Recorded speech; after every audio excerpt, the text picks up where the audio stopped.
Hey guys, what's up? Hey, welcome back. Welcome back, everybody. Hey, welcome to day 3. Welcome back, everybody. Hey, hello, hi, how are you? All right.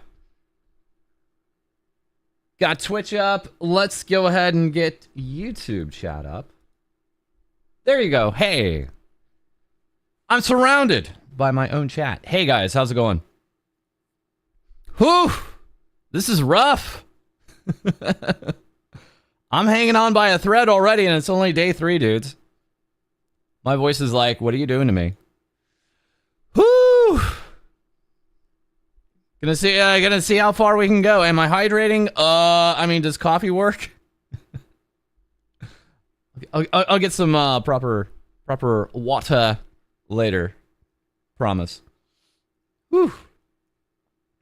Blah, blah, blah, blah.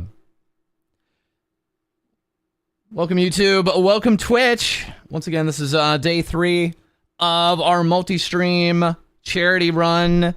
And yeah, today we're going to be going probably 1 hour shorter because we started an hour late, but we'll make up for it somewhere. Don't worry. I'll make it up. Promise, always do. Yeah, and of course this was a weird day when I started an hour late because the Discord, or more to the point, one of the bots on the Discord decided to tell you guys I was live when I wasn't. It decided to tell you I was live on Twitch when I wasn't. Sorry about that. Didn't find that out until like a half hour later. What happened was, so, you know, over here on YouTube, you can do 12-hour VODs, right? You guys know that, but then you have to like make an entirely new stream. Over on Twitch, you don't have to like make a new stream. It makes it for you.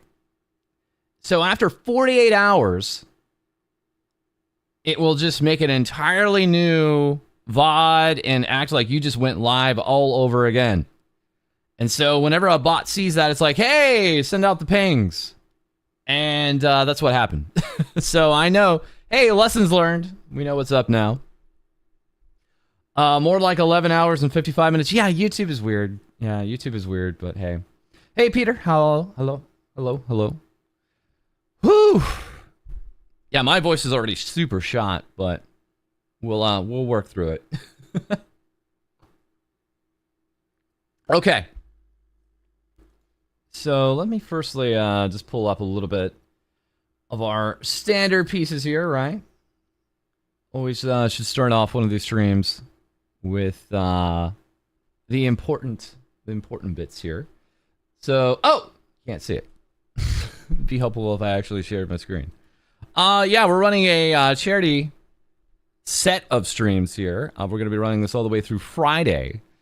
So this is day 3 of 4. No, wait. Day 3 of 7. You can tell I still need to wake up. Day 3 of 7. Last one being this Friday, Valentine's Day, where we'll be holding a auction with VTuber goods, actually. But yeah, over the last 2 days, we raised over $3,500. Congratulations, guys. That's an amazing, amazing effort on your part. Absolutely insane. Thank you guys for that. As a matter of fact, it looks like we have just a little bit extra here. Where'd that come from? Hold on. Wait up.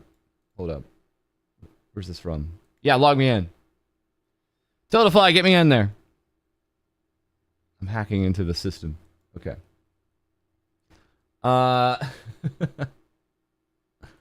Let's refresh. $25 from Andatil a minute ago. Thank you for that. Maintaining the Mokoko lead. Uh-oh. So yeah, we got Mokoko a little bit out front here, but Fuba's not out of the race yet. Not yet. So we are running those competitive polls here. But yes, this is for the American Heart Association, and we have an actual auction that we're going to be running here on Friday. We have things like Vienna's gaming session up here. Saraway's art here. Scoochan's maid apron here. All ready to go up for our final piece of the auction coming up on Friday. Ooh. Okay. So, an amazing set, amazing effort today. I wonder today if we could get... today we could get to 4,000. That's my hope. If not, we'll do our damnedest to get as close as we can. I really wonder, because again, our total that we're trying to get in is 5K, which is an insane amount, absolutely crazy. But I wonder if we can just get to 4K today, because that gives us the eye tracker stream, the Love in Deep Space and Nikkei eye tracker stream, and a second karaoke. Literally, it'll pop off a second karaoke for you guys. So, it can be done. I believe in you guys. I think it can be done. Also, again, we hadn't been streaming on YouTube for nearly 2 years, but this was an important enough time for us to try it again. So, welcome, YouTube. Sorry we don't have new videos out for last week or this week, but we will be streaming and catching up on some VTuber news. Obviously, getting into the headline here, probably at the top of the hour. Yeah, we'll make it to the goals. Absolutely. I 100% believe in you guys. Absolutely. So, thank you guys for all the crazy support so far. Someone said karaoke? False karaoke? Yes. After promising it for 2.5 years. We are planning our karaoke on Friday. And it'll be right after the auction. But it's looking like we're going to have a second karaoke sometime too. So, I got just about everything I need for it. My only problem is I don't know how my voice is going to be. So, I'm probably going to lose my voice. What I actually need to do is just rest, dudes. I actually just need to rest. That's what I actually need to do. Because what happens is, this is really bad. This is where I was like, oh yeah, I did bite off more than I could chew.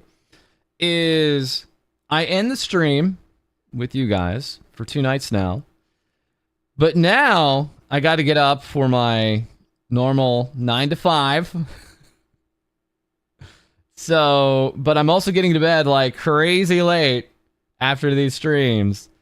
So, it's a lot. I'm juggling a lot here, bros. So, sorry I'm not coming at you at 100 miles per hour. Sorry, YouTube. But, it's all good. We'll make it through somehow. Some way, somehow, we'll make it work. Whew. Okay.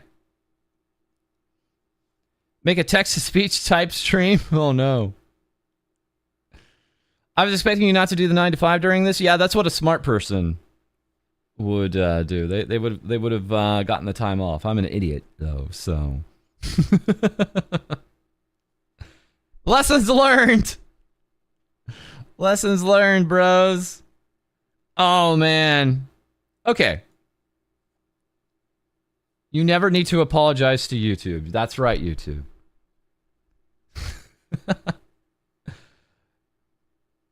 Okay, so let's go ahead and get into some of what's happening out there. So Kiara has her schedule out here. Now, normally, we don't put schedules normally in news, but it looks like there's going to be a Made Mint stream tomorrow with Kiara. You're going to be playing Age of Empires 2? Why? That's a choice. Okay. Is that a 2-player game or what's up? What's up with that?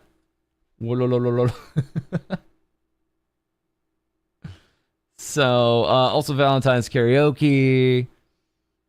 She's even doing a karaoke warm-up because she's actually responsible. It could just be multiplayer, I guess. Yeah.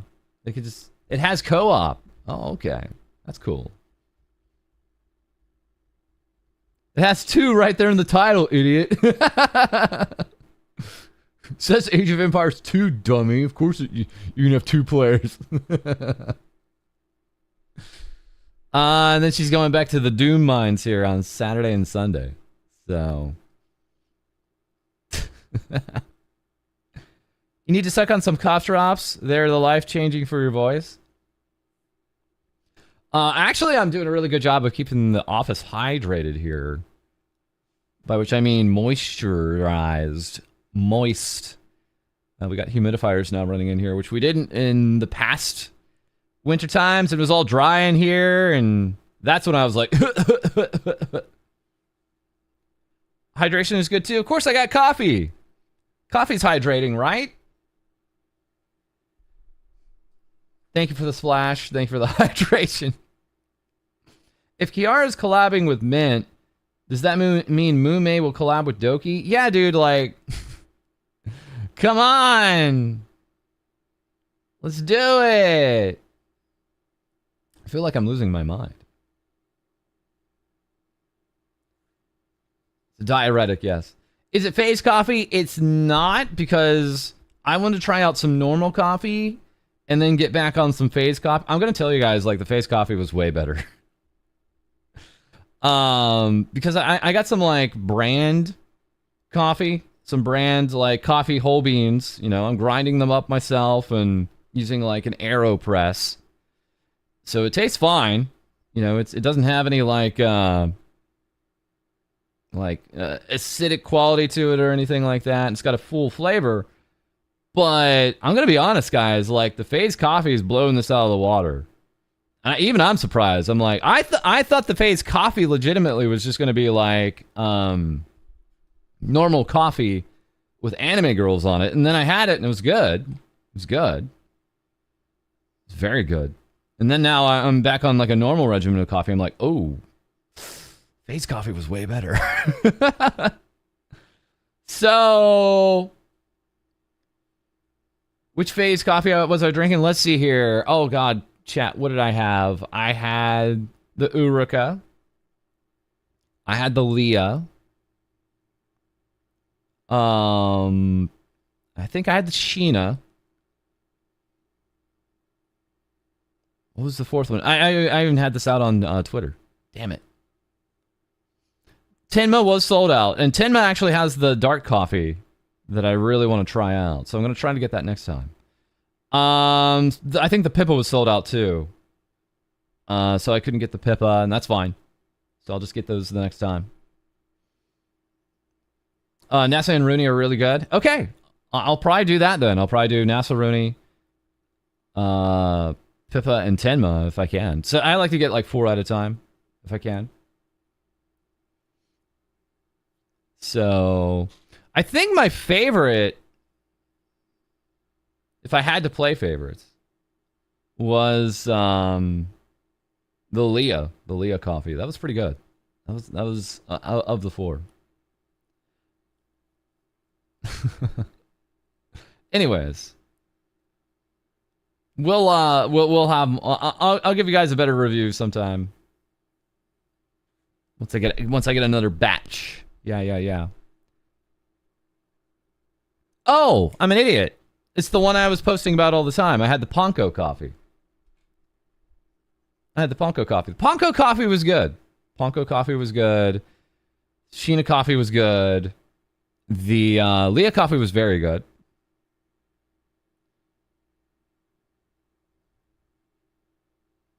And notice I'm not saying anything about the Uruka coffee. The Blue Bear. The one who I super chat on the regular. The one who I member on the regular.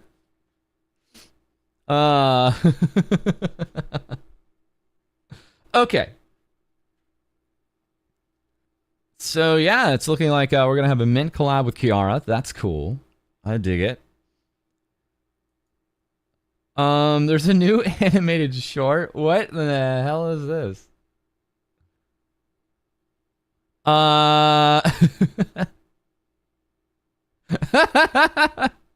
It's the meme, but fun. It's the meme of the guy in the hallway chasing the other guy. Oh, it's from Baka Tsunami. Nami Sakana. I talk with them sometimes, actually. I think I talked with them sometime last year, actually, recently. So that's cool. I think I think Shiori has worked with Baka Tsunami in the past and was just like, yo. So. Oh no, the prophet is, as foretold, false as a Leocon, derogatory. Yeah, the loop is awesome, isn't it? Kiara also did one more Mirage dance short. This time with a cosplayer. Ah. Let's see. I kind of want to just play this right now. Oh. Getting very comfy here. Let me pump in the audio here for you guys. Yep.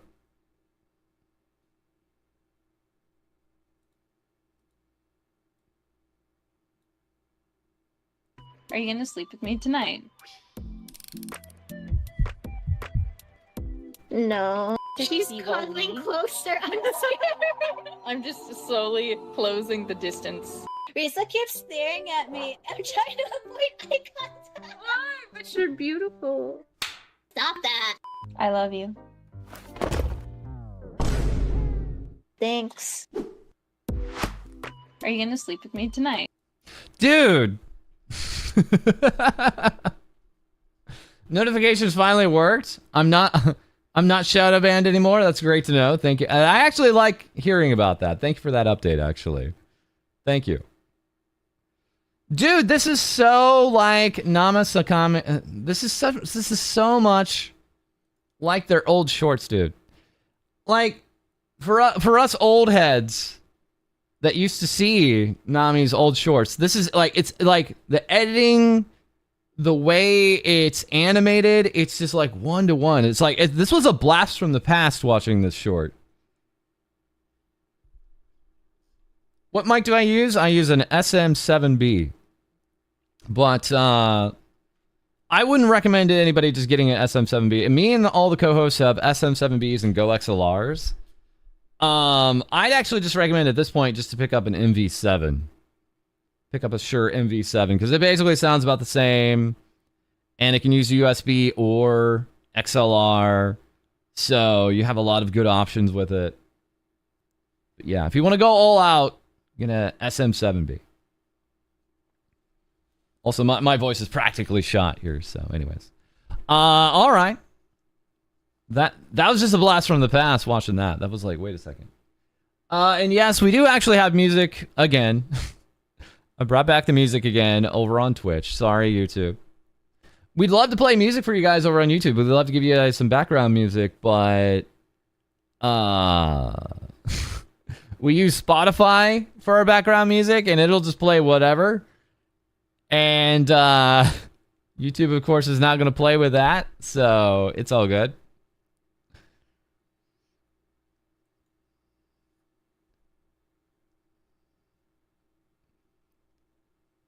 Let's see here. Oh no, the nerds are here. Oh no, I was just trying to have a good time at the FalseEyeD pop-up shop in LA. And then the nerds showed up.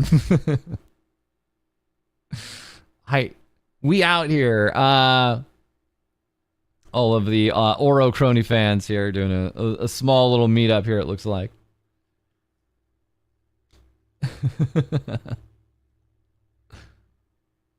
If you guys haven't seen the pop-up shop, it's pretty cool.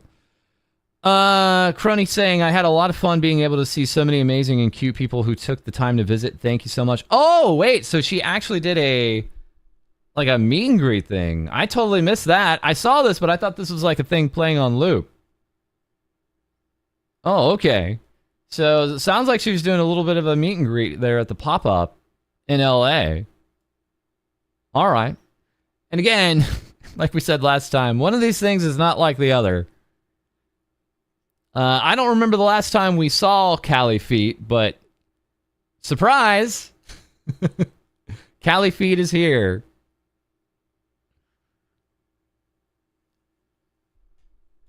Looks like she needs some ointment for that. Also, Liz is just literally standing woman emoji. And like so many places, you can leave like messages and things like this. When I went to Japan, the Kotobukiya store in Akiba that we always talk about, and that has the new Fuwamoko and other Hololive stuff in stock that we reviewed yesterday. They had a few of these in the store. They had like this 2 or 3 sections where you could leave messages. Especially for like VTubers and stuff. Because I think like a lot of VTubers go to that store incognito. Unironically. I think a lot of the VTubers end up going to that Kotobukiya and Akiba incognito and end up seeing some of those messages. So you'll see like doodles and things like that from time to time. Good stuff. Also, I need a better shot at that display case. I want a better shot at it.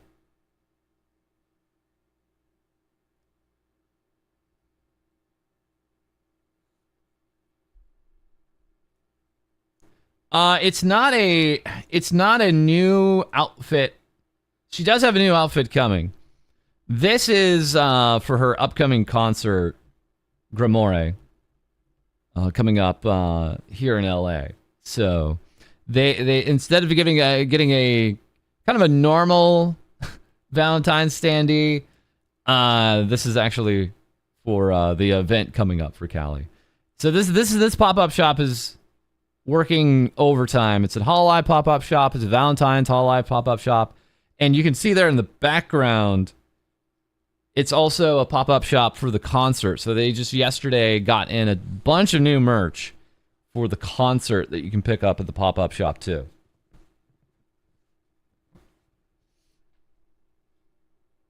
Yeah, it's technically from her last LP. It's connected and not all at once, yeah. What is this normal you speak of?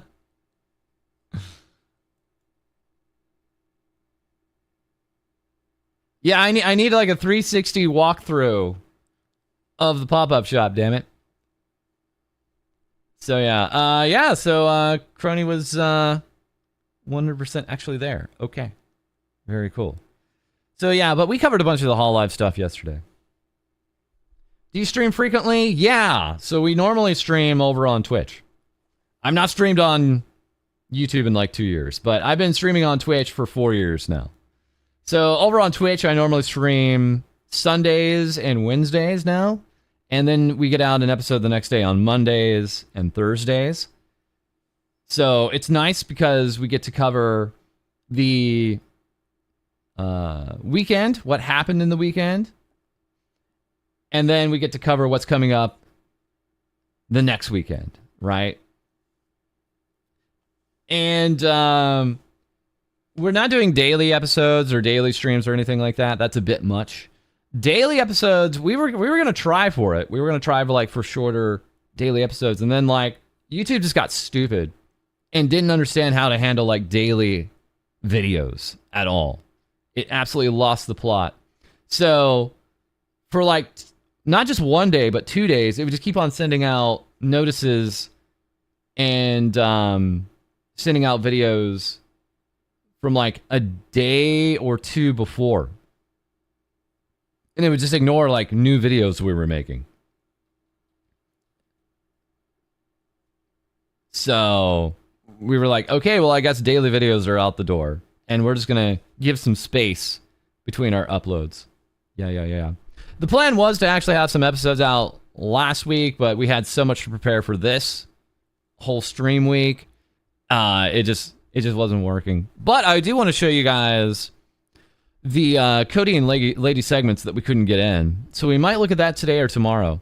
We might actually watch those today or tomorrow. The Cody and Lady segments we got in. So you guys can at least get that in there. And I might even shove them into an episode next week. So this time next week, we should be back with a normal episode, just like normal. As far as streaming on YouTube, we're gonna see what happens. We're gonna see what happens. I like the idea of multi-streaming. I do. And if we do it long term, I'll figure some things out, like for background music and more stuff you can do on the YouTube chat. But if the streams mess up with our views on the videos, forget about it. It's all about the videos. It's always got to be about the actual main content on the YouTube channel. And if anything gets in the way of that, then we got to cut it. Sorry. Anyways. Pop on over. What else is happening out there? Let's take a look. Okay. Yeah, multi-streaming is all the rage. Ludwig's doing it. Max Do's doing it. A ton of VTubers are doing it at this point. It just makes sense. You just get out to more people. Cody must have 2 weeks worth of backlog to talk about. I don't remember him in your last VOD, nor was he in the blooper reel. I'd have to look back when he was, or his last segment was. But we do have a segment we could show you from, was supposed to go in this time last week. Whoops. Let's take a look here. Let's look at some other updates here. A new channel, it's too much. Creating a new YouTube channel is such a pain, dude. Like, and getting, like, we for a bit of time, like, I gave a real effort into making like a shorts channel, and it just, like, YouTube ignored it so bad. It was such a waste of my time. Like, I would make a separate channel if I was doing something totally different. Like, if I was just playing games or something like that, I would make a separate channel, I think, for that. Yeah, but if it's still just going to be related to, like, VTuber stuff, nah. I thought Twitch didn't allow multi-streaming. Yeah, they changed that up. They changed that up. Because Twitch legit was dying, they had to. I don't know. I mean, that doesn't add up in my head. Like, the platform is dying, therefore they let people stream somewhere else other than their platform. Like, that's... I think it was just a big ask, because Twitch was the odd man out. Every other platform but Twitch allowed you to multi-stream. Twitch was the weird one there. And so finally, they just actually adhered to what content creators want, which is the ability to stream wherever the hell they want to. And so they got in line. And it's for the best. It'll basically ensure that the streamers on Twitch can get as much revenue as possible, and so they can stay as streamers, and therefore Twitch has a healthy amount of actual streamers still around. They were setting an example for Nexus. Yeah, especially Kick. They pretend Kick has no impact, but every change Twitch does is a reaction to Kick. Do you think so? I mean, is there anything you can think of particularly like that? I don't know Kick very much. I know when you go over to Kick, it's like, this is Twitch, but not. Like, it's kind of shameless. Now it wasn't dying, rather it was more that it didn't really benefit them, and it gave them bad PR, so it wasn't worth it. That's kind of my read a little bit, yeah. That's a little bit my read. Have you done the shorts in a loop format? Oh, I think I did that like 2 or 3 times, and it was just too much work. It was too much work. Dude, shorts were too much work. It was like, what would happen would be I'd get out an episode, and then it was immediately like making a new short right after that. So I'd get with our editors, and we'd have to, and I'd have to tell the editor, like, this is what I want a short out of. Like, here's 2 or 3 things we can make a short out of this episode. And it was like a lot of back and forth. And this would sometimes take up to like 2 hours to make like a 60-second short. And it's like, I'm done for the day. I've already made like an episode, dude. Like, so it was just too much for me. Kick is legal gambling. I believe it. I felt like Twitch dying meant creators suffering, considering jumping to where they could multi-stream with 3+ revenue sources. Prevent. Yeah, I agree. I do think it was to help for to make for certain the ship jumping would be less likely. Right. I agree.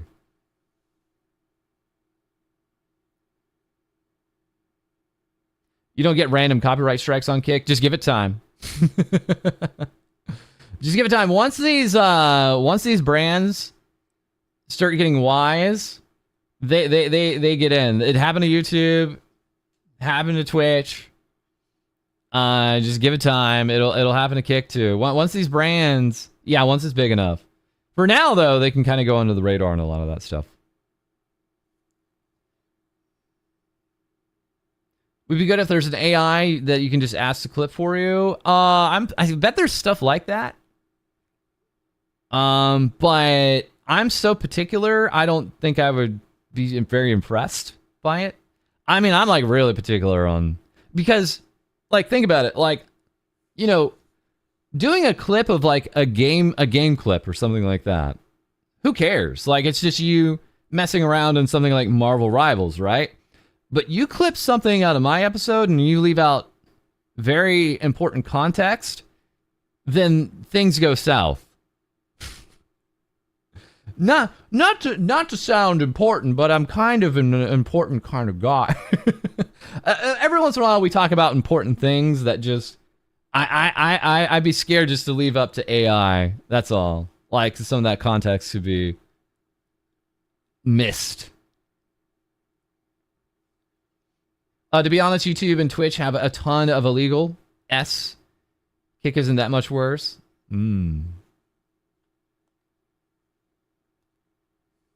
Anyways. Steak has money, but not Disney. Lawyer money? Right. Once Disney gets aware of Kick, it's all over. What you're saying, False, is that you should play more video games. I didn't say that at all. I didn't say that because it would be easier to make clips. No, I didn't say that at all. No. Okay. Let me reset myself here. Thank you. All right, so we got a new piece in here, don't we? Whoa! Okay, we went way up here. Whoa! For the heart. This is coming from Zando. $200. $200 from Zando. Just gonna give it a slight applause. Small applause. Okay, that's enough of that. Thank you very much, Zando, for the 200. Yeah, today I was just hoping we could get an extra 500, so we're already almost all the way there, man. We just need another 250 or so, something like that. 255 or something like that. Thank you very much, Zando. Thank you. So that gets us now to the eye tracker stream. Awesome. The eye tracker stream is now absolutely going to be a thing. Thank you.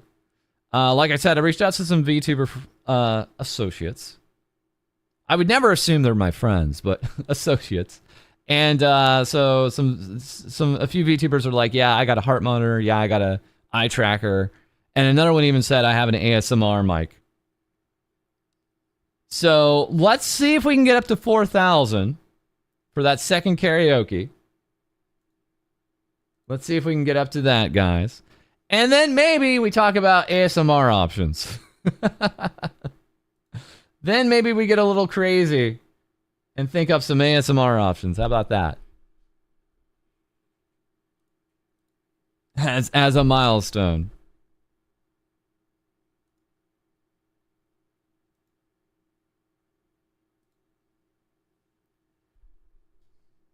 So, but it has to be ASMR with a twist, right? I wouldn't do just normal ASMR. Yeah, ASMRing the news, right? False BFE? No, never! Never! Never! I would cringe so hard. Peter says, I feel like shorts take more effort for editing due to how the algorithm works. Ugh, I just know it took way longer than I cared for. ASMR dictionary. I will put you to sleep. You will go to sleep. Do the ASMR YouTube. I want to see them ban you, right? Shorts need to be edited literally frame perfect sometimes. Ugh. Do you have an ASMR mic? I don't, but a VTuber associate of mine is offering to lend me one. Because I think they want to hear me in ASMR. So I have a few different VTubers offering to lend me some stuff, which is awesome of them. Fall asleep to the sultry sounds of False reading you the news. That's right. So, anyways, thank you very much, Zando. Thank you for the support, guys. Again, we're running our charity drive right now for the Heartstream Heroes. And there is going to be an auction running also later this week. I need to do some heavy lifting here, right? Let's go ahead and make a tweet first here. You guys should at least get a tweet here. Hold on a second. Let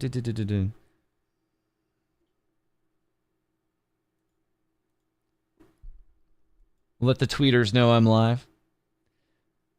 Also, I think tonight we're going to do a community post on YouTube just to let them know about the auction and charity and everything like that. So we're going to take care of that in about 2 hours.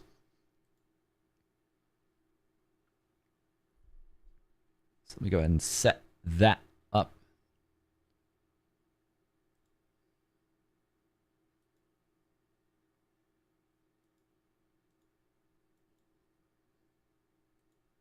And I'll just use the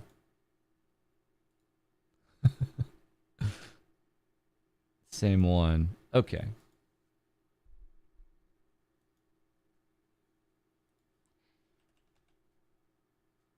Red circle, we're live.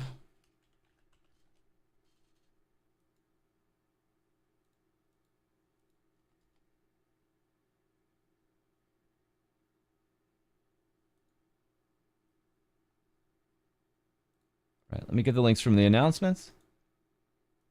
Copy the Twitch link. Everybody knows that. And copy the YouTube link. Hell yeah. Nice.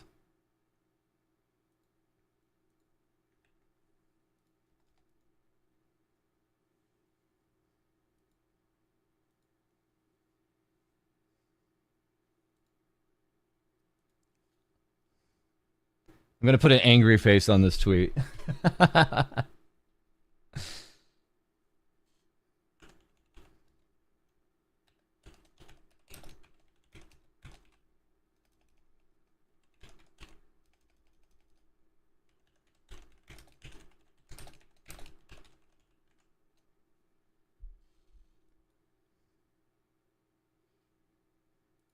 All right. So there is the link to the tweet. Let me go ahead and get this up on... Let me get YouTube chat running here too.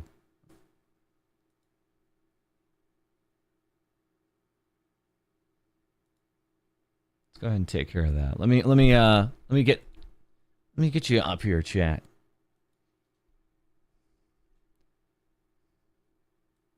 Please let us throw things at you. Oh, is it not working? Hold on a second. Is the throw thing not working? I can reset it if we need it. Angry face is sending you. Angry face is sending you. Oh no! Shut up! Angry face is sending you. Oh. Shut up! There we go. There you go.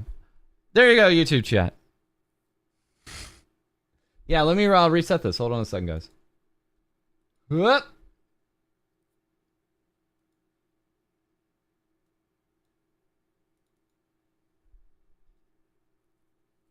I'm coming back.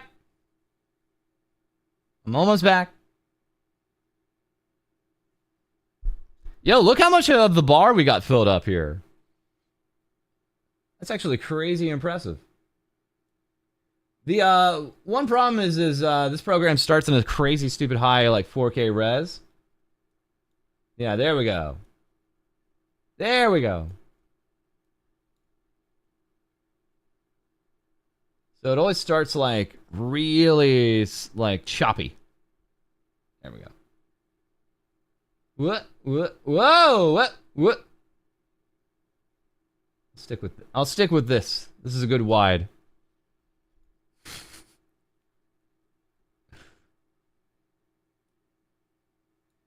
Okay. So yeah, all the redeems over on Twitch should work just fine now.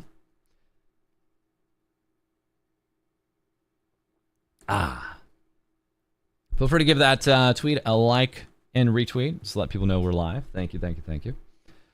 All right, let's keep on moving here. Let's keep on moving. What else is happening out there? What have those wackos over at VShojo been up to? Let me take a look here. We got some updates we need from them, don't we?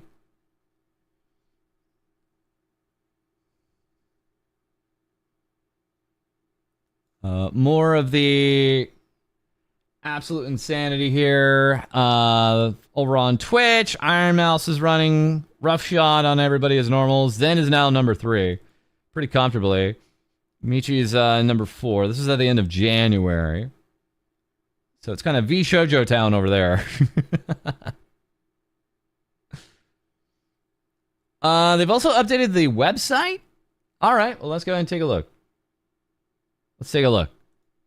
What's happening over here? Oh yeah, it's different. Oh yeah, they've changed it. This looks like a fighting game. This looks like a fighting game roster. What I want to happen is when I click on one of these, it brings up a fighting sprite here. When I click on Hime, I want to see this, but animated as a fighting sprite. Unfortunately, okay, well that's cool. You can actually see like a 3D demonstration, but I'd rather just them have a transparent PNG here. This is also very small, it looks like. This is like look how small this text is. Who could even read this? I have to like zoom, and even then it's kind of like crazy small. Gonna take you for a ride. Dun, dun, dun, dun, dun, dun. Let's see. So if I go to like case on, yeah, this text is weird. Also, the selection here is placed over the text. Come on, boys. Uh-oh.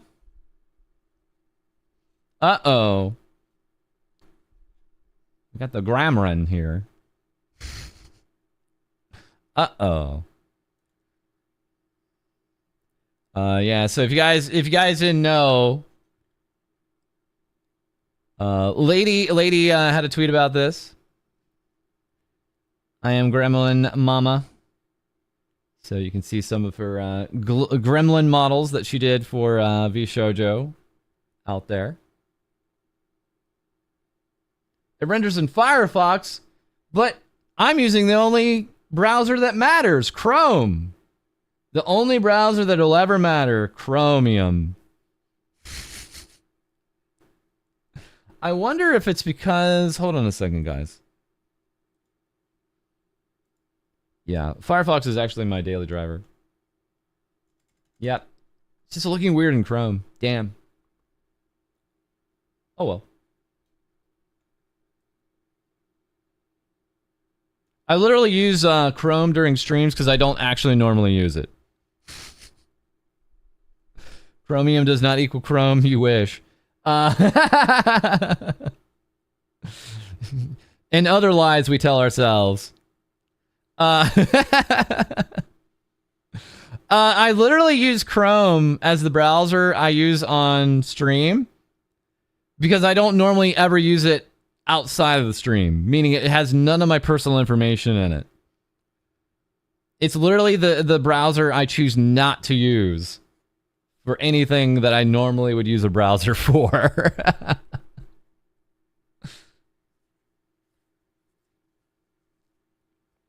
Brave is the best browser, isn't it? Wait, isn't... I keep on hearing about Brave, but isn't Brave also, like, connected to... I keep on hearing it's, like, connected to crypto in some way or something like that. Anyways. Use Florp as your backup browser? I think you're just making up words now. I refuse to believe that's a real thing. Use Galunkadunk for your browser.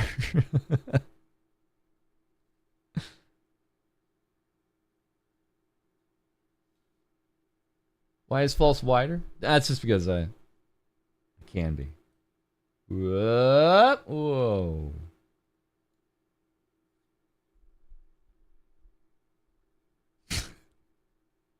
I use the Opera browser on the Wii exclusively. Dude, like, legitimately, I use the browser on the PlayStation 4 like all the time. That thing's been broken for years. Oh man, like, they just dropped support of that thing a million years ago.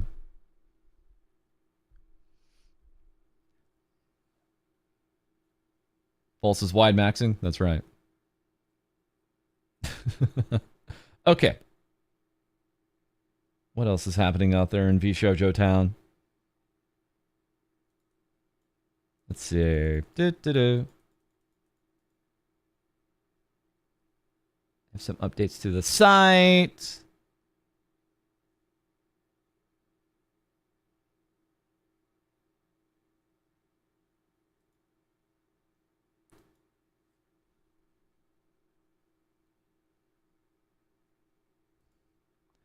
Akagi here again. I had the honor of creating the official key art for the 4 members of VShojo Nova, which will be used by VShojo. We're really looking forward to seeing the 4 of them succeed in their future activities. Thank you for the box.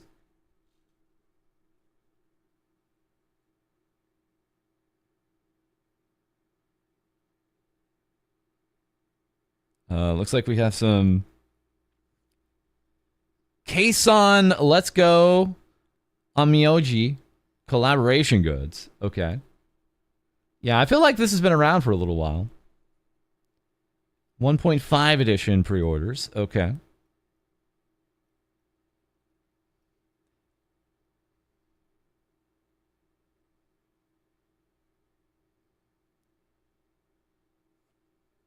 Madara's birthday, Hotaro's, a lot of stuff. Okay. Yeah, we don't report on like the milestones so much anymore. Those I think just kind of flow off the brain at this point. It used to be kind of a thing like, man, look how this agency tuber is getting a lot of subs, and then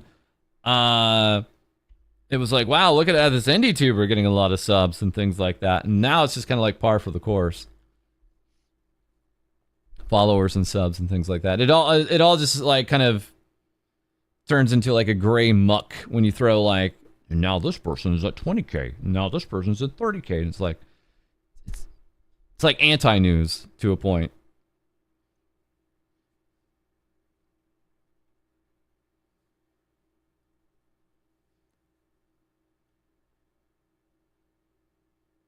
Looks like Mel has... What? Come on. Ah! Oh, I know why. Let me see if I can pull this up. Hold on a second, guys. I think it's some VX crap. Hold on a second.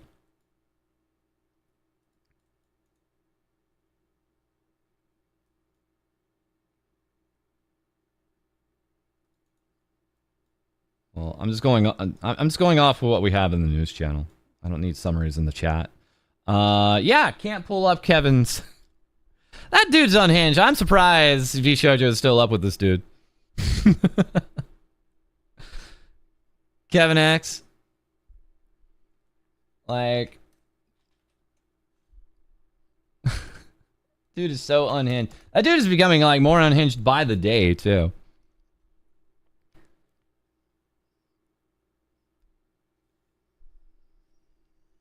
But he had a update to the Frosty Winter Tiger outfit for Project Melody, and I can't show it because something about his account is locked down.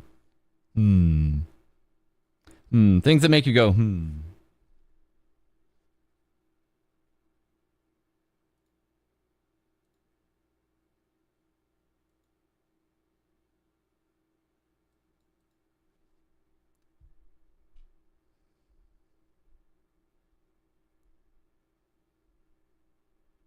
Was one of the goals False makes a schedule to stream for 1 week? No. That's literally just that's all for the charity drive now.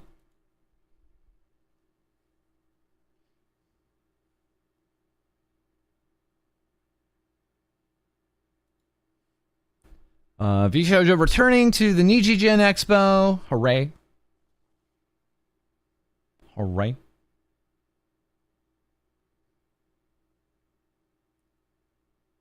So they got the Hinyas all up in here. Also, it looks like they're going to have the JPs in there. V-Shoujo Nova debuts in Malaysia. Aha. That'll be February 21st to 23rd. Okay.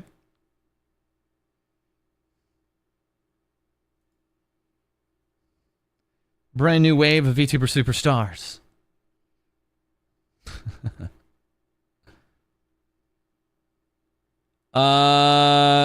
So let's see here. Yeah, Mouse with the Sim stream that was supposed to happen, but I don't think she had the stream. Hold on, let me check this.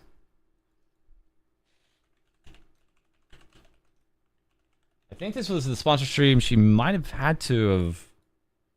Let me check this.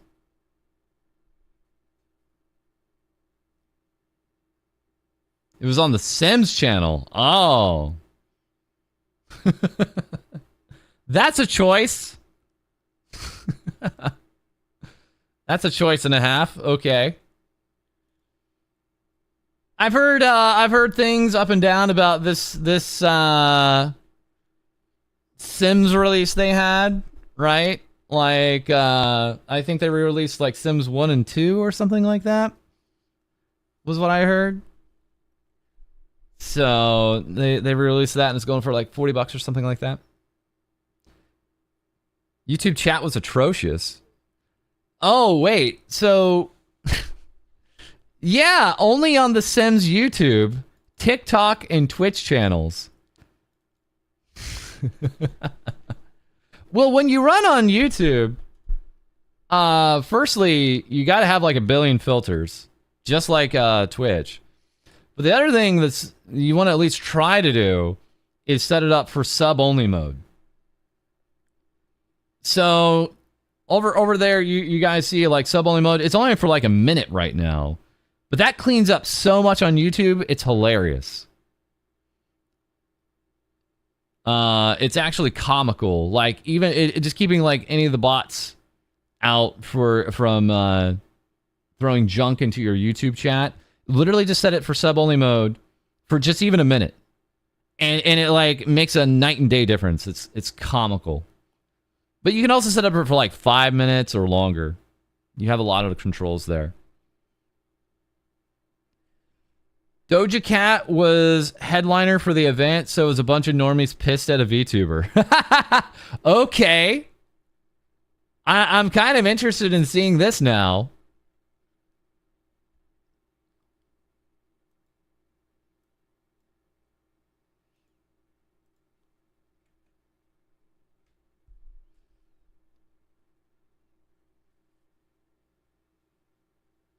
I've only seen a lot of 24-hour sub only modes. Yeah, that's probably from a lot of people trying to play it safe. Understandably, yeah. Hold on, I'm going out to the YouTube. We're doing it. They have nearly 2 million subscribers. Let's see here. What's on live here? Okay, so is the VOD not there? Am I looking at the wrong channel? I went to their Twitter and I got to their channel. Oh, this is weird. It's under videos. So I guess it wasn't what?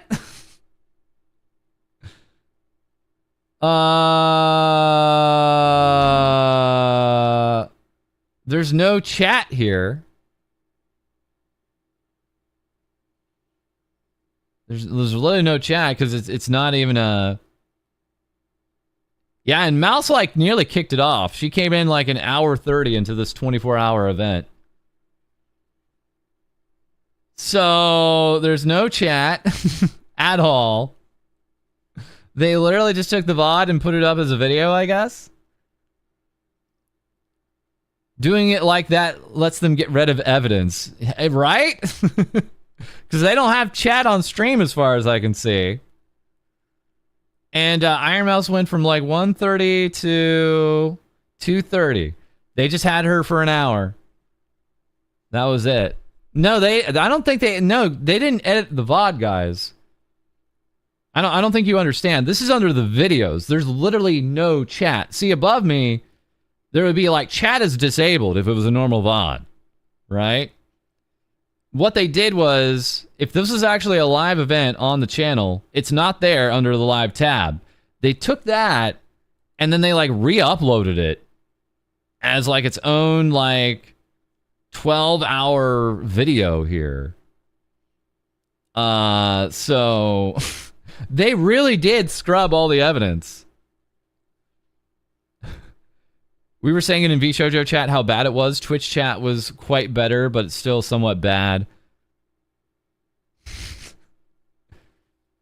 Must have been a quote-unquote fun chat, right? Yeah, that's ugh. What evidence? Yeah, 25-hour stream, but it's not even listed as a stream on their own channel. That's whack, dude. That's so whack. Yeah, it sounds like Mouse gave him a bit of a small thrashing there.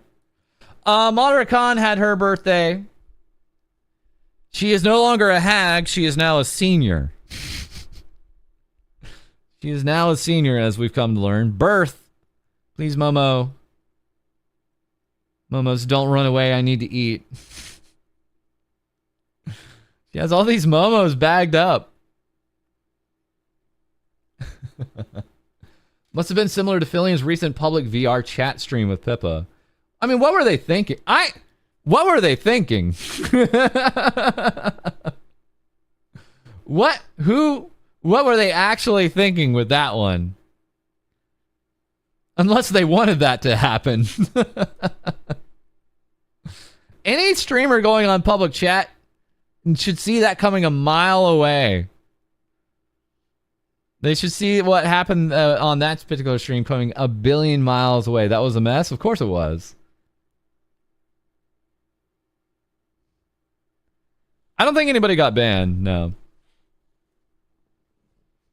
They weren't thinking.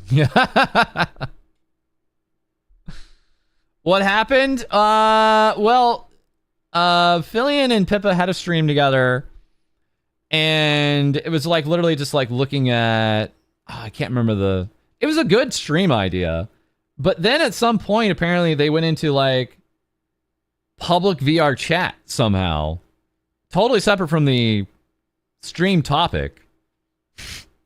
And wouldn't you know it, someone literally plays an audio file saying a slur over and over and over and over again.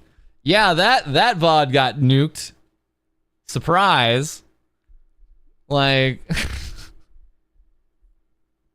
yeah, that VOD got blasted off the face of the earth. I mean, that's why I was like, that's why, you know, we have, just to tie this back in, thank you guys for all the crazy support on the charity so far, by the way. We have a VR chat stream. I'm gonna do a VR chat Just Dance stream. And before this, I was like, man, should I do like a VR chat stream with viewers? Or, and then I was like, no, that's stupid. No, false. That's a really bad idea. Because even your most trusted viewer, even your absolute best viewer, which it goes for like a metric load of you guys, all it would take is one of you saying something like, not even like slurs, just something like hella cringe, and it's like the entire stream vibe just like plummets, right? Right?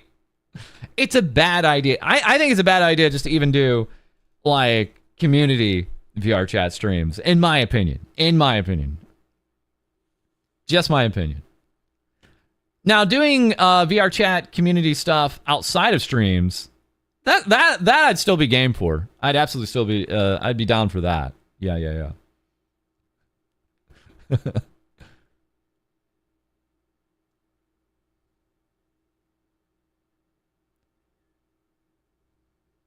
To be honest, I didn't even delete the VOD as long as the streamer takes action against it. It's not against Twitch's TOS. I just don't think neither of them were like comfortable with that being around at all. So, and also, I don't think I would trust Twitch to see that they took action, right? Like Twitch can get a little quick on the trigger on that stuff anyways. I think it's better to cut it, dude. Like, VODs are not that important. I'm sorry, like, Twitch stream VODs at least. Well, it got archived anyway. Yeah, but not on, like, the main channel, right? Like, no one's gonna deny it happened, but it doesn't need to be up in your main channel, dude. If it's gonna be somewhere else, of course, it's the internet. We all get that. Yeah. Like, trying to get rid of stuff and you got to basically cross your fingers it goes away at that point. And when you have an audience, I think they had nearly like 8,000 viewers or something insane like that. I mean, making things disappear is a little bit more difficult when that's going down. Anyways.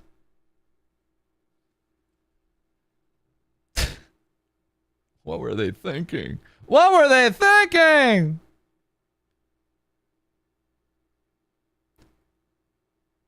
Oh, man. So we already showed off the birthday artwork here. That's a caked up Momo. That's cake below the cake.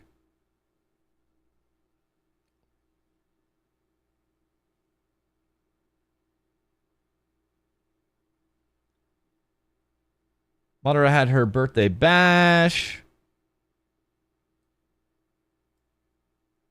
Look at all these PNGs.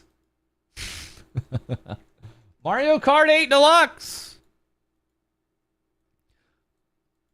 How can the new Mario Kart compete with Mario Kart 8 Deluxe? Mario Kart 8 Deluxe had everything.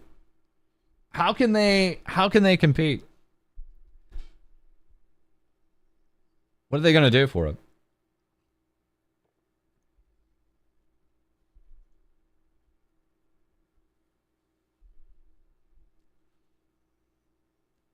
Everything but in reverse. Oh yeah, they're adding more players, right? You can add like 24 players or something insane like that. Yeah. Mouse and Melody canceled on this collab for various reasons. Aww. Man, Mouse and Melody hate Mantra. Confirmed. All the rumors are true, dude. I can't play. I can't wait till we're playing with 100 consecutive players in 2049. 100%.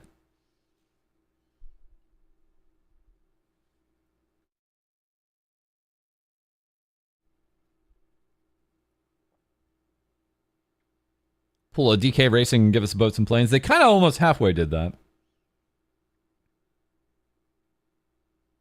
Anyways. Get your own Momo to love. Modericon birthday collection is live. No FOMOing for you because this merch drop will be around for a long time. Oh. Okay. Yeah, that was kind of the thing last year. It was like every merch drop they had was like 2 weeks and it was like gone. It was like you had to act quick. But sounds like some of this merch is going to be around for a little bit of time now. Momo plush headband. Plush keychains. I love Momo mug. With the butt. Momo socks. Where's the Madara merch? This VTuber doesn't understand we want merch of her. Where? VTubers, we want merch of you, dude. All Momo. It's always been Momo? It's all Momo? Always has been.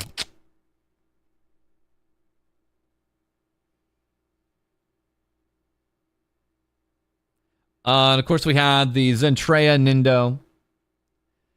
Grab your toasters, Gecko. Zentreya's arrived in to the Nindoroid line. Be careful not to burn your toast as she crashes onto your shelf. So, I'm trying to remember here. The Zentreya Nindo, I think, was announced at the same time as the Philion Nindo, right? Well, there was like a third one. I swear there was like a third one, though. Wasn't there like a third Nindo kind of announced around that time?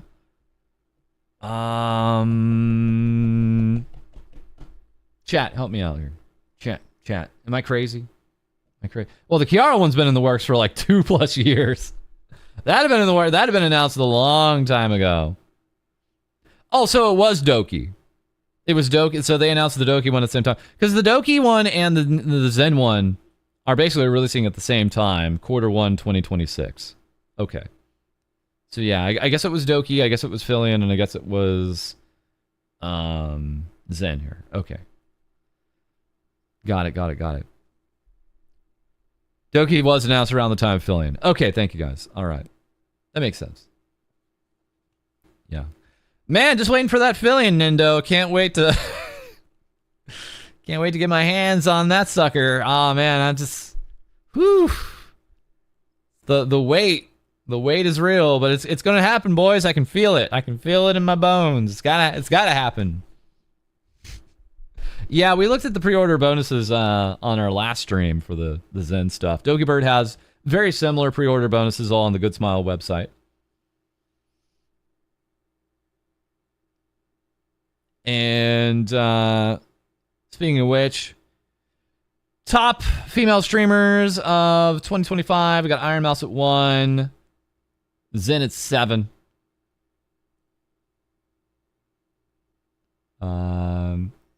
Hinano Tachiba from Vispo at 8. So we got some Vispo action happening out here too.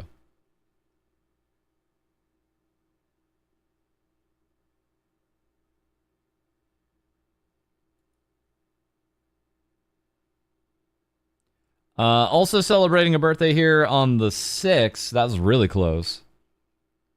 It was Hotaru with V-Shoujo Japan. Okay. They got a merch drop? Let me take a look. What do you got? Also, it does this weird thing. Does anybody else get this? This is probably just something how I have my browser set up. On my browser, whenever I go to the V-Shoujo store, it gives me this weird block in the middle. Is anyone else getting this? I don't know what's up with this. And it's like on every page. So for the birthday collection, rubber keychain, message cards, acrylic panel, and poster. Got it. And you can get it all in a bundle.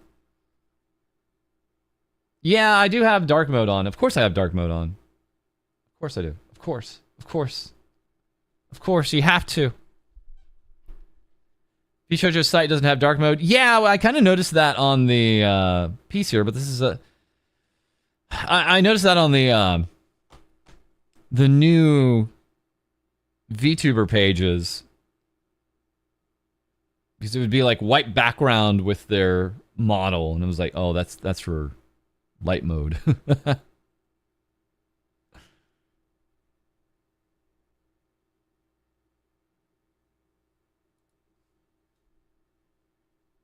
Also, got some new Wigado emotes. Very, very, very, very, very, very, very popular emote artist.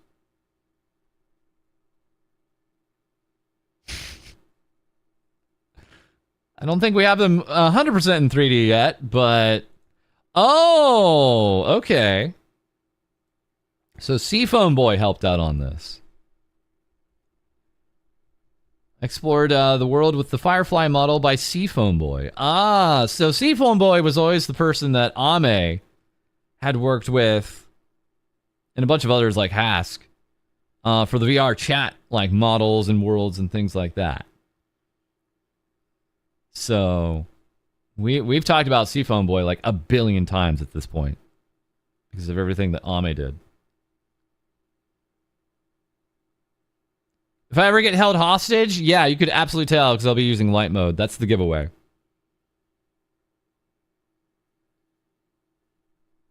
Ame Doko.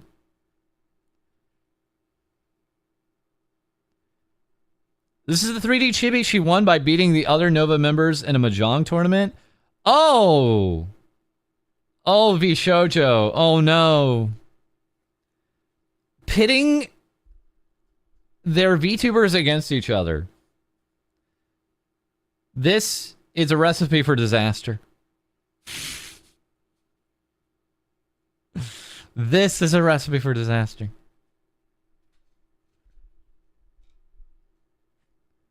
What else we got here? Looks like there's some Razer stuff. OMG, my Razer custom designs are here. So we got some Razer mouse pads and Razer Meese for the mouse. Pretty busy stuff. Let's get a zoom in here. I want to look at these. Oh my god. Just absolutely slapping your hand down on that face.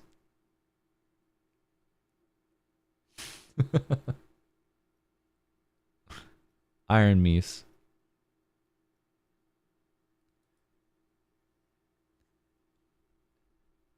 Happy 5th anniversary to my cutest, sloppiest, girliest of failures, Project Melody.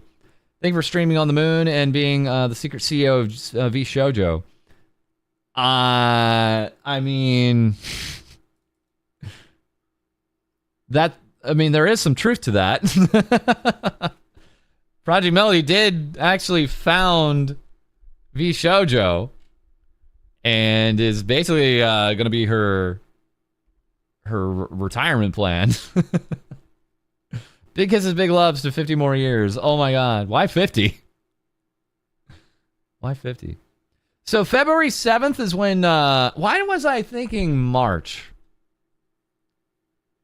So February 7th is when Project Melody debuted? Yeah, she's the one that like brought in Gunrun, to our understanding. Yeah. Let me take a look here. Debut days. She debuted on YouTube.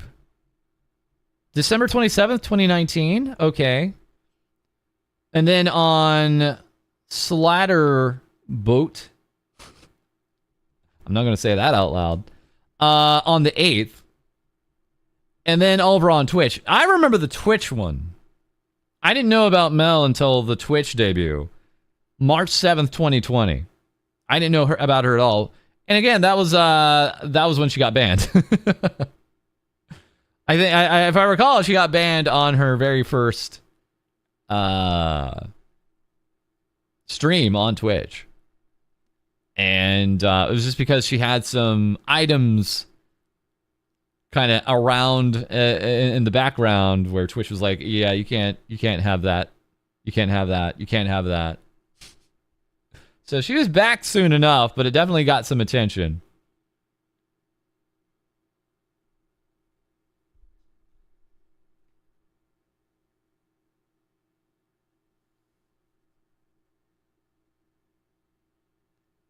And also made kind of clear, like, the kind of, what I want to say, the kind of sponsors you can have, too, on Twitch.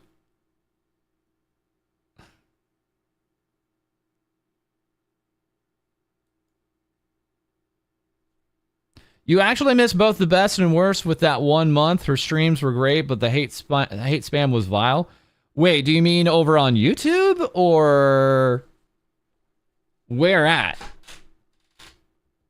Because if you're talking about Twitch, I watched enough of the Twitch stuff, but if you're talking about the YouTube stuff or the other side stuff, oh, over on CB. Oh, wow.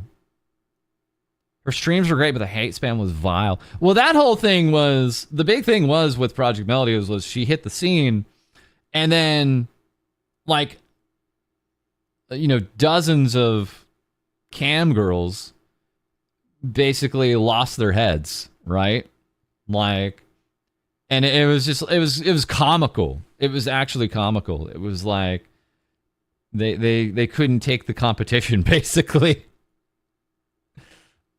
You know, an anime girl shows up and they were like, you can't do this. And we were like, why? And they were like, you just can't. Yeah, the normies got pretty beat up about it. Thank you guys again for all the support on our Heartstream Heroes efforts.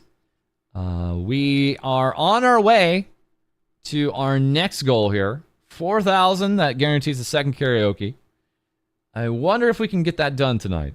I have faith in you guys. Just can't compete with the anime girls, right? Yeah. They're the future. Football is still trying to catch up with Mokoko. Football is still trying to catch up with Mokoko here. And, you know, we're going to see if she's got a shot or not. Can she come back? Can she clinch this?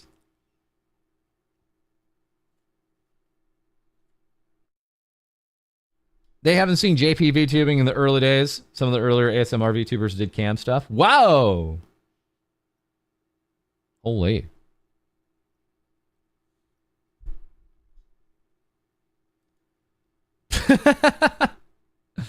Melody's 5th anniversary party happening on February 14th. It's been 5 years and few orgasms since this crazy train to Lewd Land arrived. Already cried 2 times and stream hasn't even started. The big party is on 7/14. Huh? Okay. Well, I'm a little confused, but I think she means 2/14 on that. So, when is her actual anniversary? Because you could argue it was back in December. You could argue it's February. You could argue it's March. Like, although I don't think the YouTube stuff was like streams or any of that stuff. I think it was just some content out there. And the first time she might have streamed was in February. I could be wrong about that, though.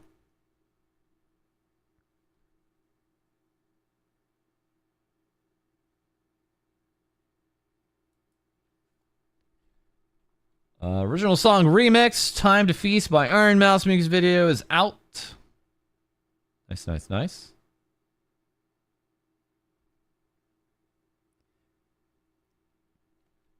YouTube was MMD in videos. Got it. Too bad nobody can really go to her stream because we'll all be here right where we belong. Let's go ahead and pull this up here.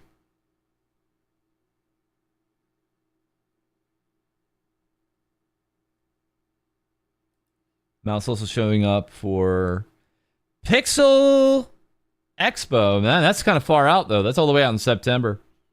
They got her locked down real early. It's out in Perth. Out on the west side. West side of Australia. Pixel Expo 4. On the 2025 VShojo calendar, it says Mel's anniversary is on Friday, March 7th. So that just lines up with her Twitch debut then. That just lines up with her Twitch debut. And yet, Madara and basically Mel are kind of treating her CB date as her anniversary more so.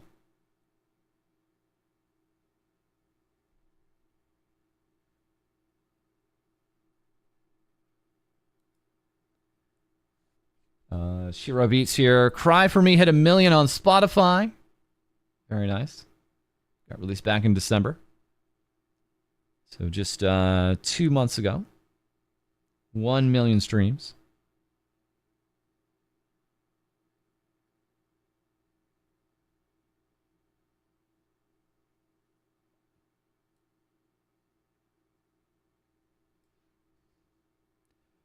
Looks like we have a Haruka return stream.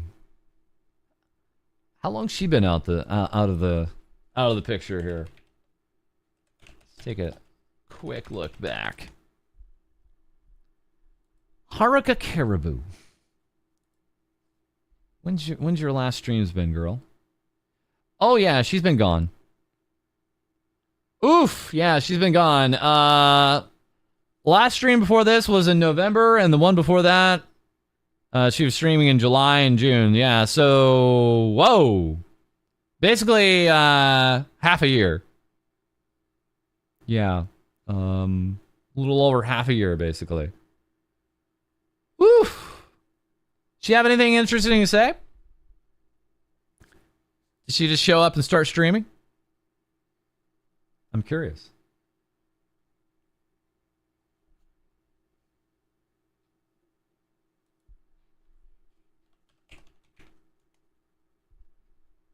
Broke her hype train? Let me take a look at this.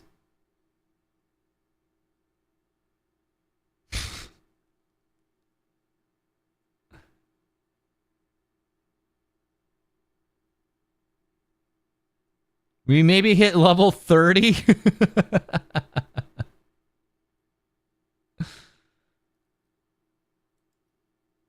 It looks like she still has her subathon goals. Okay. So, those are still on the about page. Okay.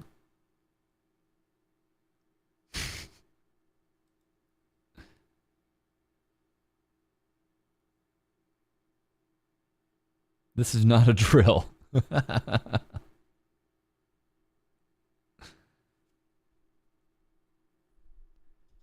Yeah, she's guested on a few other streams, but it's her first back on her own channel in quite a while, right? Yeah. Yeah, she's been doing a little bit of collabing here. Okay.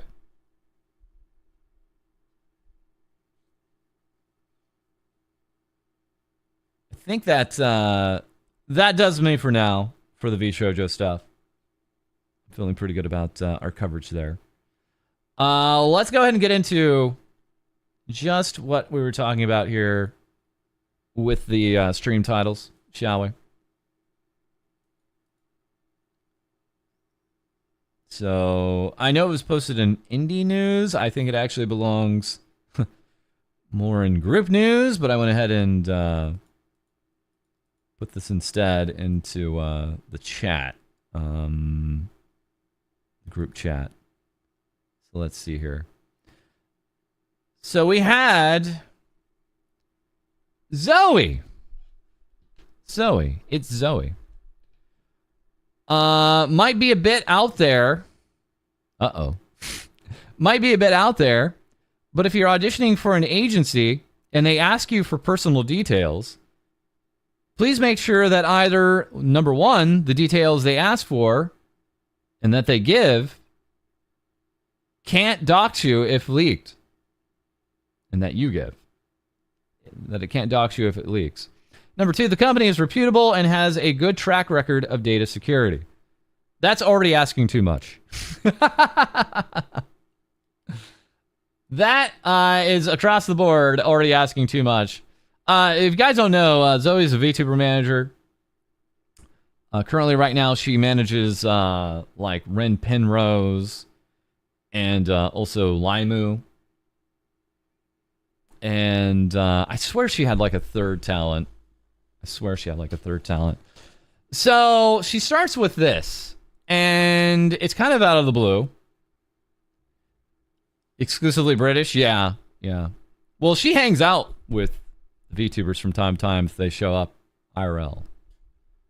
Like, there's been more than enough times, actually, that, like, Ren is at an event and never says that she was at an event. And she's actually with Zoe. So, there's a lot of incognito that happens there. But yeah, so Zoe's saying, if you're auditioning to an agency, a VTuber agency, don't give out your personal details. And it's like, every last VTuber agency app I can remember is generally always asking for personal details. Like right off the bat, like not even like on a second phase or something. It's like, what's your name? What's your date of birth? What's your country? Right? Things like that.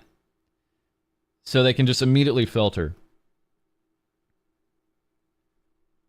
Give them fake details? That's not going to work. Because, like, if you actually want to get hired with an agency and it's like, oh, yeah, guys, I just gave you all the fake details. I don't think that's not going to endear you to people who are asking you to give them legitimate information.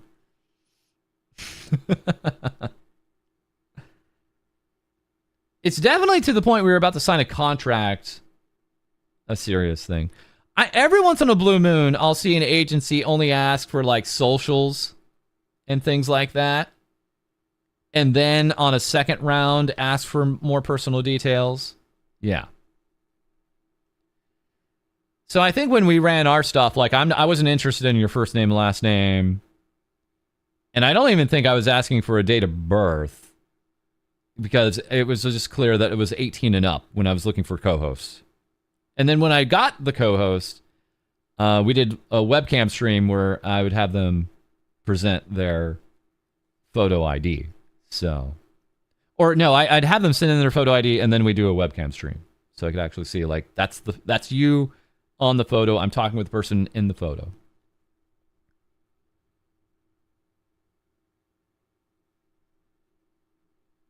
Yeah. I think ideally you would not want that stuff asked in round one, but I think the majority of VTuber agency auditions and applications are always through Google Drive or Google Forms and are always asking for these details. Sorry to say.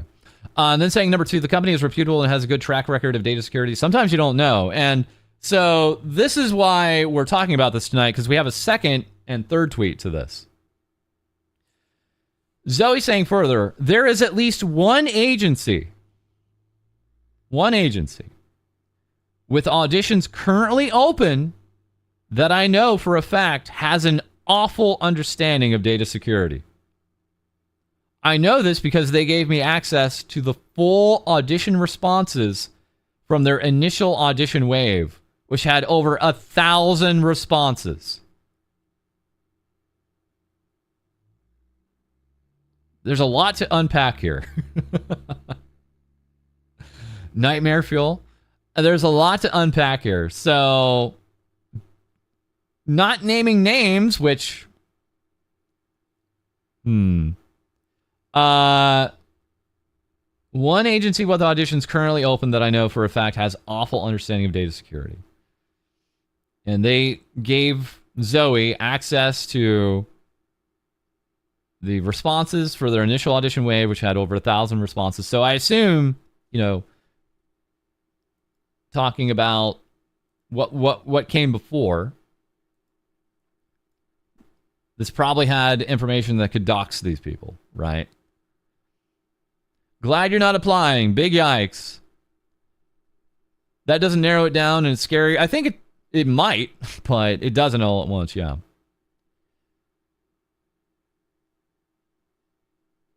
Zoe was in Penumbral's chat. Uh-oh. The British are coming. So now we have a third and final tweet here. I was never put under NDA or contract with them, nor were my identity and credentials confirmed before they gave me that access. I could have been anyone. Nothing upsets me like people starting a business as a joke or on a whim and not taking people's livelihood seriously.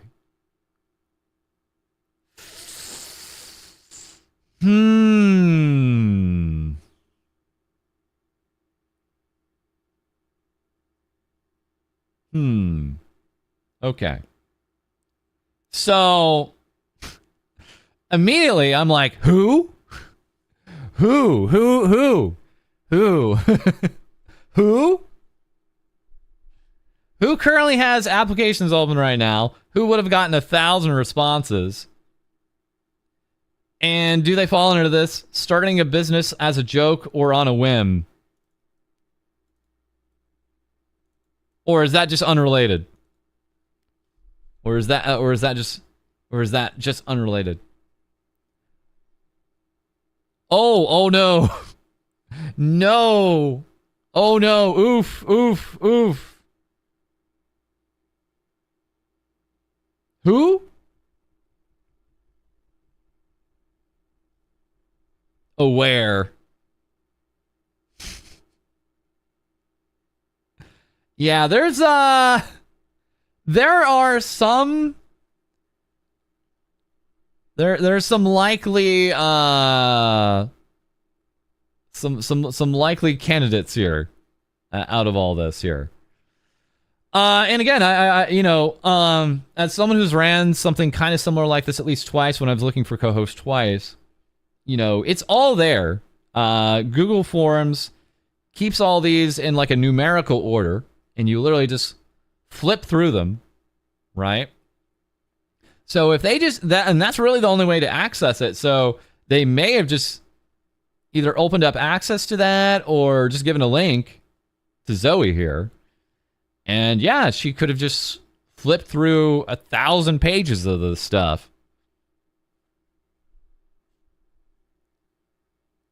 So I'm not naming names, but I'm seeing in both my YouTube chat and Twitch chat, some of you are coming to some conclusions here.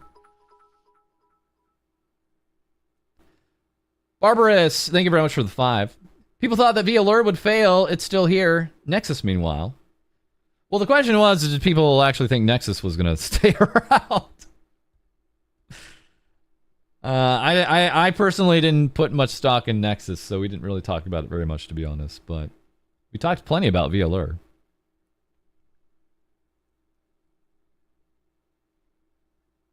If it's open to anyone with a link, you can unfortunately brute force it. I think you have to be logged in to an account that can see it. So you have to be like using a Gmail account of some kind to get in. If they're using Google Forms, which is 99% of the time is what's being used by even the biggest of agencies.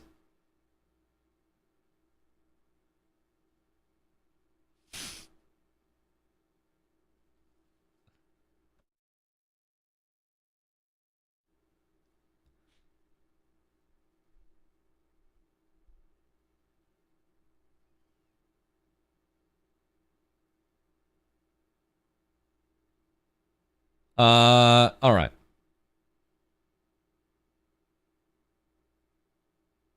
I'm just kind of reading what you guys had on Discord here, too.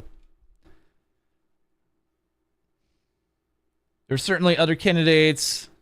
Any newish agency, really. I'm gonna do something off screen real quick.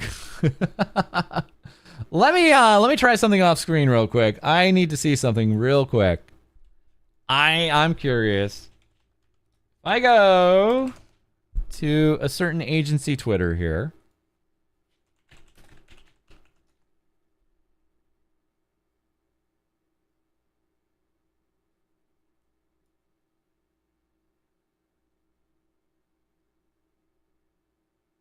Let's see here. And I pull up a certain Google form here. Let's see here. Here's the audition form.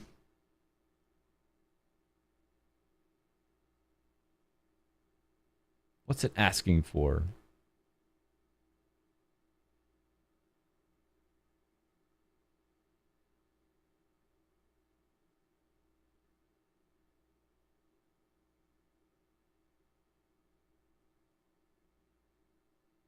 Okay.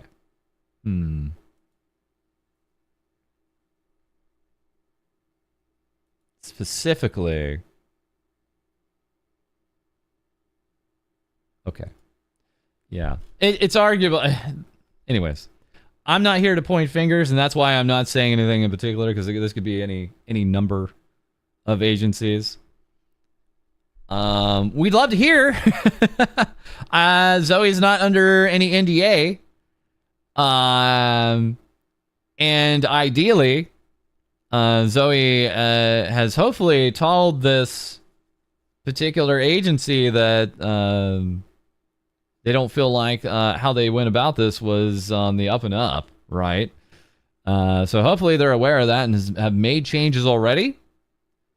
So some changes could have already been made at this point. We wouldn't have recognized that, but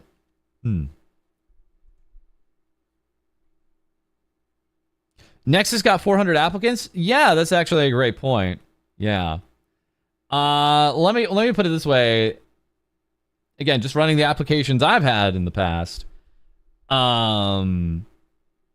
You get a lot of folks that don't have resources to things and see this as an opportunity to get just that, right? So, and that's fine, because in our instance, I wasn't asking for Lady, Cody, or Heidi to have anything really. Ideally, the idea was they were going to have like a PC or something like that we could work with, and in one of the cases that wasn't even the case, so we worked it out. But so you're going to get all kinds of people. Unfortunately, I'm going to be honest, guys. We were very clear 18 and up on both of our auditions, and it was just like, I would say like 10% of the apps were kids, just very clearly kids. And yeah, I mean, I guess some of them had some talent, but I was like, sorry, I gotta dump this app now. Sorry to say. So, I mean, they had like no hope of providing a valid ID, because this is like, yeah, you sound like you're 12. I'm sorry. There's no way. There's no way. This isn't even just like, oh, I sound young for my age. No, you are 12. 100%. So I think that a lot of those applications come in that way, because what do you got to lose, right? Like, when people entrust their info to these forums, they basically believe it's not going to be leaked or anything like that, and so they're more than welcome to give out this information. And what do you got to lose? All that happens is you don't hear back or something like that, right? Yeah, so apparently it's your personal info. Your personal info is what you got to lose. And more boggles my mind that 12-year-olds watch False. I don't even know if they watched. They might have just seen like an audition and were like, ooh, I want to be a VTuber. And they might have applied that way, right? Because our whole thing was, we're going to give you a model and we just need some new segments. It used to be like twice a week. Now it's just like once a week.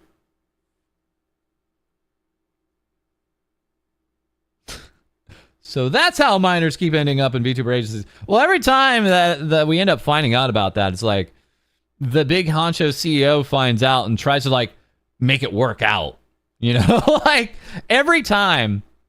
It's like this has happened at least like 3 times off the top of my head, where it's like the CEO is like trying to bring on like a minor and is like surprised that the existing adults they hired on are not comfortable with it, are surprised the audience are uncomfortable with it, and are still trying to like find an angle so that they can just keep this kid on the payroll, basically.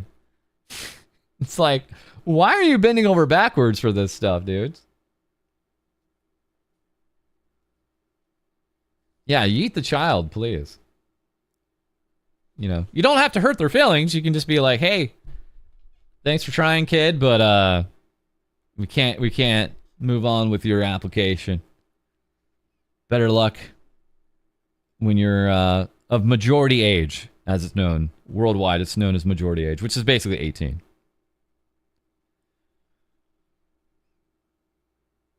Safest way to protect personal info is to not gather them unless absolutely necessary, even if it means more work. Yeah. So really, I think a lot of these agencies, by asking for this personal information, they're actually filtering out a lot of people who are not serious, right? So, but also, people are pretty open about their information these days. Let's be for real, right? Like, we're asked for our personal information almost daily from every service underneath the sun. So I guess it can't be too surprising. We kind of have a culture of it now.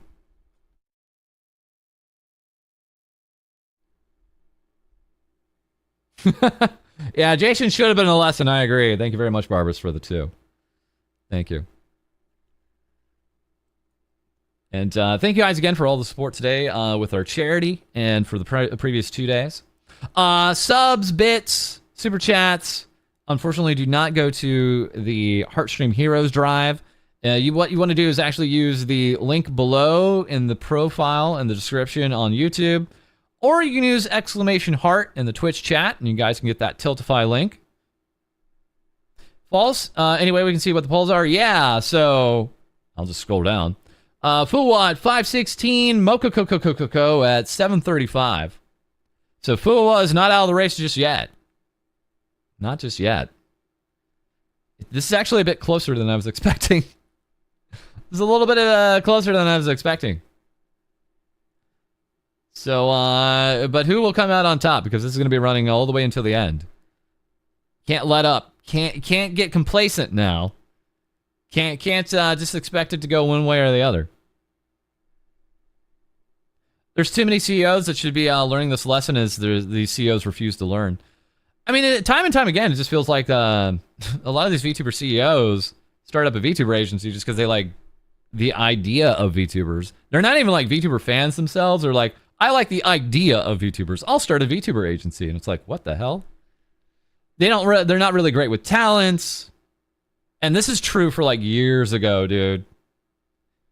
Yeah, it's a little tech bro-y, or they don't even have that background. It's kind of sad.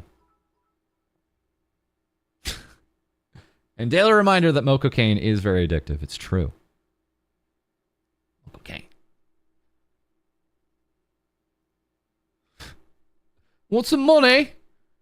Good boy, some talents.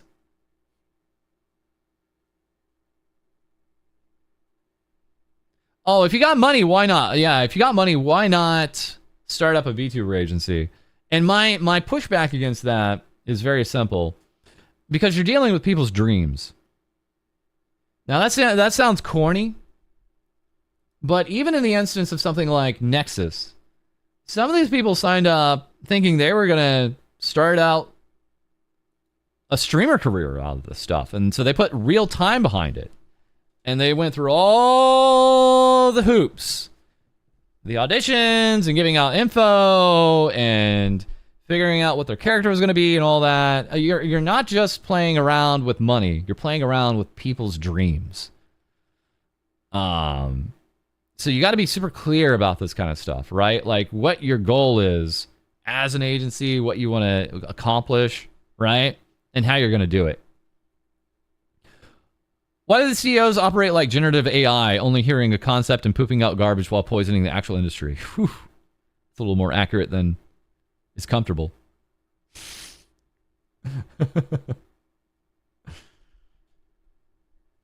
I'm a little interested to see how much cover lost in the first few years before making net gains.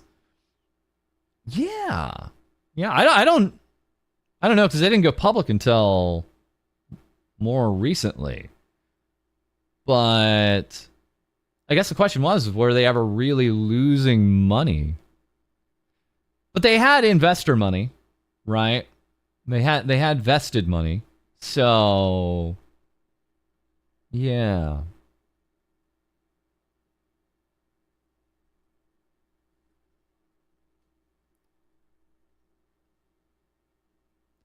Still better in Hollywood is, I would argue, a low bar, but point taken.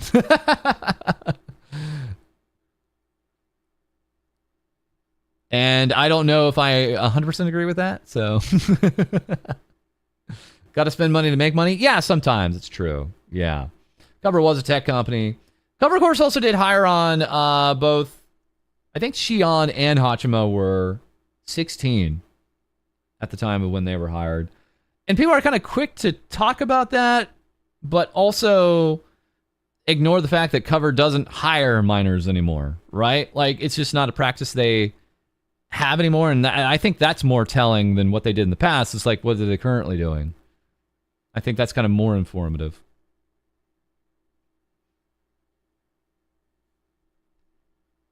It sounds like we should be watching this Rima video. Guys have been bringing this up from time to time. The one I crashed out about. I wonder if it has any new information is all. The Owozu one. It's amazing? Cool. Isn't 16 legal age in Japan? Legal age for what? For what? For what? What do you want to do? What are you doing at 16? Because you also have 20. That's another age that's important over in Japan. But here's the thing, guys. It's like, I don't know, man. I see people in my chat like, isn't 16 legal age in Japan? I'm like, I start side-eyeing you. It's like, hold on, wait a second. How old are you? I think anybody that brings up the, well, 16 is the legal age of employment. It's like, wait a second, how old are you? Hold on. Wait a second. You're the one that I'm giving the side eye on right now. Because it's like, no, it's like, hire the 16-year-olds. It's like, wait a second, how old are you? Because if you're 16 or you're 15 acting like you're 16, it's pretty obvious.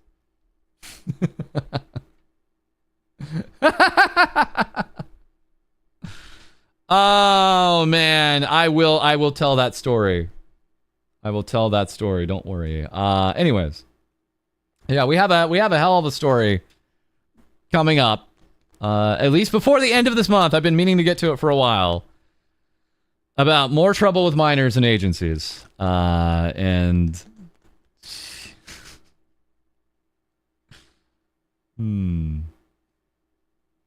I started working at 15 at an amusement park in the US. Yeah, I started working at 13 as a paper boy. Yeah, I was a paper boy.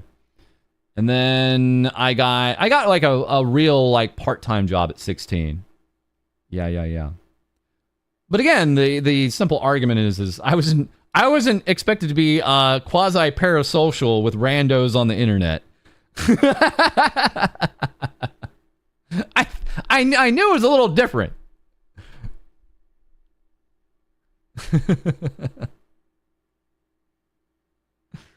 I knew it was a little different.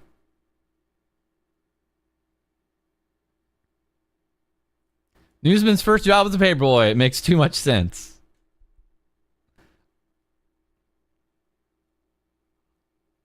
My dad was a paperboy in his youth, so in my head, now you're his age.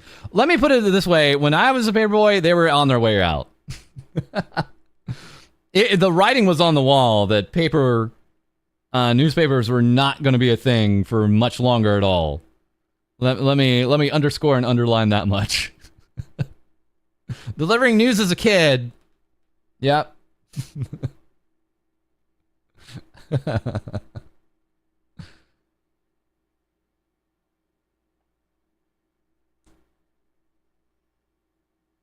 False used to use oil lamps. Shut up! No. False yearns for the news? I do. It's true. When was that? The late 80s? What the hell? No, I think newspapers were doing pretty well. And then I became a paper boy and they just immediately fell off the cliff. So, oh well. False is younger than me. Papers were everywhere when I was a kid. Yeah.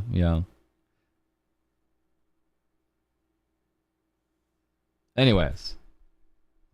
Yeah, honestly, your brain isn't fully developed until you're 25. Managing parasocial when you're only 18 seems too low, to be honest. You know, I mean, we also look at, we talk about this a lot. I mean, we look at show business and things like that. And it's like, yeah, you got kid actors, but they have a bunch of like laws and rules and things and regulations around that stuff that's really important. Their parents have to be really actively involved with it. And sometimes even that's to their detriment, right? So even that's not like a great,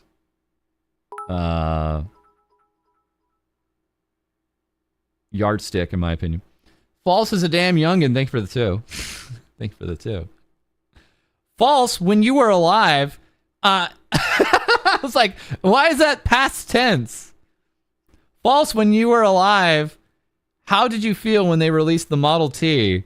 Like, I'm just dead now. I've been dead and you're talking to a ghost. When you were alive, what does he know? The only Disney Channel kid that has a decent head on her shoulder was the girl who played Raven. That seems about right, yeah. Rip Bozo. Ghost in the Machine. I can't believe False is dead. Salutes in chat. Can I get some 07s in chat? False Ghost D. My ghost lives on as a news tuber. It's terrifying. Anyways. So yeah, we have an upcoming story. Definitely in regards to that. But anyways, it's a topic that kind of been beaten to death a little bit.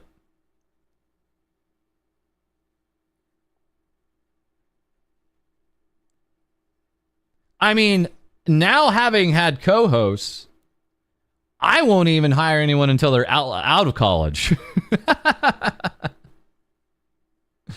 I won't even consider someone until they're out of college, dude. If I bring on any more co-hosts or have anything to do with any kind of VTuber agencies or anything like that, that is not happening.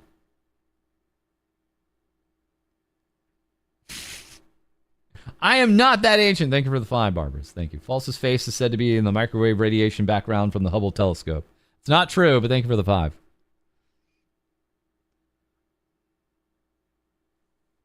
Yeah, good idea.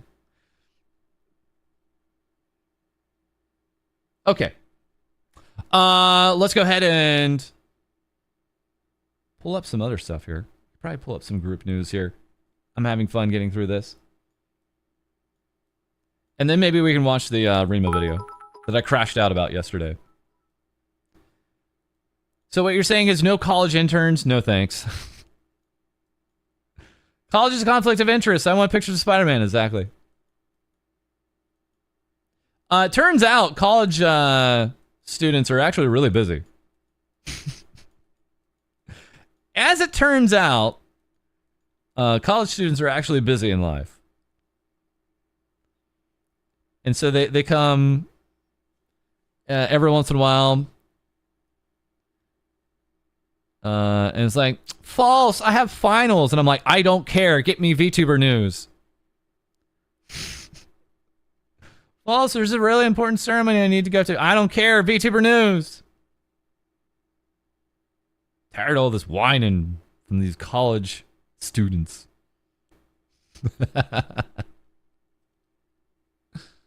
What about a grad student making a dissertation of VTubers? No, I need them out. Out. College involves schoolwork.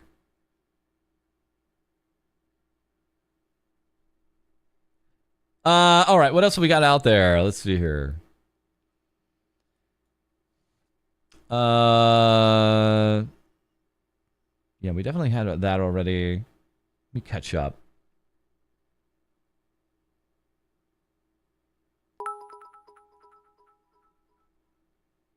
UncID. Okay, now I know you're young. These Zoomers are calling like 20-year-olds and 25-year-olds Unk. How dare? How dare? Dude, actually that was a question. Not to go like off too tangent, because I do want to talk about Lumi, woo, real quick. But this was actually something kind of brought up. It was like, why is there so much arrested development going on with Zoomers right now? Like these Zoomers do not want to grow up. They refuse to grow up. It used to be we were dying to grow up. And now all the Zoomers are like the exact opposite. There was something I heard that actually made some sense to that. Which is like cost of living sucks. It did used to be like back when our parents and our parents' parents were around, you were just handed a house. Like you had a 9 to 5 at the mill. You go, you earn some cash, earn some dough, and you come back, and you had a house you could own, dudes. Now it's like Zoomers ain't got a shot, dude. Yeah, adulthood is crazy expensive these days, dude. It's insane. Growing up in this economy, they saw what happened to us millennials and want no part in it. Dude, yeah, right? No money, Sag. Cost of living, all that, yeah.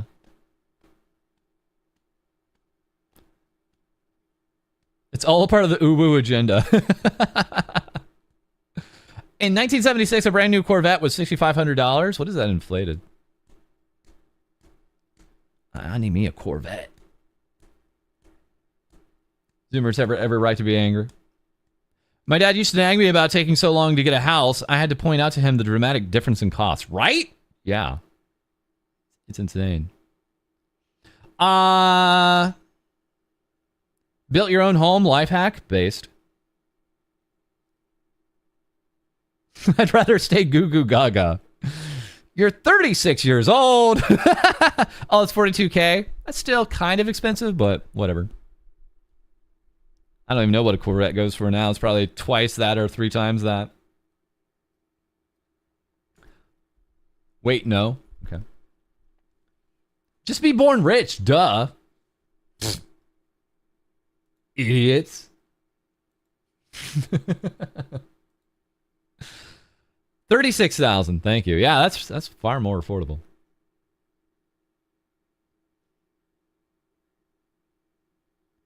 I went for smokes once and saw a car for sale for the same price. Back when folks could work for a gas station for the summer and pay for the semester of college. Yeah. Yeah, man. I used to work in another office. It feels like a million years ago. And we were right next to a law office. And I became friends with one of their pro bono lawyers.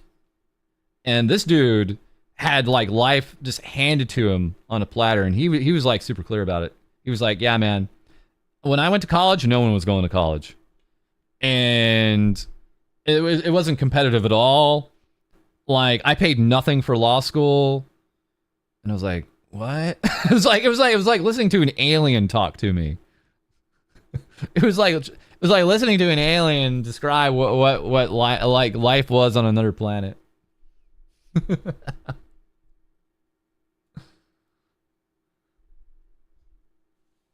And he knew it. He knew how good he had it, and he was very clear about that, and how hard it is, even then. Anyways, okay, back to VTubers. Enough of the zooming. So here we have Lumi.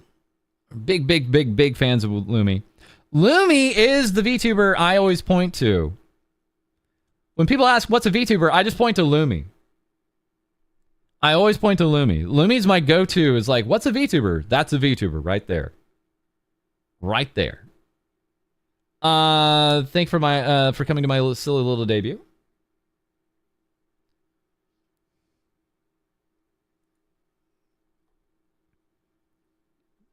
Yeah, we're big Lumi fans here. Here's the reference sheet. Concept was a sub goal from my ongoing subathon. Cool.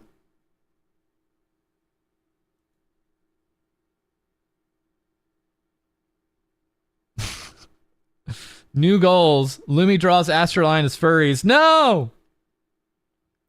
However, 1 hour of Finnish ASMR incantations sounds very promising.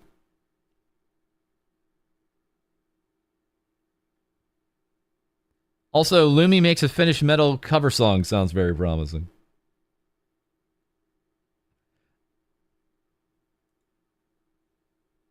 We have Mr. Finland. Look at these legs. Mr. Finland. Check out the official Mr. Finland plushie. Thanks so much for Makeshift for partnering with me to make my chat mascot into reality. Look at these legs, bro. She's going to accidentally summon Odin.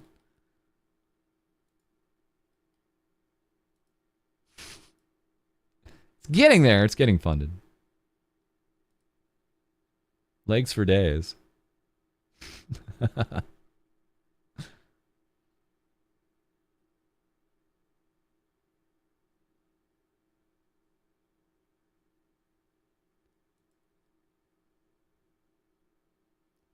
Quick congratulations to Pam on the 50k subscribers.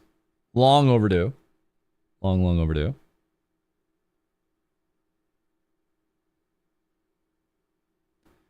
What's all this? Oh, it's deleted. We had a Nexus talent out here saying something here. Y'all, I wanted to do a stream and enjoy my time. I guess I can't even graduate in peace without somebody saying crap on here. That isn't even true. Oh, man.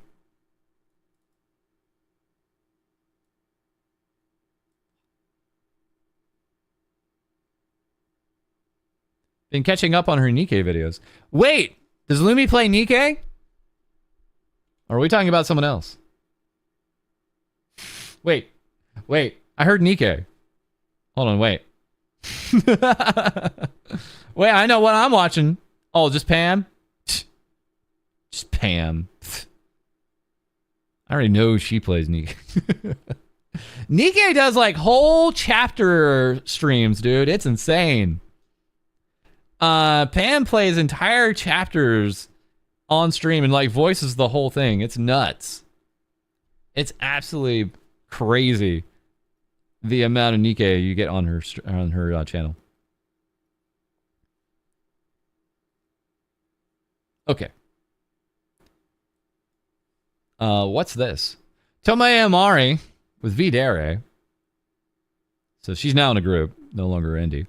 For VTubers that invoice through PayPal, please take a look at this and confirm your information.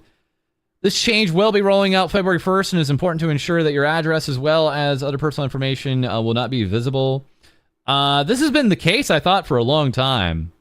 Yeah, if you are out there, you want to make sure you have a business PayPal account and that you got that locked down. And even then, horse on screen. It's kind of annoying because when you're making some orders, sometimes it'll ask you for an address, even if you're just doing a digital order. So you want to be careful about that too.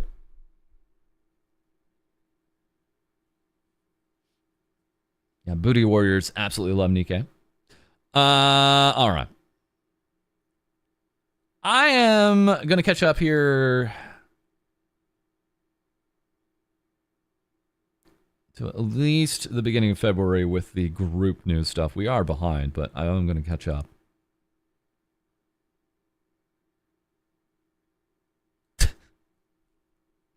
Apollo with Mythos. Hello, Clussy Fever is in February 15th. Great. Got some clown tuber going on here. What's 1060 West Addison? Hold on. 1060 West Addison? What is that? Wrigley Field? That's just Wrigley Field.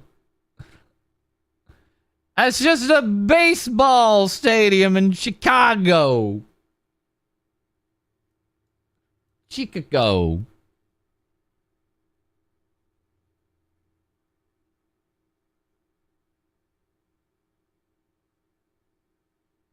It's a Blues Brothers reference. I see.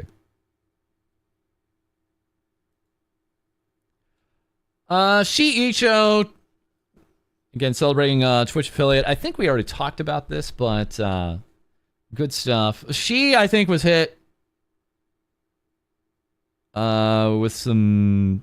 I could have swore like she was a part of that demonetization run that has happened and is still happening.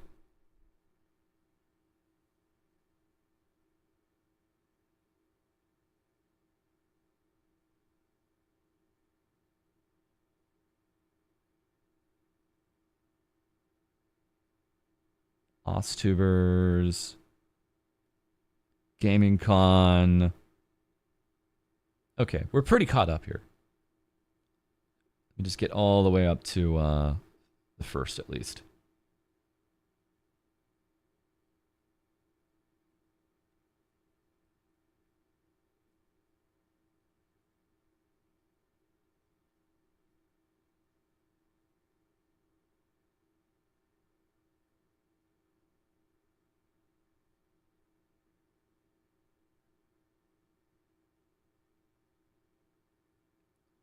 What the hell is this? What? Like, official statement, business operation closure of the Jungle Tavern. What is that? I don't even think I've heard of this before. With heavy heart, we announced the Jungle Tavern will be ceasing operations as a VTuber agency effective February 3rd. Huh?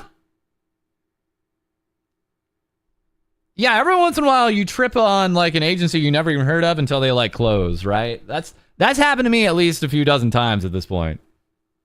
Who? Not to be rude, but man.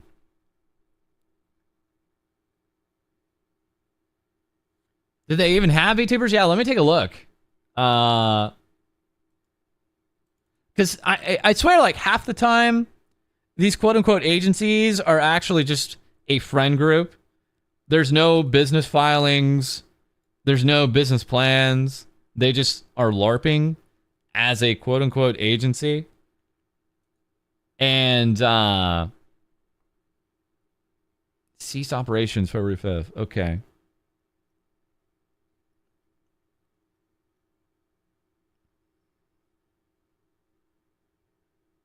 I mean, they were retweeting some VTubers, I guess. But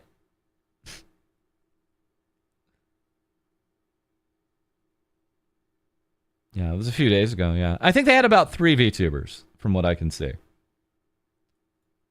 Just real quick. The wait is finally over. Tonight marks the revival debut of our incredible talents. Okay. This was... Wait. Are you serious? They had... This was back on January 17th. And then they closed on February 3rd?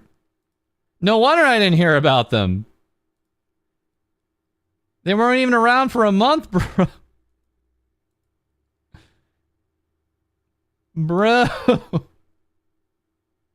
I mean, I guess it's like a revival debut or something like that, but that's not great. Okay. Officially closing VTuber agencies is a trendy thing to do. I agree. That's a hell of a way to do a marketing strategy. Close down as an agency and then go quote unquote indie. I don't know, man. I don't know. I can think of cleaner ways to, get attention. How about just make good content? Is that... I mean, I don't do that. But... but what if others do that? Yeah, these look like revival debuts. They've been around for a little bit before that, but... yeah, they were hyping this up a bit. What did they say? What did they say in their farewell here? The decision was not made lightly. We deeply appreciate all the love and support. We're releasing our talents from the contractual obligations. Media platforms are closing. Sorry. Okay. Very, very... I mean, I've read the same message like dozens of times at this point. They all read the same, it feels like. But at least they're getting out of their contractual obligations, which is good. Okay. Moving on. Moving on. Moving on. Moving on. Moving on. Moving on.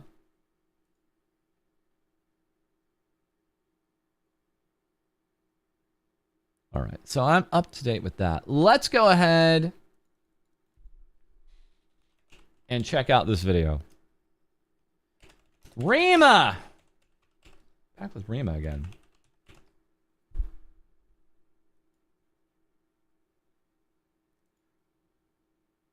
Rima Bobina. She's running a fundraiser here, it looks like.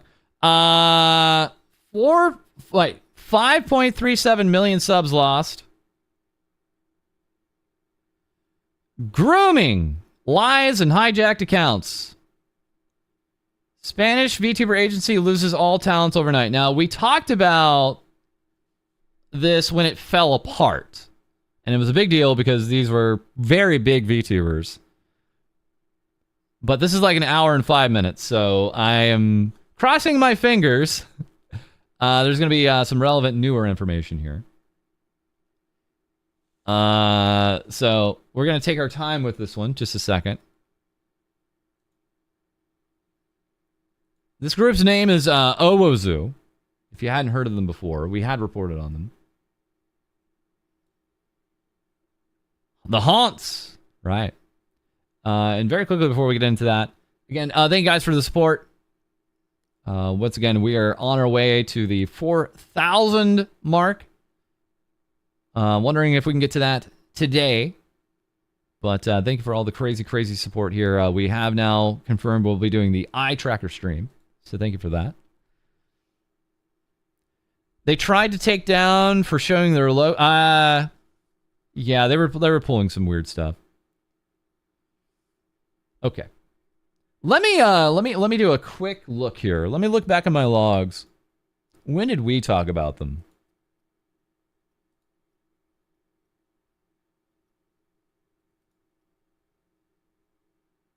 Let me go back to my my logs here real quick here. Oh, whoa, zoo.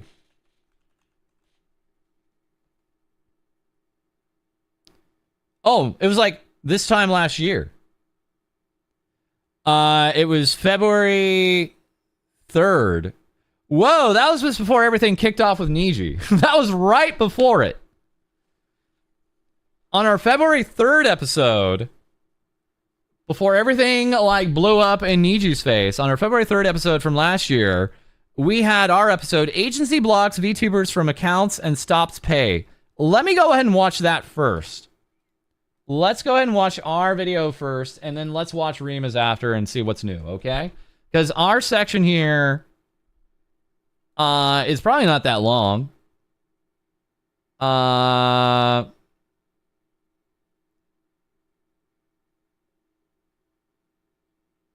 I think it goes on maybe for 10 to 15 minutes, so we that'll be easy to react to, because we'll get caught up as it was last year. This is this is just before everything blew up. Also, this is insane. And you thought it was big news, and then Niji dropped the Megaton. Well, yeah, sure. It was around the time of the Selene stuff. Should have been Uwuzu. 69% chance Rima's lurking. Yeah. I think I covered most of what I could at the time. This is hilarious because I'm on here and it's like recommending 4 of my videos. It's like 4 of my videos are getting recommended and then one of Gigi's. By the way, I don't like this because that means you can only choose one of my videos and therefore the other 3 videos get hit. So I actually don't like it when YouTube does this. Thanks, YouTube. Now you guys, now I don't have to wonder why sometimes my click-through rate is not amazing because you literally force a bad click-through rate on some of these videos of mine. Thanks, guys. Suffering from success. Thanks, dudes. All right, let's go ahead and hear what this bonkler has to say. What does this dummy have to say here?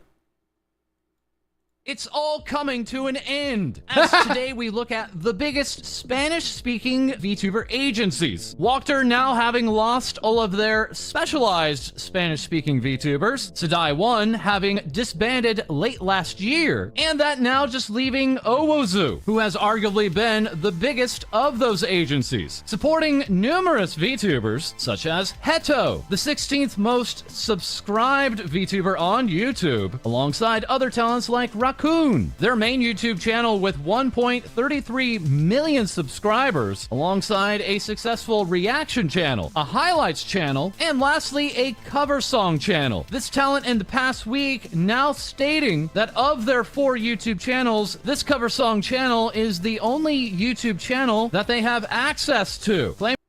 So yeah, this was kind of the issue. That's why we said agency blocks VTubers from accounts. That they have been locked out of the other YouTube channels by their own management. So what exactly happened? We can start off by looking at Zero. Owozu announcing on January 28th the addition of their newest affiliate, Zero. This agency only 2 days later on the 30th announcing that not 1, not 2, but 3 of their affiliates, including Zero, are disassociating themselves completely from the agency, stating we wish the best to the creators and respect their freedom to do what they want with their characters from now on. But now here's the twist. Zero was the VTuber persona of Drakeout, one of the founders of the Owozu agency. So why would one of the founders remove their VTuber connection to their very own agency? Well, around the time of this announcement for Zero joining as an affiliate, numerous talents with Owozu would begin speaking about harassment, violations of terms of service against artists, their personal information being suspected of being leaked, along with blacklists and account lockouts by management. Owozu formally on the 29th tweeting out, "We understand that Owozu is being asked for public details about the situation with its creators. However, at their request, we have asked that private and direct communications stay on an individual basis." Owozu has accepted this request of the creators, and yet despite that, in the last 24 hours, we have seen repeated public and notorious behavior contradictory to the request of these creators. We continue to maintain conversations with these creators, and we apologize to the public for this situation, and we will give you news when the relevant deadline arrives. Sincerely, Owozu. This receiving a public response from one of their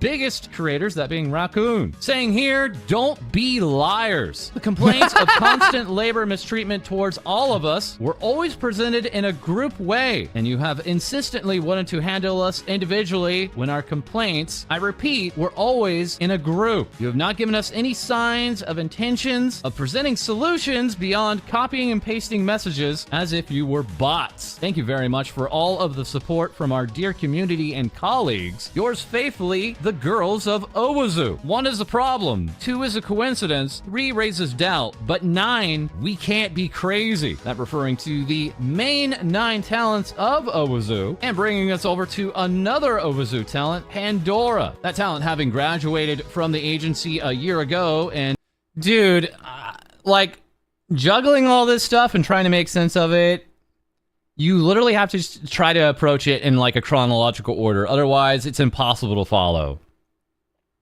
It's so wild. Was this the one where the talents banded together to come up with a letter?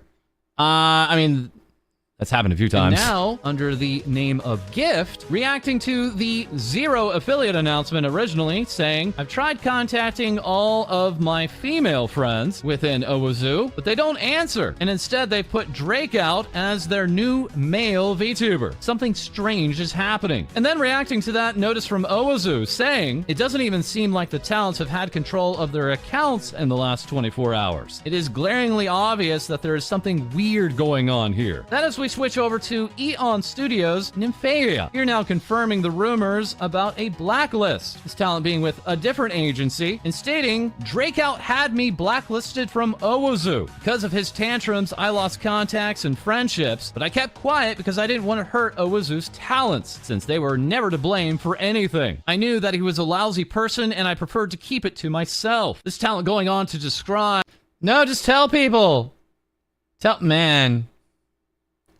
Man, the things I could say about how Drakeout did not see talents as talents, but instead simply as projects, moving from one to the next. Lots of saying, too bad the girls had to put up with you for so long, and this didn't come to light much sooner. Much strength to the girls. You have always had talent, and you do not need any person or company to continue shining. As further with Owazoo, we have Chessie and Karma, allegedly losing access to their accounts overnight. Raccoon sharing this, saying, please make a massive report on Karma's Discord account. It is urgent. They want to invade your privacy, and they are violating their own clauses. Raccoon further stating that management taking over this Discord account without permission could be violating privacy, sharing that Karma had stored sensitive information such as bank accounts, documents, passwords, and other social media networks, unique tax codes, and more linked to their bank account on their Discord. Isn't what they are doing to us a crime? Aren't they violating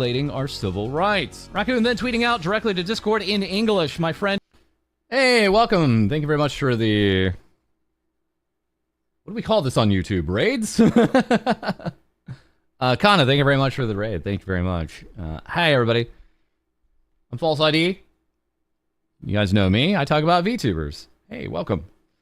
We're catching up on a story in regards to a Spanish VTuber agency that basically fell apart around this time last year.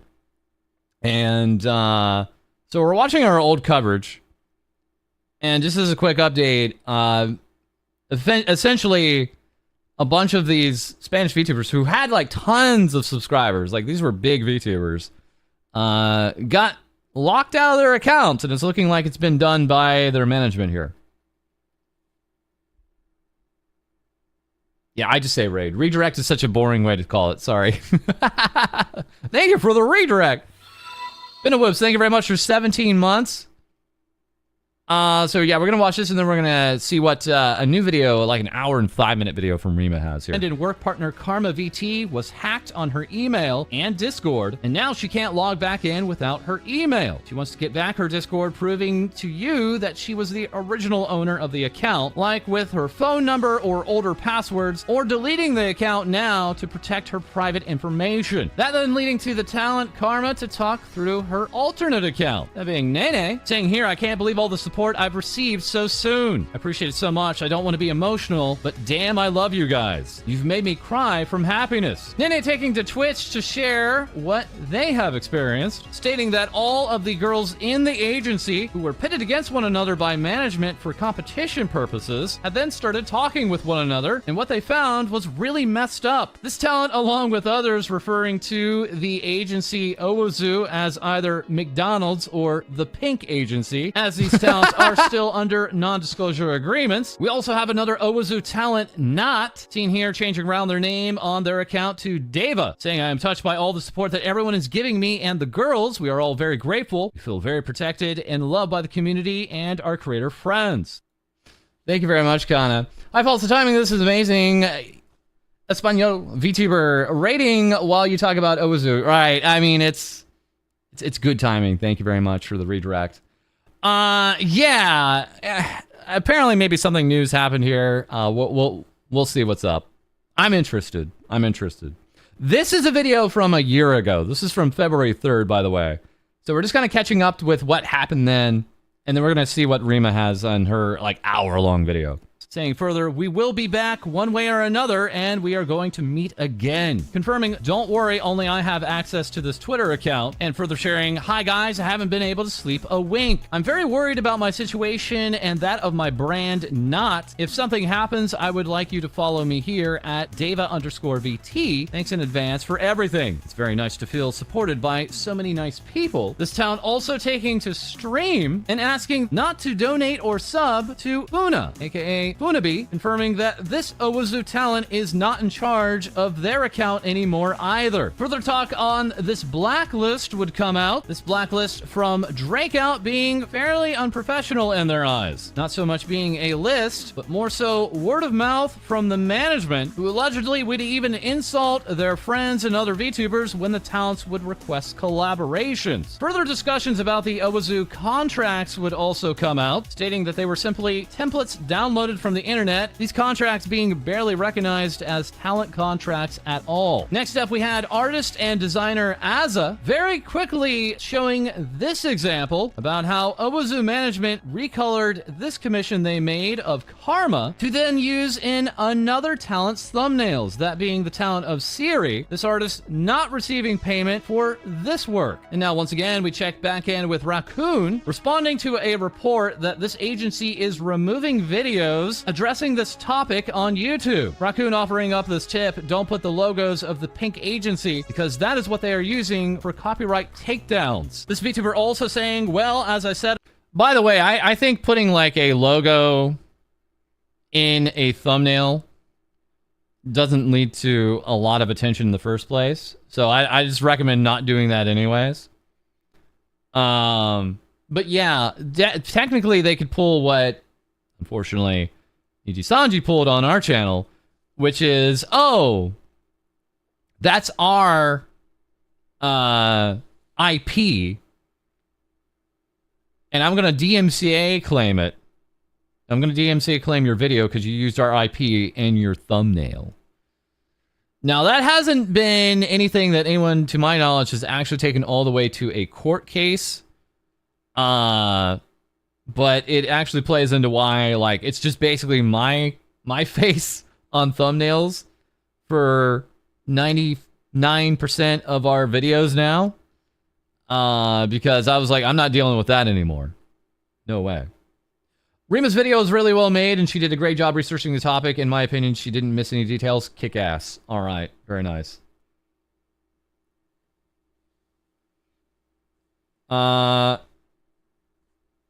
Meanwhile, they can't secure some of their songs' copyrights in their upcoming concerts. Yeah.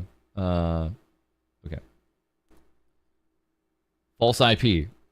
I'm prepared to lose everything, so I'll leave you with my alternative Twitter account, that being Raccoon Alt. Follow me there, please, in case this account disappears because of the pink agency. Raccoon then later going on to show this monetary transaction of nearly $3,300 US, stating the pink agency is asking for reimbursement of all of the donations that were intended to cover the costs of my own operation and medical support for my kitty. They know perfectly well that I am in a vulnerable situation, and this is the last straw. This is just one of the many proofs that these people are not the pussy cat. Yeah, this is like where it became like a humanitarian story. It was like they even wanted to take back the funds that one of their VTubers were using for medical expenses on their cat, dude. Like, there's just not... you can't dig yourself out of bad PR with that look. Are very, very evil and are only looking to do harm. Then stating on their out account, I am crying with rage. At the beginning, they would not even allow me to do crowdfunding or commissions or anything. I had to beg them to give me permission to do one, and now they want to take everything away from me, knowing that due to my illness, I could not work for the 2 months of November and December. Raccoon then taking to stream to say, thank you for giving us the space to speak. The 9 girls haven't slept. We are mentally tired. I can't speak a lot because of an NDA NDA, we are terrified. Most of the girls lost their accounts in an overnight attack from management to take all of our credentials. All of the girls have been suffering a lot, and we have felt really alone, but thank you for giving us all the support we need right now. I've spoken on this so little because of the NDA. In the past, I was terrified to even speak to my family because I didn't want them to know that I told something to someone and that the agency would fire me because of that. Raccoon then confirming they have recovered access to their Twitch, their Twitter account, and their cover song YouTube channel, but also hinting that someone had already doxed their personal phone number. This VTuber going on to plan a big re-debut in March, but also stating they're not aware if they'll be able to keep their name. And elaborating further on this transaction, stating that for their donations page, everything had to go through Owazoo first. This even also including Karma's Fansly account. Meanwhile, also with Owazoo, we have Shubi effectively saying they do not wish to take sides or speak further on the matter. That talent very much connected to one of the founders of Owazoo, that being Misra, tweeting out after the main Owazoo statement, "Right now we are negotiating privately with the girls through their respective emails. These answers may be delayed as they require an analysis of all the context." So this is where it gets all, I mean, I know this is like really confusing because there's like a dozen people that have been mentioned here, and that's always how it works. I wish it was always like, it's like one person, dude, it's one person and an agency, and it's just clear cut. But every time things like this happens, it gets super messy because every once in a while you get these instances where one of the VTubers is not along for the ride with the other VTubers that are leaving or staying, and they're out there with a very different set of ideals, and oftentimes you find out, oh, they're actually very intimately involved in a different way. It's never as clean as you hope. Many of them are demanding answers in extremely short times, but in these circumstances, this is simply not possible when they have chosen a formal communication by mail through legal advisors unilaterally without allowing for another way to contact them. Unfortunately, on my part, I can't do much more, as I do not have the corresponding knowledge to handle the situation myself. The only thing I can promise you at this moment is that regarding the leaking of the girls' personal data, it was never our intention to get to such a point. I cannot comment much more as that could break different confidentiality documents, which I am respecting. Have a good afternoon. Various users taking this founder to task, such as this post saying, I'll say this. More than any other community, the Spanish-speaking VTuber community, the fans get into it. They get into it. And what I always have to be careful of whenever I get into this stuff, when I'm talking about Spanish agencies and Spanish VTubers, is some of these fan accounts kind of make it almost like about them. And it's like, okay, well, this isn't about you. It's about the VTubers and the agency, right? There's a little bit of like almost spotlight hogging you have to be kind of aware of when it comes to that. But on the other hand, they are very outspoken, usually for the best. They always want transparency, usually for the best. And yeah, they're generally who you're going to sometimes find out what's actually been happening in a very clear-cut way. So in that way, they're actually very much needed too. You just have to be careful with how much and how you're presenting the information from them. Mr. has said that he is not the sole shareholder of Owazoo, while the legal papers indicate that he is the sole shareholder. Very passionate, the Chilean government. This information is corroborated in the company's incorporation documents, which are publicly available. And as for Draco, his response would say they took advantage of this topic and branded me as a martyr. And now suddenly I'm the cause of all the problems of the VTubers. This fairly rambling message, then addressing his VTuber character of Zero, saying, "I'll simply cancel it. It was scheduled for a long time because I announced it a year ago." You can see in the account itself and on the YouTube video announcing it. As for the rest, to those who wrote me, we'll keep in touch as always. Numerous other personal allegations swirling around the situation. Well, very quickly, we turn to former Walker talents Eru simply giving out hugs, and Meika seeing all of this happen to her friends and reliving the trauma from Walker. And speaking of Walker, what has happened to their account that they were tweeting from? This is a different story. This is a different story. This was about the Visakai stuff. All right, so in a really dirty review here for those 12 minutes that we had here that we reported on last year, Owazu was running into a lot of issues. They ended up locking out some of their talents from their accounts. Literally, the talents had to group together and say, "Hey, I don't even have control over this account anymore. Don't support it. Do not touch it. Don't believe the lies coming from my old account." And then like apparently Owazu was asking for money back on money that already, or transaction had already happened, like medical bills for pets. Just really wild stuff. Especially for an agency that had some pretty major VTubers in it. So Sadai 1 is out the window, Owazu is out the window. Apparently Aeon's out the window, right? So is there any big Spanish VTuber agencies around? I'm not in the loop on that. And if so, did they kind of like spring up in the last year, or Sino?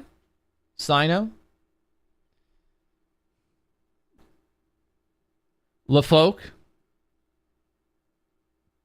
Collapsi? Okay. Collapsi PX debuted. Okay. Sino Entertainment? Okay. Yeah, you could. I think you can still consider the talents an idol. Sure. They don't really run as Idol ES anymore, but yeah. Collapsi is a group. Okay. Got it. Okay. All right. Well, that was just a quick refresher for me. Let's get a much more in-depth breakdown here from Rima in just a moment. I do want to thank you guys again for the support here today on, and for our previous days for our Heartstream Heroes event. We have the Tiltify link down below.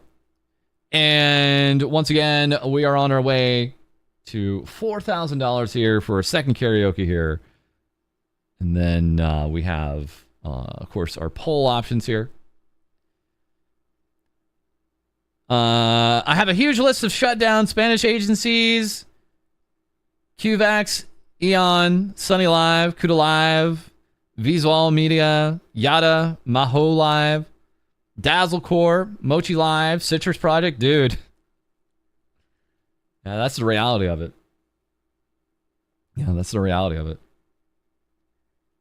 Hope you're ready for this one. Okay, I guess it sounds like I have to buckle up here. Just before we jump into this too, I'm gonna hit this up real quick.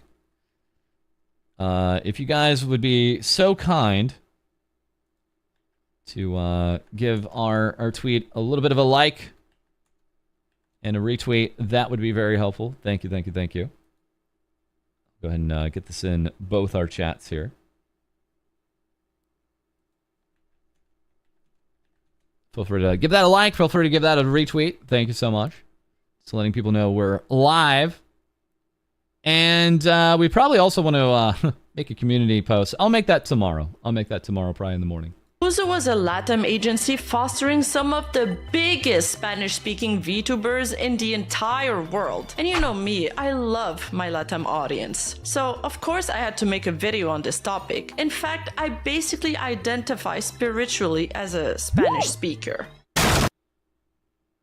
What? God fucking damn it!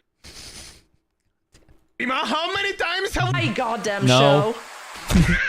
Now, where were we? Ah, yes. These VTubers, they were huge. Each of them owning hundreds of thousands, if not millions of subscribers and racking in tons of money from their very large and established audiences. To give you some context, Owuzu had a hybrid model, kind of like VShoujo, with half pre-established talents and half original talents. But today, all of the talents are gone and the agency is completely defunct. Because behind their very happy-go-lucky facade, something extremely dark and perverse was brewing, leading to the agency eventually imploding overnight and blindsiding both public and fans, revealing a tale of not only exploitation and bullying, but also sexual exploitation with underage.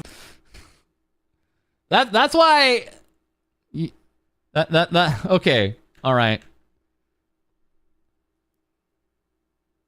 Citing both public and fans, revealing a tale of not only exploitation and bullying, but also sexual exploitation with underage voice actresses, and them breaking almost every VTuber taboo imaginable, such as hiring different actresses to voice their models, hijacking the VTubers' accounts, and charging back money from their talents. Yeah, we talked about that too. We talked about those last 2 points.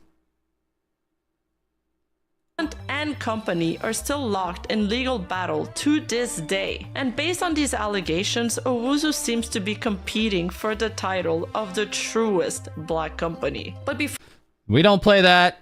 We don't do this. If that or this or that. It's like no. It's there's no it's not a competition. It's not a competition. It feels like anytime people run these stories, like now this is the worst. It's like, they're all just bad in their own ways. Before we dive in, I want to let you know that this video will be released in 2 parts, as this is an ongoing story and I've been in contact with both of the talents and their management. This is a complicated and convoluted story, which I tried to sum it up in 12 minutes and it was very confusing even just watching it. And I reported on it, right? Because there was at least a dozen, if not more, people I was talking about, and they were getting hit in different ways. So this is going to be a lot. I'll try my best to explain as clearly as I can, and the first part will focus exclusively on the allegations, while the second part will cover statements from both sides and the results of the ongoing lawsuit. But before we begin, did you know you've missed 14 uploads since my last video? I've been posting daily on Rima Evenstar highlights. Don't forget to check it out and join my Discord at discord.gg/Rima to stay updated on all of the latest VTuber news. Now back to the video.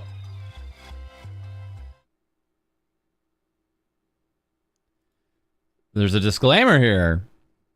This video aims to present the facts as accurately as possible. While we aim for accurate information, we cannot confirm each allegation with absolute certainty. Any individuals or entities involved have the right to challenge, dispute, or clarify the content. Well, they always do. I don't think that needs to be disclaimed. I think that's just inherent and known.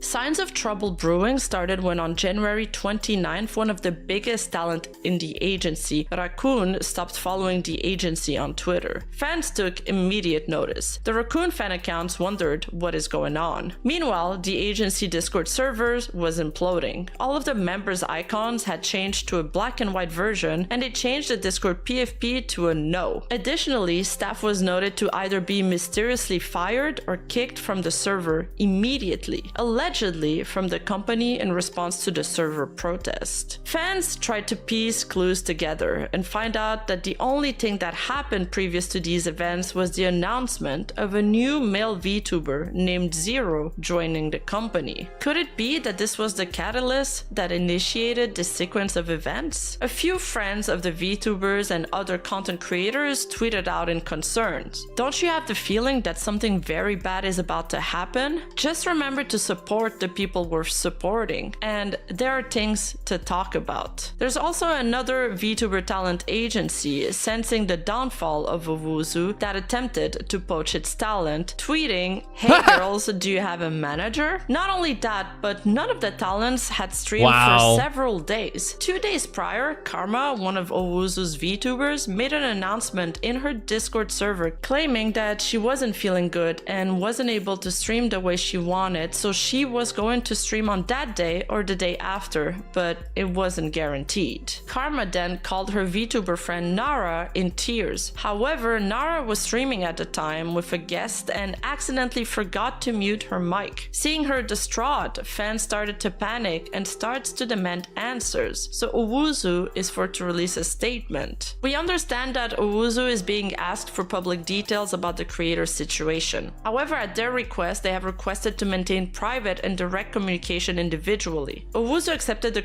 to cure some of her fire. Karma, one of Owuzu's notorious conduct. So we talked about this. And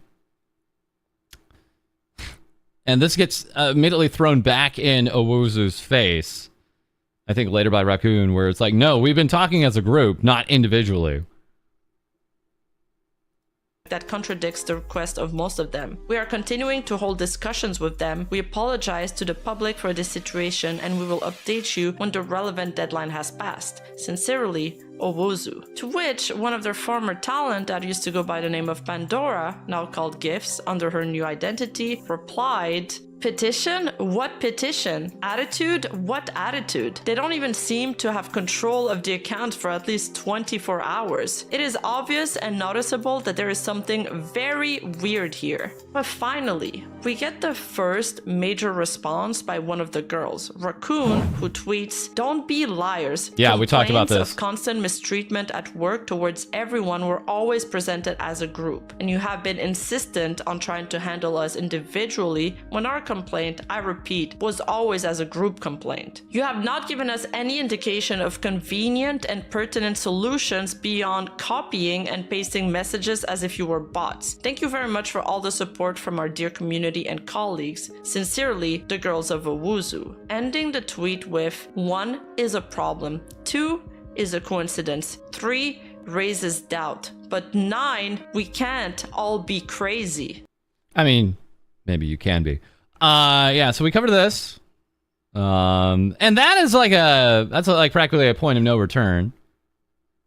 When you have like one of your biggest, if not biggest, VTubers kind of coming out and saying, no, you're not even telling the truth here, right? Like, you're saying that we requested to be taken care of individually, but the truth is, we've all been talking to you as a group, and you're talking back to us like you're bots. They're all VTubers. They can all be crazy.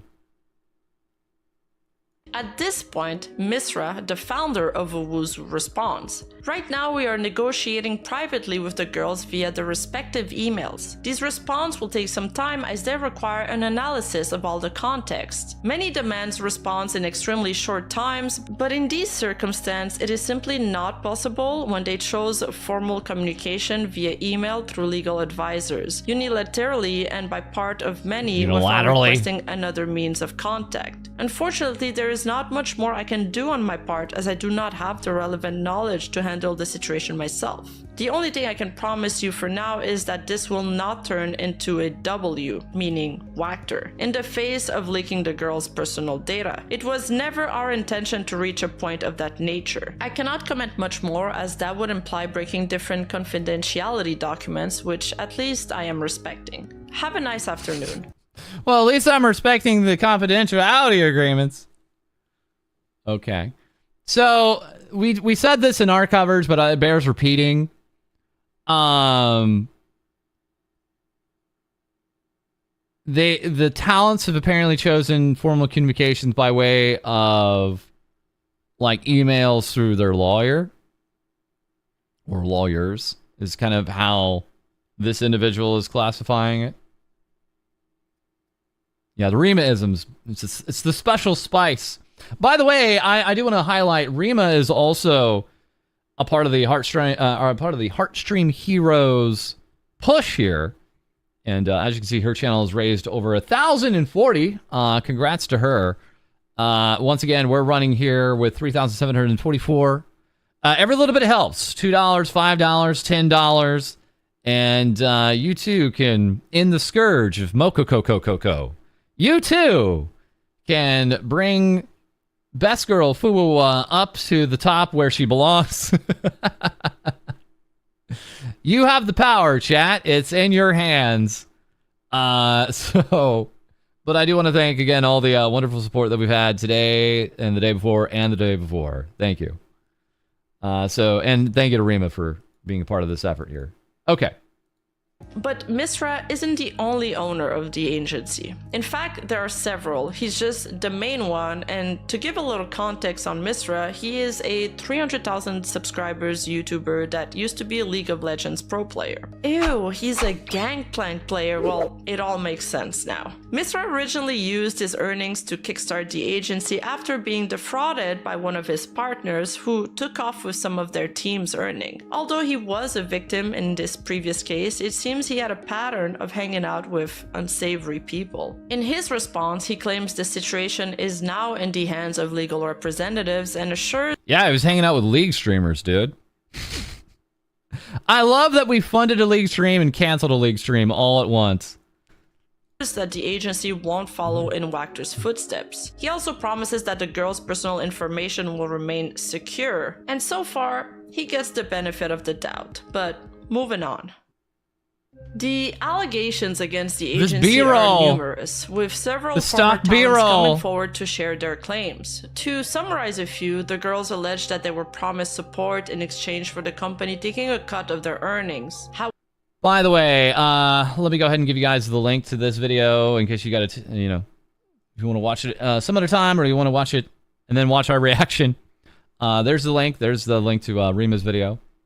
So now we're getting into the funds and holding back payment. However, instead of receiving any meaningful support, they claim the management fostered a toxic environment characterized by jealousy, backstabbing, and unhealthy competition, often pitting the talents against each other, and issues that are often associated with the so-called black companies title in the industry. One of their former talents, Gift, also alleges that they were made to work alongside an individual accused of being a PDF file. Allegations that go far beyond inappropriate exchanges with minors. When complaints were raised— What is saying? What does this say?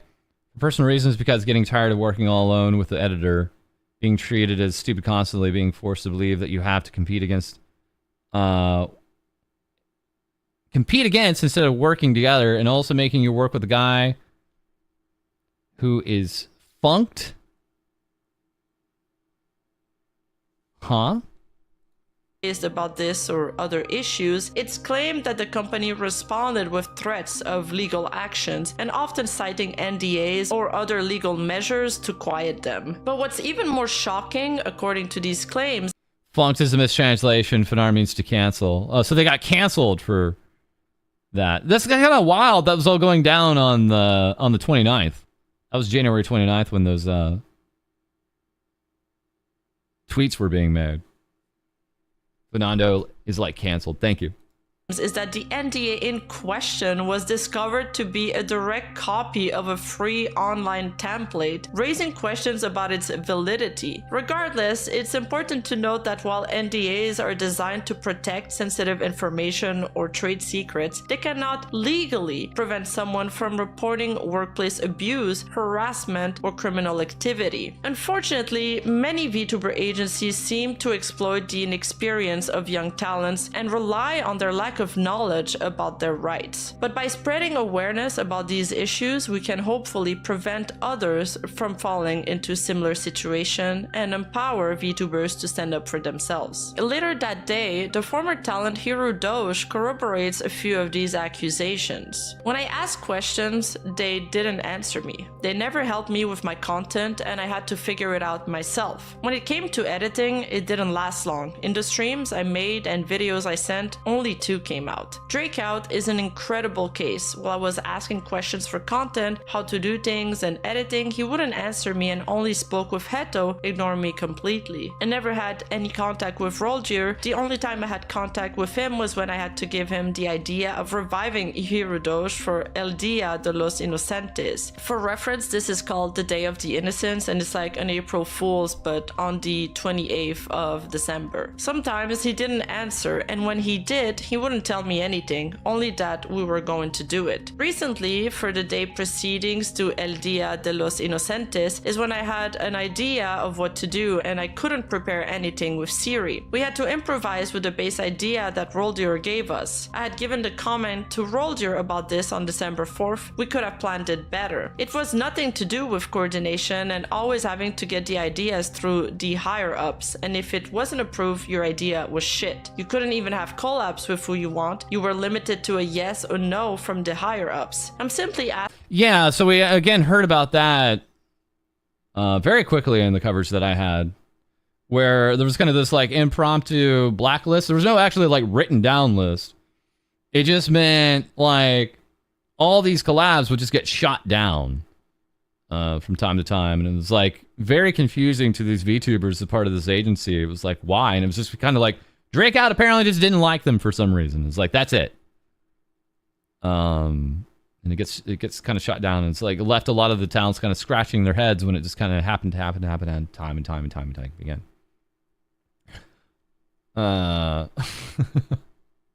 No collabs for you. That's right.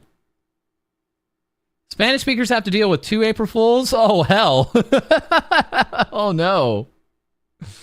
And this is right around that same time, right? So this is like the 29th of January, and apparently the other one is on the 28th, so that was just like the day before. Asking you to support the girls in everything. Hopefully this goes by fast, but I'm sending them all the strength since the ones I got to know have been wonderful. The tweet has an image attached to it, with most Owuzu's girls in Fuel's Twitch chat chanting. 1 might be a problem, 2 is a coincidence, 3 raises some doubts, but 9, we can't all... Yeah, I mean, we see Raccoon in there, we have others here. This is when they had control of these accounts, at least.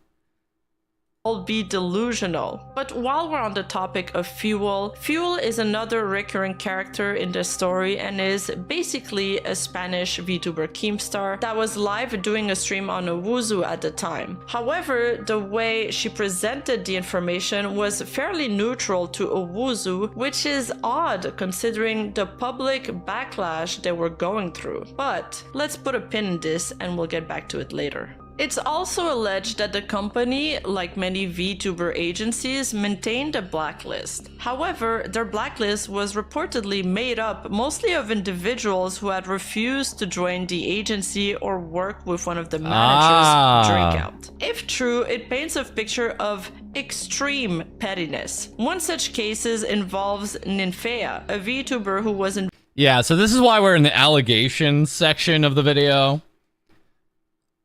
This is why literally this part of the video is called allegations, because I like probably confirming why Drakeout didn't want to actually have collabs or have those in Owuzu run with collabs with other VTubers.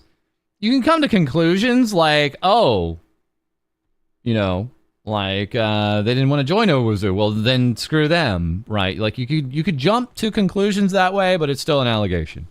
Invited by Drakeout to join Owuzu. She declined the offer as she had plans to launch her own project, but claims she faced significant consequences simply for saying no. As many of you know or thought, Drakeout had me blacklisted from Owuzu. Because of your tantrums, I lost contacts and friendships, but I stayed silent because I didn't want to hurt the Owuzu talents. They were never at fault for anything. I knew he was a terrible person and I preferred keeping it to myself. At the time, we shared a nice friendship, so we covered this too, until he told me something that opened my eyes. When he saw that I wanted to start my own project, his reaction was to tell me, instead of playing at having your own agency, you could be in Owuzu. That's when I understood that he never saw me as an equal. My project was for him a game, a whim of mine. I was only another name with a number he could add to his list of talents. Good thing I preferred playing the game, because now I know that under his tutelage tutelage, I would have suffered nothing but abuse. Too bad the girls had to put up with you for so long and this hadn't come out before. The girls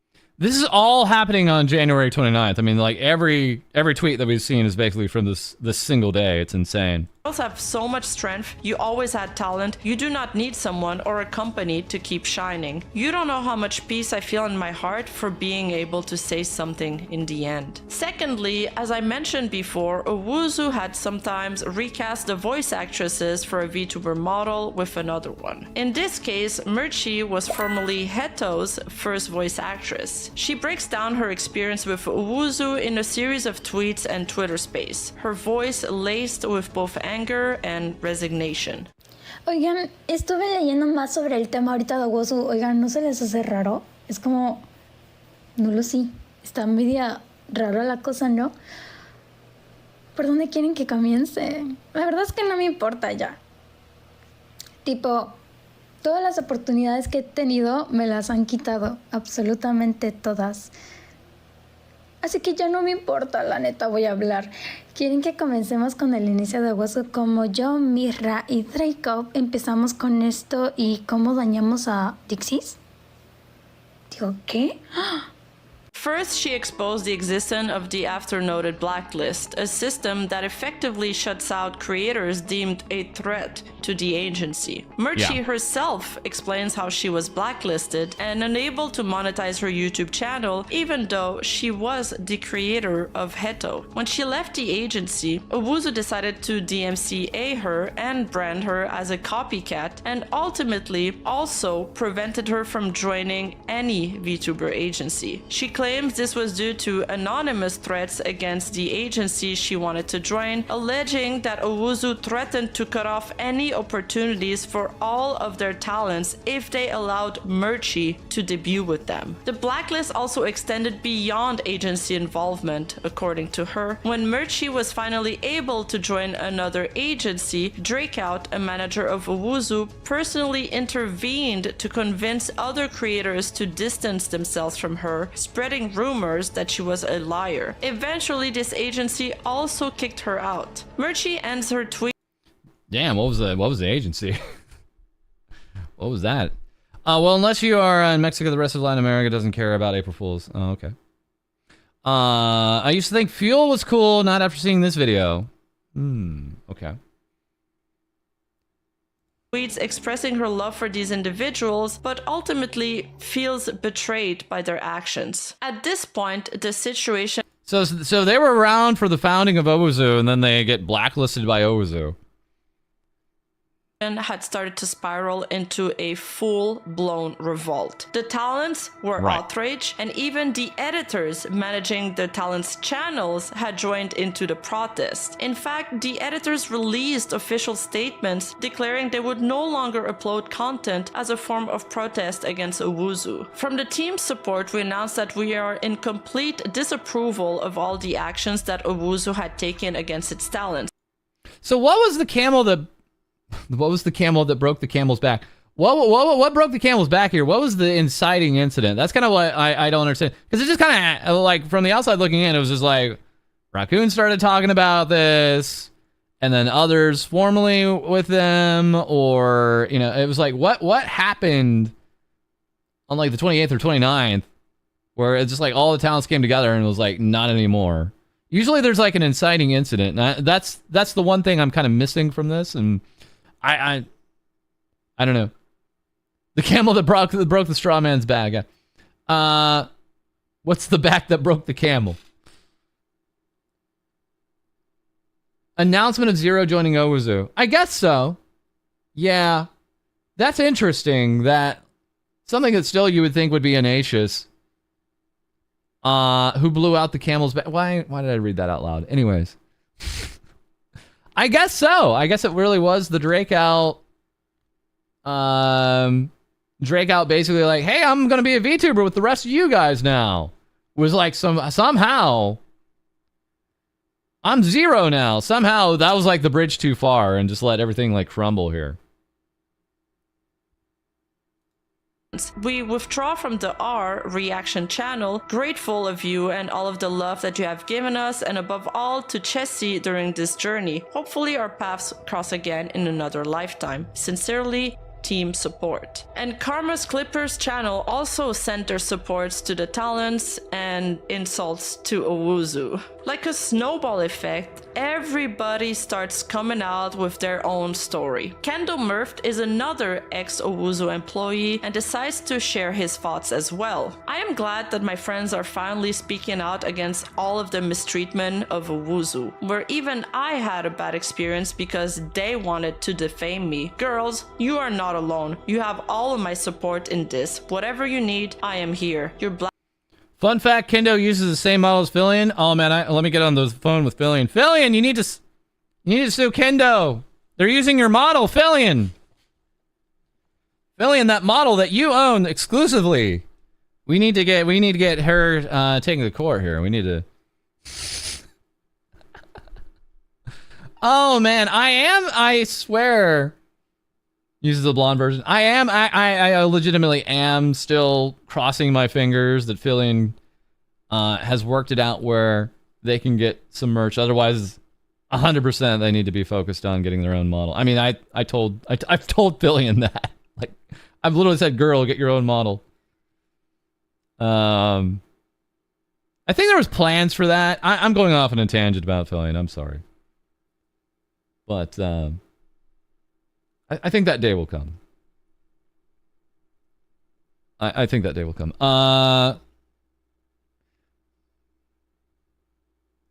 Kendo did actually release a makeshift plushie, but was smart and released it as a plush of his fan mascot. Ah.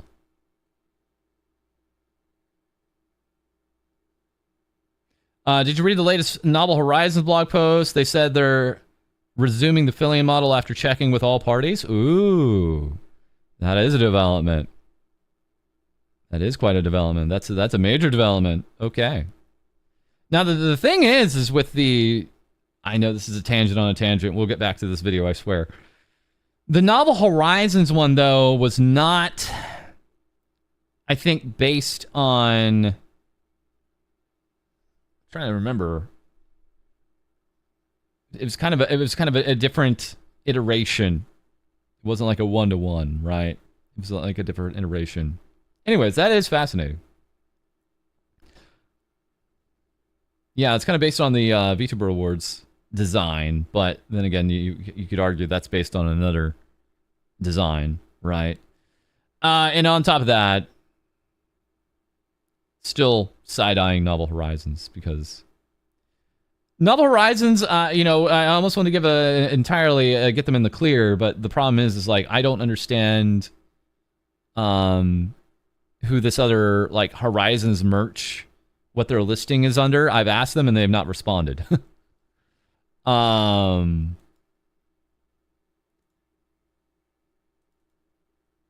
know this is on a tangent, but I've asked them and they've not got back with me, so now I'm very. The Horizons merch stuff. They have a whole other separate outside of Novel Horizons, which is Horizons merch, and I'm like, hey guys, quick question, what's the LLC for Horizons merch listed under? And they didn't get back with me, and I'm like, I don't like that. We should be able to understand what your LLC for your merchandiser branding is under, and if it's just still under Novel Horizons, just let us know. But they haven't told us, and my concern is there's a certain individual still associated with Horizons merch, and I don't like that at all. So I'm a little on the edge about how much we endorse Horizons again. Sorry, but I mean, if they have an individual there that was defaming me. I'm certainly not very interested in giving them any kind of word of mouth. Sorry to say. And if they're not clear on that, then we're just gonna have to call that as it is. And I'm really disappointed. I'm really disappointed, and I'd especially be disappointed if people were involved still with this group, and they know who's involved with the group still. So I'd like clarification from Novel Horizons on that. Because I had that question out all the way back in December 18th and I've not heard anything back. So I might ping them one more time, and if they're not clear about that, we might involve that in the video. Blacklist ends here, Owuzu. After this goes down, Murchie then decides to reveal her own experience with Drakeout, a manager of Owuzu who eventually made her lose her passion for VTubing. Honestly, I do attribute all of my problems to him. He criticized my content so much that little by little I lost confidence in it, including several works that I made with love were labeled as videos that no one would like and were not uploaded. Now, the sentimental part. When I expressed to him how uncomfortable I was working with him, he made out a drama saying that everyone hated him and that he didn't want me to hate him. I felt empathy and told him that I liked him and that we should try to get along. When I met him, he knew I was a huge fan of his, so he made me do some stuff like stab someone in the back, figuratively. My problem with Misra, he never really did anything to me, but he allowed Drake's strange behavior towards me. I asked him for a private call since he, Drake, and Roldier always went there. During that call, I asked him, crying, that I no longer wanted to work with Drake, to which he told me that I had an obsession with Drake. His last words towards me were, "Be thankful that we are giving you something. If we were bad people, we would take the characters and that's it, since it's ours." But what is ironic is that Owuzu did end up taking back this character, as it is now part of their official roster, and it's even been recasted to another. Wait. Hold on. Is Owuzu still a thing? Hold on. Didn't they, like, lose everybody? Hold on. Wait a second. Possibly? Question mark? What? Yes. The hell?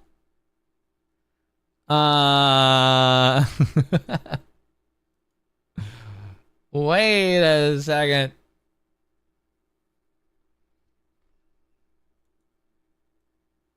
Maybe they didn't lose one member and now another member is back. So I don't think they lost Shubi, and now Karma's back, and Chessie resurrected a few days ago. Oh. Karma and Chessie got skinwalkers? They're necroing IPs. Well, now. It feels like these Rima videos are letting us return to some interesting things to update people on. Oh boy, well, their site never went down. Hold on, let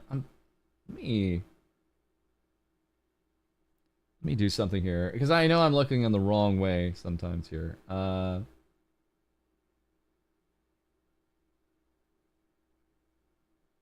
me flip.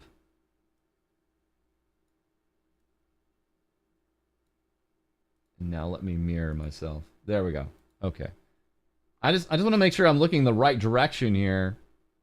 There we go. Okay, that's better.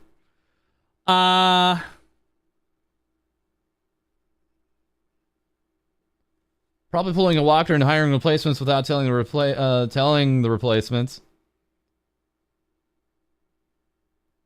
Invasion of the Body Snatchers. Their site never went down, and some main people just took a huge hiatus. They still own many IPs. Uh-oh.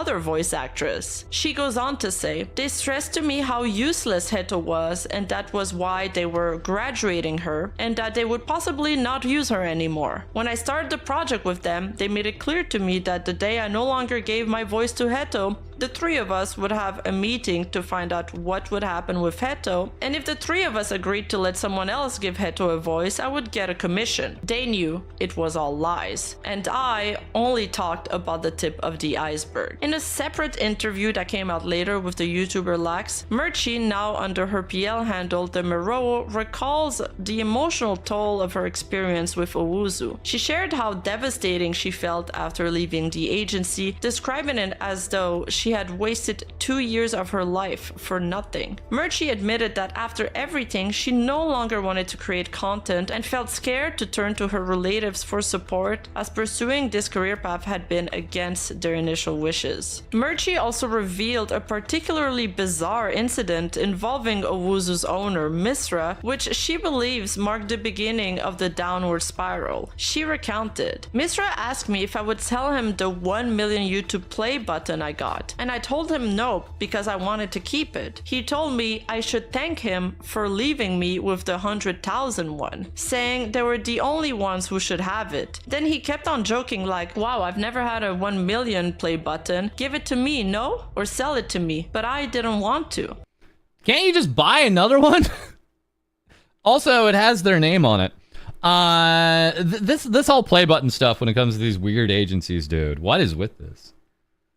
What is with this? Karma got a new VA, which at first they said they were independent on a Kick stream, but Kick? Okay. After that, some audio from private call got leaked, which confirms she's still working with Owuzu. Great! Great. So they're actually connected with Owuzu. They're just not admitting to it. Great.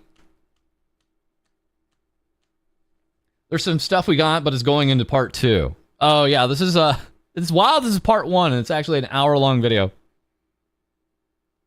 Even former Owuzu talents stream on Kick, but why? But why? This incident left her feeling uncomfortable, and she believes Drake's it in the was recordings. after refusing to sell the button that things began to take a turn for the worst. Her story really highlights just how damaging her time with the agency was, both personally and professionally to her. Tsuyu, a VTuber close to the group, then confirmed fans' doubt that the agency was in fact imploding I wish these tweets had dates on them, is my only ask, actually. But we get the heart of it, at least. because of Zero's VTuber debut announcement and more. Basically, it was confirmed that the VTuber Zero that would soon debut to join the company was also Drakeout, one of their former manager, whom, as we've seen earlier, was accused by Murchie of engaging with an inappropriate relationship with a minor. So Drakeout is a whole can of... Wait. It was Drake / Zero that had an inappropriate connection to a minor? Hold on. Say that again?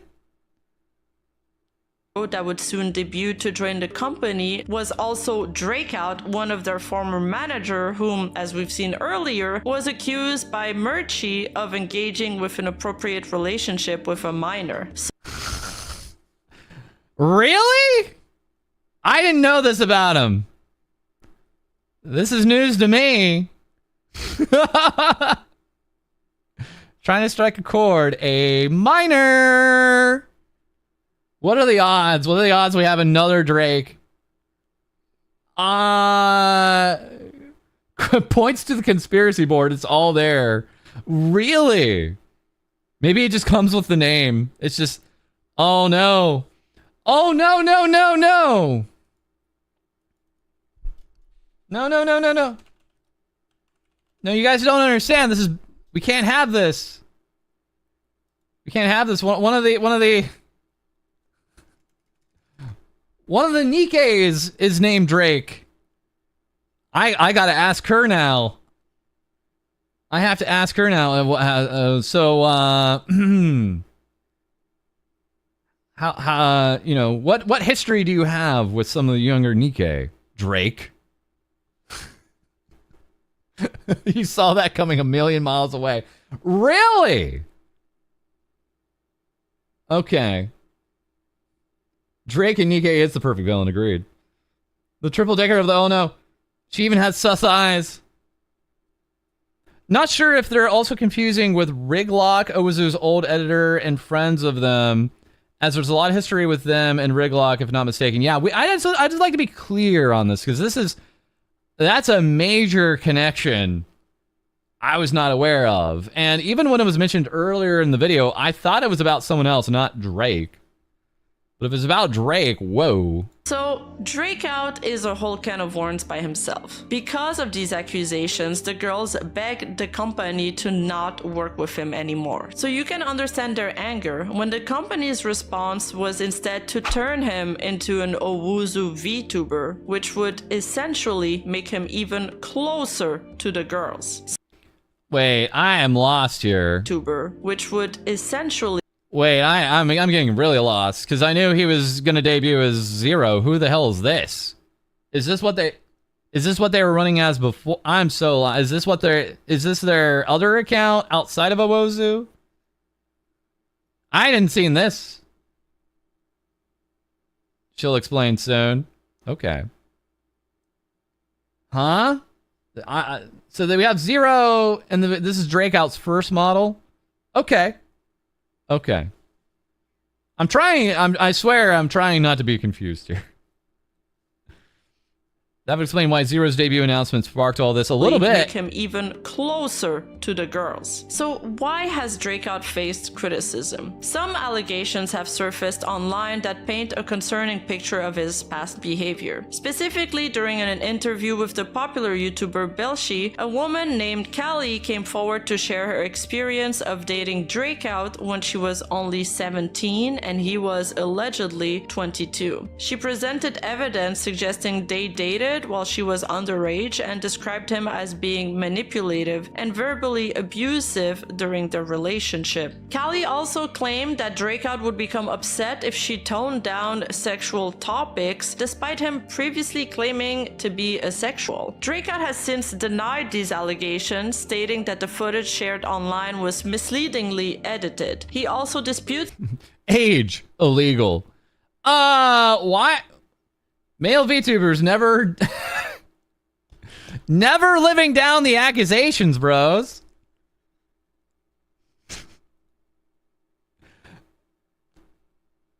Calliope Mori was involved? No. This sounds to me like Riglock. There's leaked audio of Gift talking to Drakeout not to work with him. Well, this sounds like they're talking about Drakeout now. the timeline of events, claiming that he could not have been 22 4 years ago as he recently turned 24, which would make him 20 at the time of the alleged relationship?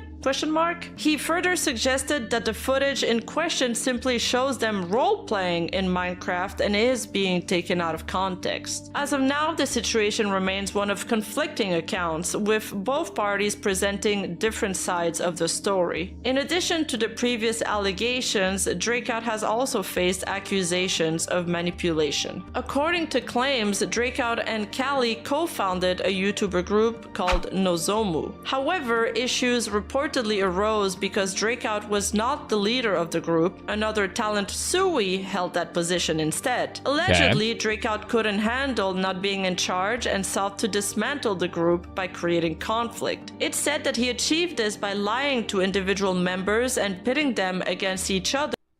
Dude in the middle. Ultimately leading to the group's downfall. Another wild thing is that Owuzu's management would frequently give the girls misleading information for them to present in the video for engagement bait, which resulted in an uptick of hateful comments on them. This kind of works like rage bait, and this is a tactic frequently used on TikTok where people purposely get information wrong or misspell stuff just to have people comment to correct them because it ups the video's engagement.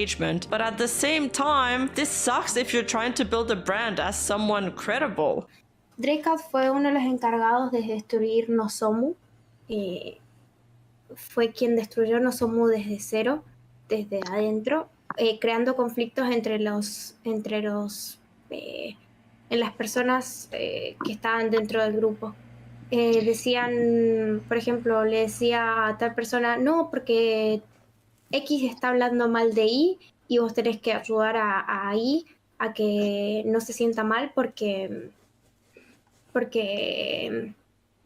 es injusto que X hable de Y. Eso pasó mucho con ex participante de Nozomu, Saskia, que había tenido un problema con Sui y con sepias, pero era un problema muy chiquito que Drakeout fue el que lo escaló tanto al punto de que yo armé una funa contra Sui, que decía cosas como que el Drakeout decía que Sui había hablado mal de Star VTuber, que él estaba hablando un montón de otras VTubers y de grupos de VTubers. Entonces me decía a mí, no, porque no podemos quedarnos quietos, no podemos quedarnos callados, estaría bueno que alguien salga a hablar. Entonces me metí... This dude's a schemer. Me metí yo a hablar por todos, supuestamente, y lo que quería Drakeout era eso, destruir Nozomu porque no estaba liderado por él, sino que por Sui. No estaba como él quería. After all of these allegations came out, on January 30th, Owuzu followed up by disavowing themselves from the VTuber and Persona Zero. That was the weirdest turn. That was like, I think that was the moment where I was like, okay, I'll go ahead and talk about this. Like, I kind of knew I was going to talk about it in a video when Raccoon was out there tweeting, but when it was like, they were making like tweets like, oh yeah, we don't associate with the person who is helping run the agency. Like, what?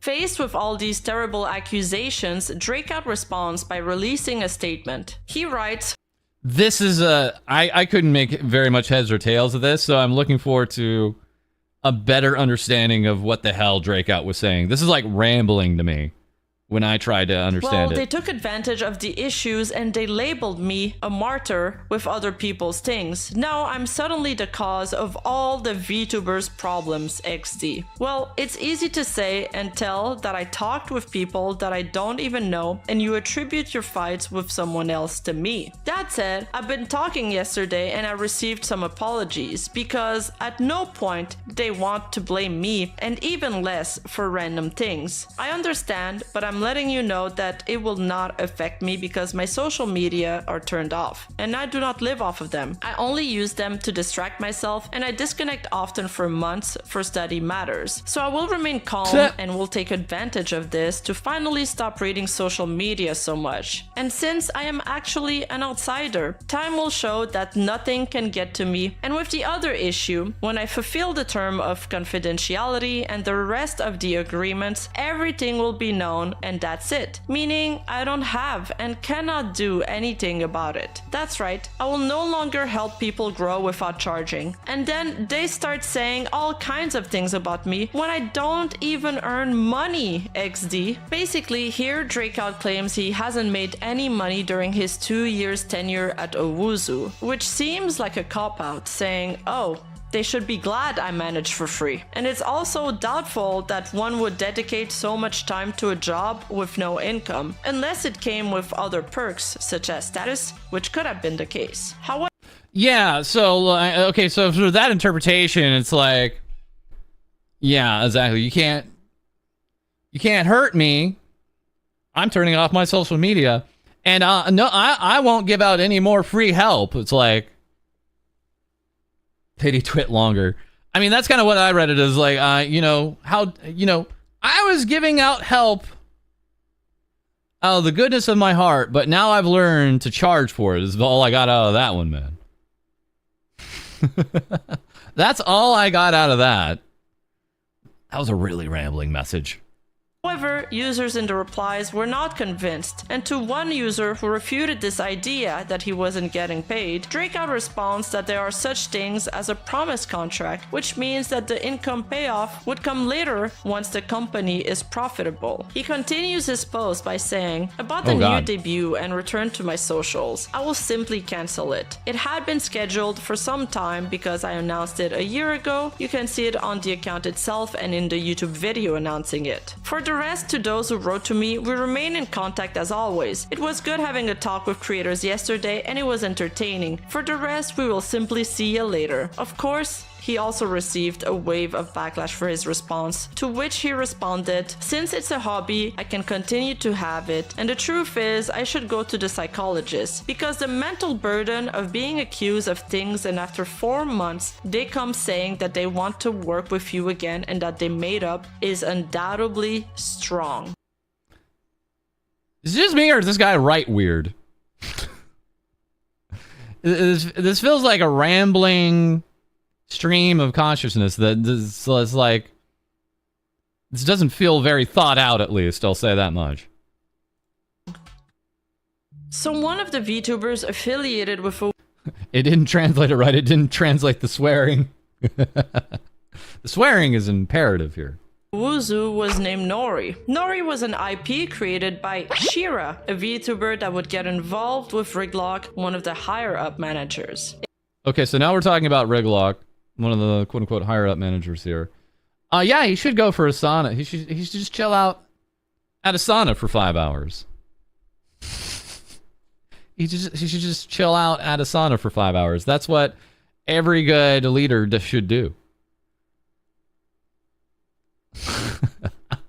Eventually, it does she come would across sell as a her run-on IP sentence. to Owuzu, which they hired a voice actress called Cherry to fulfill the role later on. And Cherry also has released statements about the company, which we will get to later. But Nori's first owner, Shira, first came out with some extremely serious allegations amidst all of this controversy. So, little warning, this next part is not for the faint of heart. Shira alleges she was sexually abused and groomed into living in a polyamorous relationship with one of the Owuzu managers, Riglock, and his partner Saya when she was just 15 years old. She tweets, "Owuzu not only exploits its workers for years, they have also worked for years with Riglock, who groomed, sexually abused, and manipulated me to live with him in a polyamorous relationship when I was 15 years old. There are proofs, but they ignored them and they kept working with him. Much strength to all the girls who are fighting against how much the company exploited them. It is horrible that they have put up with this for so long. 9 are not coincidence." She also shares proof of her age and... Whoa! Wow! Even just like straight up like, here's my ID. I mean, of course we had seen her face because she was apparently a cosplayer. But here's my ID. Here's how old I am. Check it out.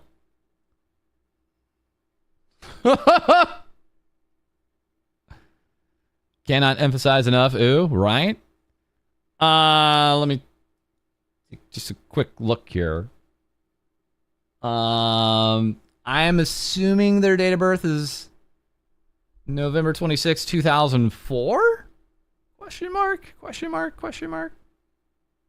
So they would now be 20 at this point. Proof of Riglock's age and says, "This is my national identity card with my real age so that you can see that Rig was 26 when I was 16. And worst of all, in another tweet, Shira claims that they even recorded her while having sexual intercourse with her, which is disgusting. She tweets, "Drake out, stop making fun of all your followers. When I was 15, they manipulated my mother and took me..." Okay, this is getting very serious, but we knew that walking in here. So, just FYI. To live with them in a town for months where they recorded me being great. You are a cynical, capable of making fun of me with the person who graped me. Even with evidence, you continue to lie. If this is true..." I can tell she's saying grape.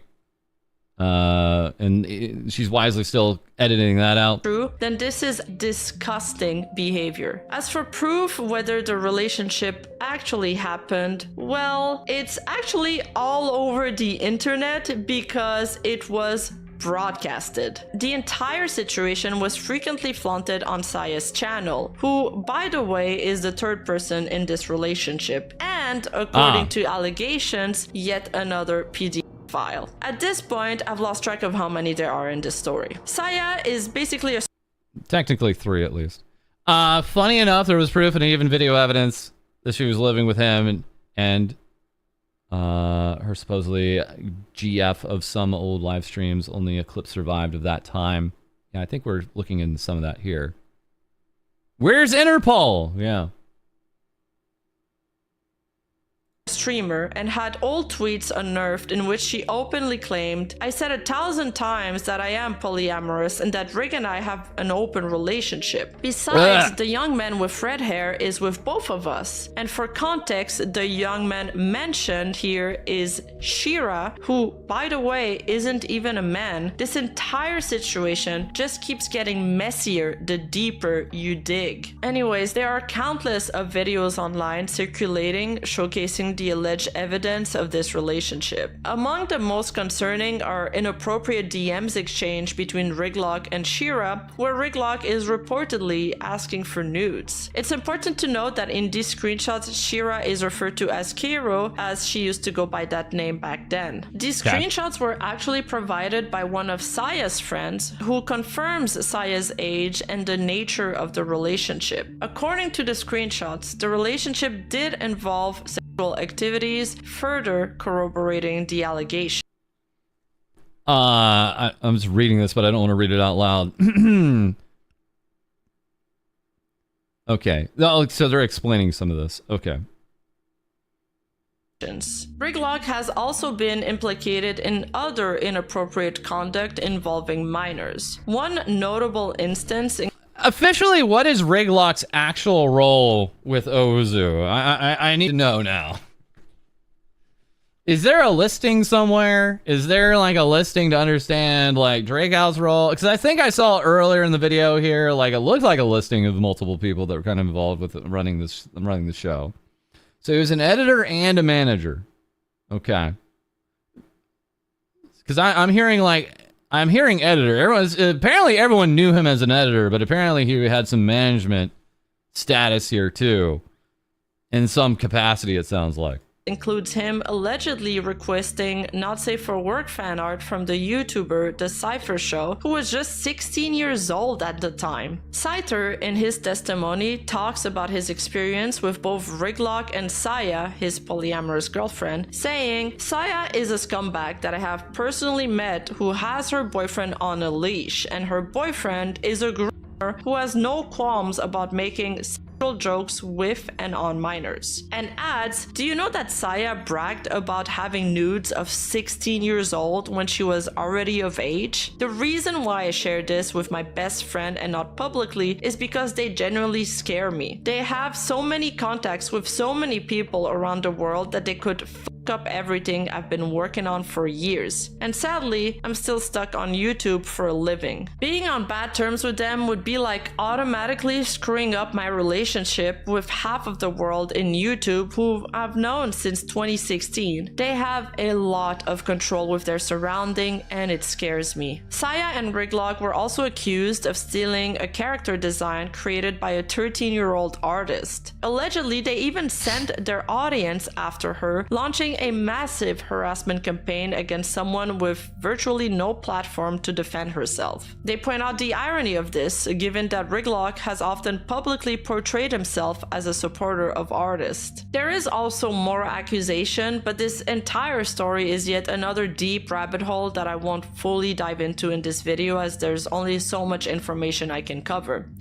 Yeah, I mean, even getting into this, it's kind of like I've seen this from a few stories where it's like you could really dig, but at a point you have to, make clear like what's actually relevant to a point, right? What's relevant to the point? The point here is these individuals are either running or directly related to, in a business sense, with this VTuber agency, right? So it does make sense to understand their background, understand if any of this has any validity to it. So if this sounds like it's all over the place, it actually is still just focusing on who's running Ozu, firstly, right now. And then I assume later in this video we're going to get some updates as to what's happening with them now. That being said, there are numerous allegations against Riglock, many of which include inappropriate behavior towards minor. For example, users have compiled what they claim to be evidence of such behavior, including inappropriate messages. A notable example is this publicly available file, and I'll let you judge for yourself. What's most important here is understanding the context. These accusations were not new. While they've resurfaced with this controversy and the agency imploding, claims about Riglock's alleged behavior have existed prior to Owuzu's creation. At this point, none of the talents knew about these accusations yet, but there were rumors, and Owuzu claims they had no idea about these accusations either when they hired Riglock. In fact, it seems no one knew Shira's real age beside Riglock, whom she claims forced her to keep her age secret. So this is actually a very relevant scream here. This is incredibly irrelevant. Kind of wish this was like 10 minutes ago, but Riglock being listed here as an Owuzu manager. A lot of people knew them as an editor. They probably did double duty. We have Saya, who's in a relationship, quote unquote, with both Shira and Riglock. And then we have Shira, who again was like, hey, I was underage. Also, not a boy. When all this was going down. Her age was kept secret for the longest time. Or as erroneously as 18 plus, yeah. Man, these sauna owners are going to be making bank this year. That's right, Peter. Man, they're just going to be... Oh, man, if you guys need to get into a business, open up a sauna. We're going to have a lot of CEOs that need some meditation time.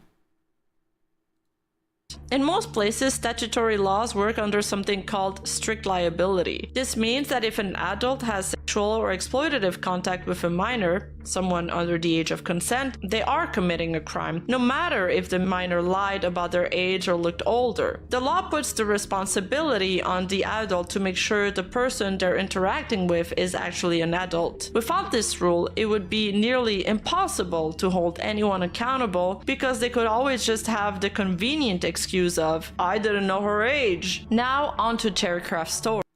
It's really sad we have to point this out, but every once in a while when we run these stories on VTubers being minors, every once in a while you'll get random comments that are strangely defensive about relationships with minors and things like this. Is why we don't deal with minors, guys. This is why, because everything gets really gross really quick. So this is why we continually have to tell you these kind of things. It's sad that we have to spell this out for people. And I understand sometimes we have an international audience and they like to say they have different values, but we don't care. Like, the age of majority is 18. This is understood globally. All right? Globally, this is an understood thing.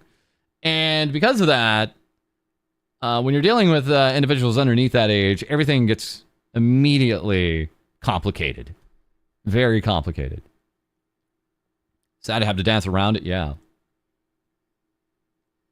So, for those maybe just walking in, we're about halfway in. Yeah, we're actually basically halfway into this video from Rima. Talking about Owuzu, a Spanish VTuber agency. We actually covered them this time last year. Just before the Selene Dokibird stuff blew up on February 5th. On February 3rd, we ran this story. Now, I'm not going to say I did a very good job of it, but I think we did a good job of showing, like, the talents were revolting against their agency. Now, apparently, this agency has still been trying to claw itself back. Rima now has released a new video. I'll go ahead and drop in the link to the video one more time. We did this earlier, but I don't mind doing it again, of course, just so you guys have this on hand. This is the link to the video. And it's just kind of giving us some further context about what's going on.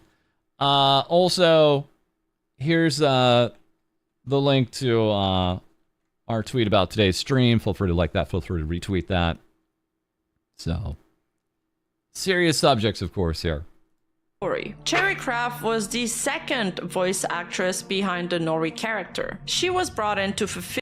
I think the age of consent being 16 is like bandied about too much. The age of consent being 16 is a thing that only applies to so many other individuals. Like, you can't be X age and then use that as an excuse or as a defense. It gets thrown around too much. The other thing that gets thrown around too much is Romeo and Juliet laws that often in many cases also do not apply. So it's like you guys gotta get off this train of, well, the age of consent is like, guys, like, stop it. All right, like, if you're not 18 or above, everything's gone south. Filled that role after the company purchased the IP from Shira, whom, as I explained before, was the alleged not hard to victim understand. of Riglock and also a minor at the time. In a series of tweets, Sherry spoke out against Owuzu and shared her experience as a former talent of the agency. Sherry, and by consequence her character Nori, had been terminated by the agency back in December 2022. Pues básicamente. I mean, I'll go on and say this. I've seen a VTuber recently try to use the Romeo and Juliet defense when the other individual was not even consenting. I've seen it so wrongly applied in some instances where I'm just like, this is ridiculous.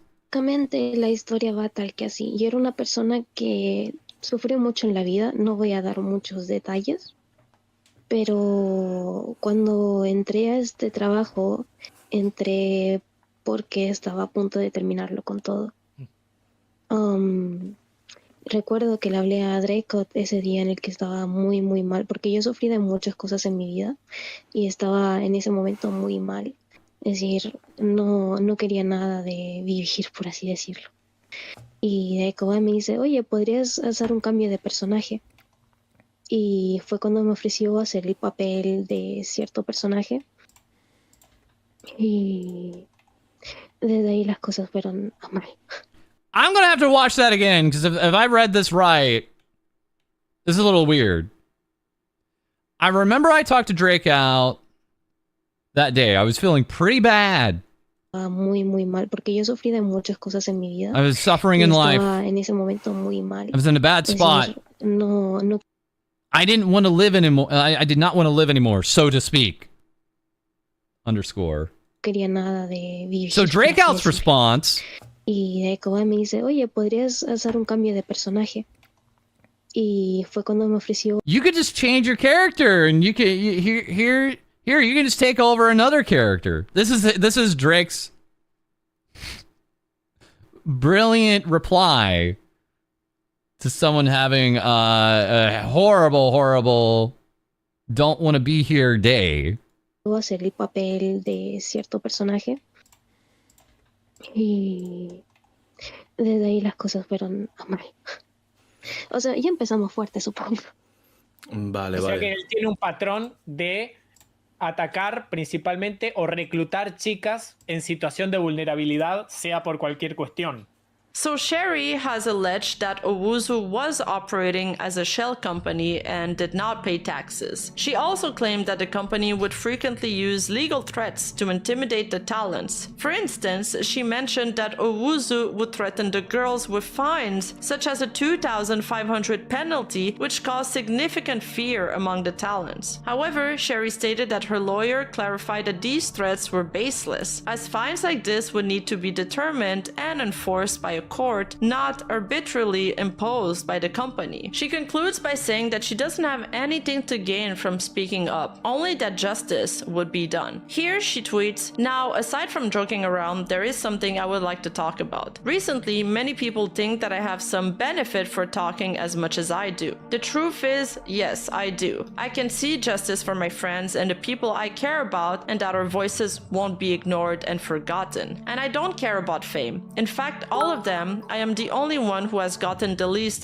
benefit from this. But I don't need it. I am a scriptwriter for children's channel. The target audience is now totally different. I'm only on Twitch for fun, not for the need to live. If I could ask you a favor, donate to my companions, Raccoon, Nene, Karma, Harper, Funabi, etc. They really need it. I have a wonderful job with a boss that adores me. The only thing that I really needed to do was to express what I had kept for years, and I've finally done it. In another interview given on a Spanish content creator stream named Belche, Sherry opens up even more at the mental abuse she suffered at the company. First, by explaining how when she entered the job, she was in a fragile mental state, thinking of ending it all. But Drakeout, whom she thought would be her savior and the one who would rescue her from a terrible mental state by proposing another way of life for her, becoming a VTuber. Except it didn't turn out at all how she envisioned it. She goes on to detail how working at Owuzu felt like being in an abusive relationship. Once she was inside the company, they told her she couldn't talk to any of her friends or family about her new job. And with that job taking more and more place into her life, she had nothing she could share to them anymore. And so she gradually lost the few friends she had left. When she eventually tried to bring one of her friends into the VTubing world and plan collabs and streams with her, Owuzu told her, "No, this person is not on our contract and we will never make her channel grow. She is not from here." Later on, she was told by management that she only got into Owuzu out of sheer luck. Sherry also details how she was never allowed to break characters on social media. Even if it was to tweet, "I am very grateful to all for being X character." This ended up taking on a toll on Cherry's mental health. Once she refused due to mental health issue, management reached out to her mother, claiming that the talent was lying and the presented documentation was in fact falsified. The mother scolded her daughter, dismissing her mental health struggles as nonsense, claiming that they were fabricated for attention and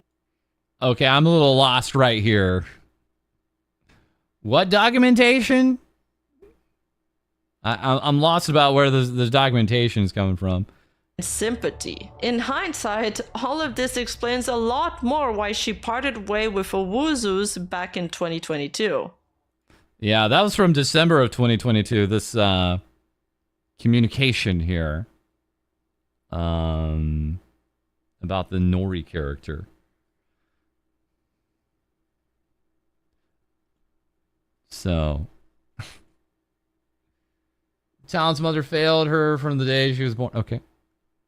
Finally, another manager called Roldir was also exposed for inappropriate behavior. Roldir has also been called out online because he let his 30-year-old friend and fellow YouTuber Haplo Schaffer commit a sexual act to a minor in front of him. The tweet reads, "How fucking shameful of you to talk about a 13-year-old girls when in front of me and other people. You stayed with a 14-year-old fan to get it on with her. Shut your fucking mouth." To which Haplo replied, "Hey Roldir, you must have been very drunk because A, we stayed to drink without any other pretense, and B, it was a kiss that she gave me, and C, you didn't do anything to stop this horrible offense. How many years ago was this? 4? 5? And the craziest part of this is that he only got called out by his friend after Roldir decided to grandstand on a separate Twitter post about a similar issue. Roldir, according to you, Haplo met up with a 14-year-old girl to have sex with her, and not only did you not do anything, you kept quiet until it suited you to report it on Twitter to get interaction. Damn, burned. But as the tension was rising and everybody came out of left field to expose Owuzu back to back, things would escalate even further as Owuzu starts to get desperate and even more dangerous. Karma's Discord gets then hijacked by Owuzu very early. Okay, so this is now timeline wise, because we kind of went way back. Even all the way back to like 2022 and things like that. We're now back to 2024. We're now back basically a year ago at the end of January of 2024 when all this account takeover action is happening here. Owuzu is basically taking over their talents accounts, their social media accounts, things like that. early in the morning while they were all sleeping, which makes it seem as if it was planned. Then Raccoon asked for help on social media. Karma's Discord had everything on it: passwords, bank accounts, and other sensitive information. She says, please mass report Karma's VT's Discord account. It's urgent. They want to Yeah, so we reported on this too in our video. Basically, the Raccoon is taking the stance like this could... They're kind of classifying this potentially illegal because this is an account that probably has DMs with very personal information on it that Uwuzu was taking over. And so now Raccoon's like, just report the account now. They don't even own it. invade her privacy. They are infringing on their own clause. But once they properly assessed the damages, they realized it wasn't just Karma's Discord that was hijacked. Right. The VTuber Chessie, with over 1.4 million subs on YouTube, as well Whoa. as Siri and Funabi, all woke up to an account that was gone overnight. Thousands of hours of hard work gone in an instant. As for Raccoon, she thankfully managed to secure some of her accounts before Owuzu got to them, which she confirms in her protest stream. She recounts how her heart was racing as she frantically fought against time to... Hey, Petamin, I see you in the chat. You seem to be muddying the waters a little bit in my chat. It's like, you know, these other girls did bad things. Like, we're getting to it. And if we see something like that and there's a second part to it, we'll follow up. But I think you're throwing allegations in my chat, and I'd ask you to be careful about that. secure her accounts. In the midst of her efforts, she noticed that the attackers were actively trying to gain access, triggering her two-factor authentication. She explains, by sheer luck, some accounts didn't have my password, but good lord, it was such a mess. It all happened while we were sleeping, whether out of anger or who knows what, without even a written response from them about what was going on or what would happen next. I was extremely nervous in that moment, but thankfully I managed to save several of my channels. However, at the time of recording this video, it seems Raccoon has lost her biggest channels, mainly her primary YouTube channel boasting over 1.43 million subscribers, her React channel, Raccoon R, with over 275,000 subscribers, and her third channel, Raccoon Channel, with 121,000 subs, and finally her TikTok channel with over 811,000 subscribers. As you can... So it's been a year and she never got these back, is what I'm hearing here. Because we again pointed out those exact accounts in our video.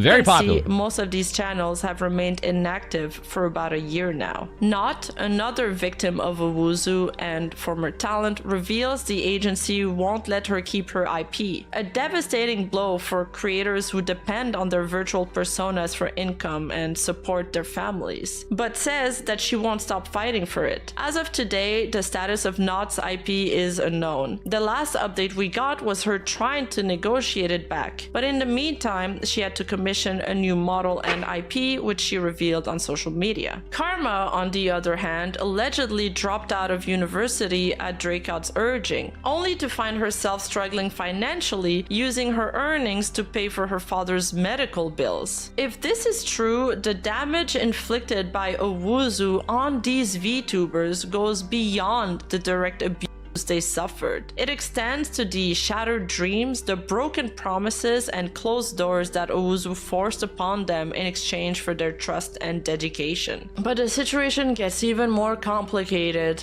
According to a video by the YouTuber Lex, Raccoon had been running a fundraiser on Ko-fi over the last few months to gather money for two important surgeries. One for her vocal cords and another one for her cat. The funds...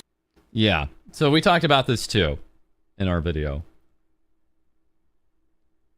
We talked about this in our video too. It had a two kind of pronged reason for the amount here. Were also meant to support her during her recovery period, as she wouldn't be able to work during that time. Lax explained that Raccoon received the money on January 9th, but on January 28th, Owusu allegedly requested a PayPal chargeback because she had quote-unquote ceased her activities. It's claimed that the funds Raccoon raised over 2 months were essentially the equivalent of her last salary, and the money had already been spent on the surgeries. This left her in a dire financial situation, according to Lax's report. However, Owusu has denied these claims, and there appears to be conflicting information from various parties involved. To ensure the story is as accurate as possible, I'll be holding off on a deeper dive into the chargeback situation until more concrete details emerge, so stay tuned for part 2. Whoa, okay. All of this I thought that was kind of straightforward, but apparently we'll be hearing more about the Raccoon situation. Okay. So apparently there's more coming on that. I thought that was pretty straightforward, but apparently maybe not. Controversy on social media unfolded very rapidly over the spans of just 3 days, basically from January 28th to January 30th. However, on January 31st, things escalated further. According to various users, Owusu began DMCA striking against videos that criticized them. The company targeted any videos that featured the Owusu logo or their characters, using copyright claims as means to silence negative press. This tactic had sparked additional backlash online from both talents, onlookers, and content creators, with many accusing Owusu of attempting to suppress criticism rather than addressing the allegations directly. Raccoon even calls them out on Twitter. Scared, dear staff? How their mask fell off. So what if everyone re-uploads the video on YouTube? Will they be able to go channels by channel for a strike? Tip: don't put the logo of the pink agency because they are using that for copyright. So again, when I made my video back on February 3rd, I knew all that was going down. And, but we never use logos and thumbnails like that. That's like people just don't watch videos with logos as a thumbnail. Like, I don't know how many times I see content creators make that mistake. So that was never going to be a thing. So we're never going to go with that. But, I mean, we don't even rarely use other VTubers now in our thumbnails anymore as it is. Every once in a blue moon we do, but logos, yeah.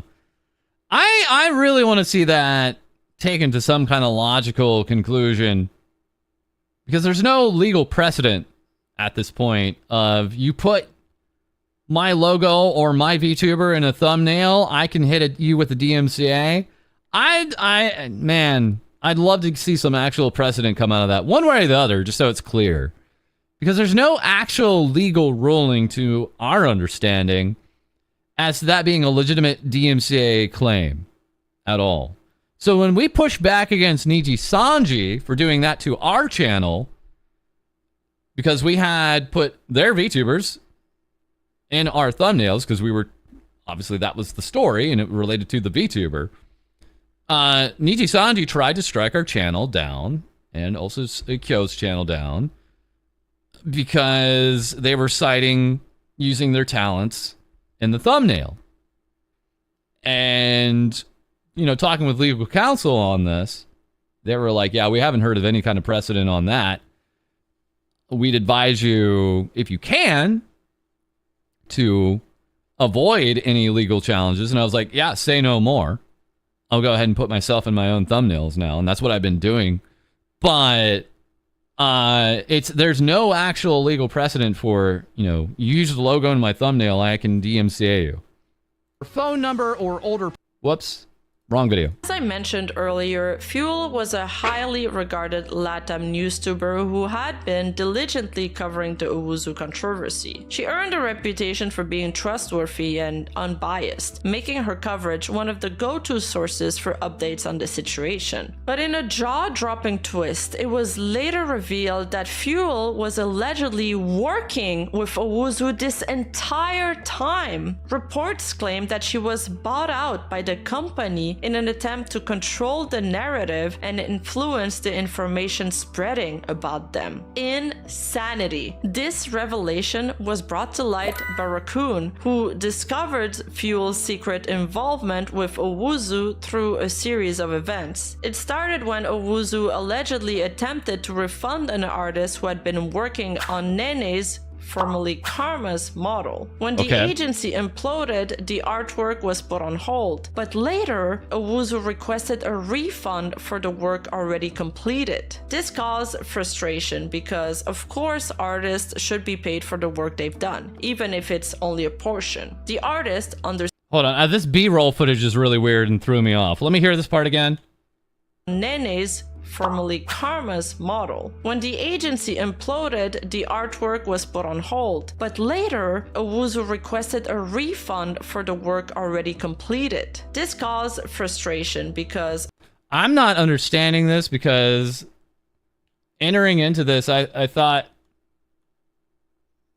Karma had their artists working on like a separate, like independent, outside of Owuzu model, but somehow Owuzu's still involved. I'm not understanding this part. Been working on Nene's, allegedly with Owuzu through a series of events. It started when Owuzu allegedly attempted to refund an artist who had been working on Nene's, formerly Karma's, model. When the agency imploded, the artwork was put on hold, but later Owuzu requested a refund for the work already completed. This caused frustration because, of course, artists should be paid for the work they've done, even if it's only a portion. The artist, understandably upset, went public with the situation, which eventually led to the discovery of Fuel's ties to Owuzu.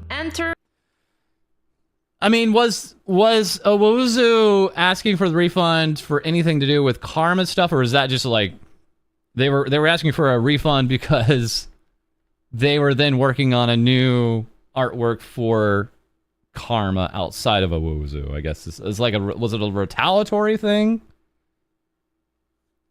So apparently there's some revelation and connection of Fuel here. Let's just see what they have here. Which eventually led to the discovery of Fuel's ties to Owuzu. Enter a new character in this story, Koi. Koi was a friend of Misra, the agency owner, and was apparently also the art director for Owuzu. Koi decided to comment on the situation publicly on Twitter. However, while doing so, he inadvertently admitted to having seen the contracts, raising questions about his involvement and how he might have known about the agency's inner workings. But Raccoon, quick as ever, doesn't miss a beat and responds to Koi's tweet. Wouldn't that break the agency's NDA? You just publicly condemned them, Koi. And Koi simply replies, no. Meanwhile, the newstuber Fuels jumps on a live stream to cover the situation. But during this stream, Raccoon confronts her directly. Are you from Owuzu? She asks. Raccoon had her suspicions, as she discovered that Koi was credited on Instagram for Fuel's new VTuber model, which raised eyebrows. Why is somebody from Owuzu credited for Fuel's VTuber model? Since Koi worked for Owuzu, this led to the question, was Fuel working for them too? Well, wait, how clear is it that Koi is working for Owuzu? Are we jumping to a conclusion there? It sounds like he said, I've seen the contract, but are we just implying that means he's working for Owuzu? I mean, he's friends with the he's friends with one of the owners of Owuzu, and he says he's seen the contract, but to say that he is working for Owuzu just because he's seen a contract, I don't know, that seems like a jump to me. But is he like... Yeah, let's go back real quick. I'm going to see what she said about this art director thing real quick.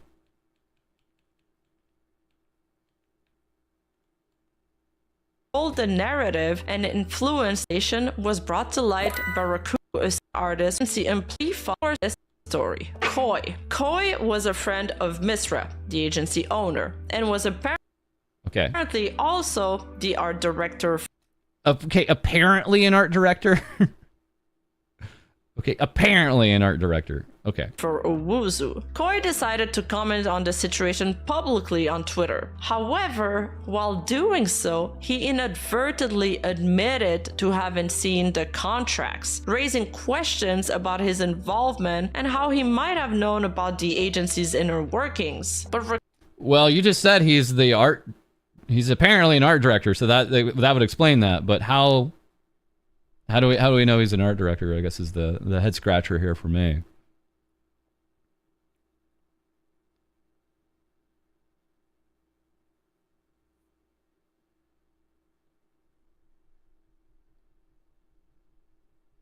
Yeah, artists working for agencies aren't exclusive. In many cases, maybe they aren't.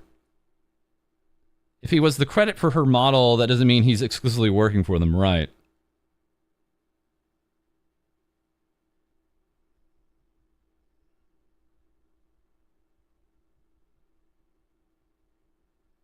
Let's continue on. This might be explained. That Koi was credited on Instagram for Fuel's new VTuber model, Right. which raised eyebrows. Why is somebody from Owuzu credited for Fuel's VTuber model? Well, again, that's saying that Koi is from Owuzu, which I don't know if we've made that direct connection with yet. Since Koi worked for Owuzu, this led to the question, Again, I don't think we made that connection as clear yet here. was Fuel working for them too? Koi later tweets, since July 2022, I have been supporting the Owuzu project mainly with the direction of Owuzu Studio, correcting, delivering assignments, reviewing, and planning things. I also worked on some concepts and various other tasks. Here's what was the most relevant to me. So with this revelation, Raccoon finally asked Fuel directly, Fuel, you, by coincidence, I think that kind of wraps that up. Can I get that again? working for them too? Koi later tweets, since July I've been supporting the Owuzu project, mainly with the direction of Owuzu Studio, correcting, delivering assignments, reviewing, and planning things. I also worked on some concepts and various other tasks. Here's what is most relevant. Yeah. That's enough work. That's enough work. I don't know if you could call it art director, but that sounds like they're working in a capacity of an art director. And that's enough of an omission where it's like, okay, you are financially connected with Owuzu in this fashion at least. All right. So this is from an Instagram post from 2023 talking about their involvement with Owuzu back from 2022. Owuzu Studio was its own thing, but close to Owuzu. Yeah, kind of in the name, right? It was their attempt to sell their services to anyone. Yeah, we see that. We see this. Nexus is basically doing this now.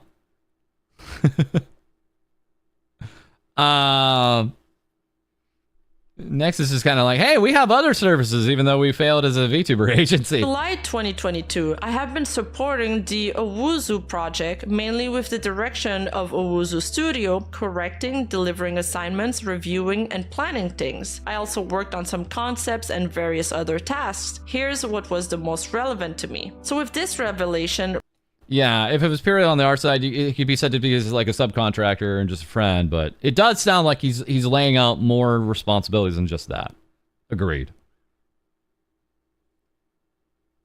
Owuzu is not gone. No, Owuzu is not dissolved, as we may come to find here. Raccoon finally asked Fuel directly. Fuel, you, by coincidence, mere coincidence, aren't you Maya la Exploradora, the friend of Misra and Koi? Fuel responds, don't talk about my past. Now I'm Fuel, and here I'm only Fuel. This response was a soft confirmation that Fuel was indeed Maya, someone who used to work with Owuzu. With this, the pieces started to fall into place. Connections between Fuel, Koi, and Misra became clearer, and the lies surrounding Owuzu began to unravel in real time. Raccoon then responded in her chat, oh okay, You accepted that you are Maya. Thank you. You're very good friends with Koi and Misra. That was the only thing I needed to confirm. And you just accepted it publicly. All the best. And by the way, Koi just said that you are a part of Owuzu. Come on, information monopoly? Best regards.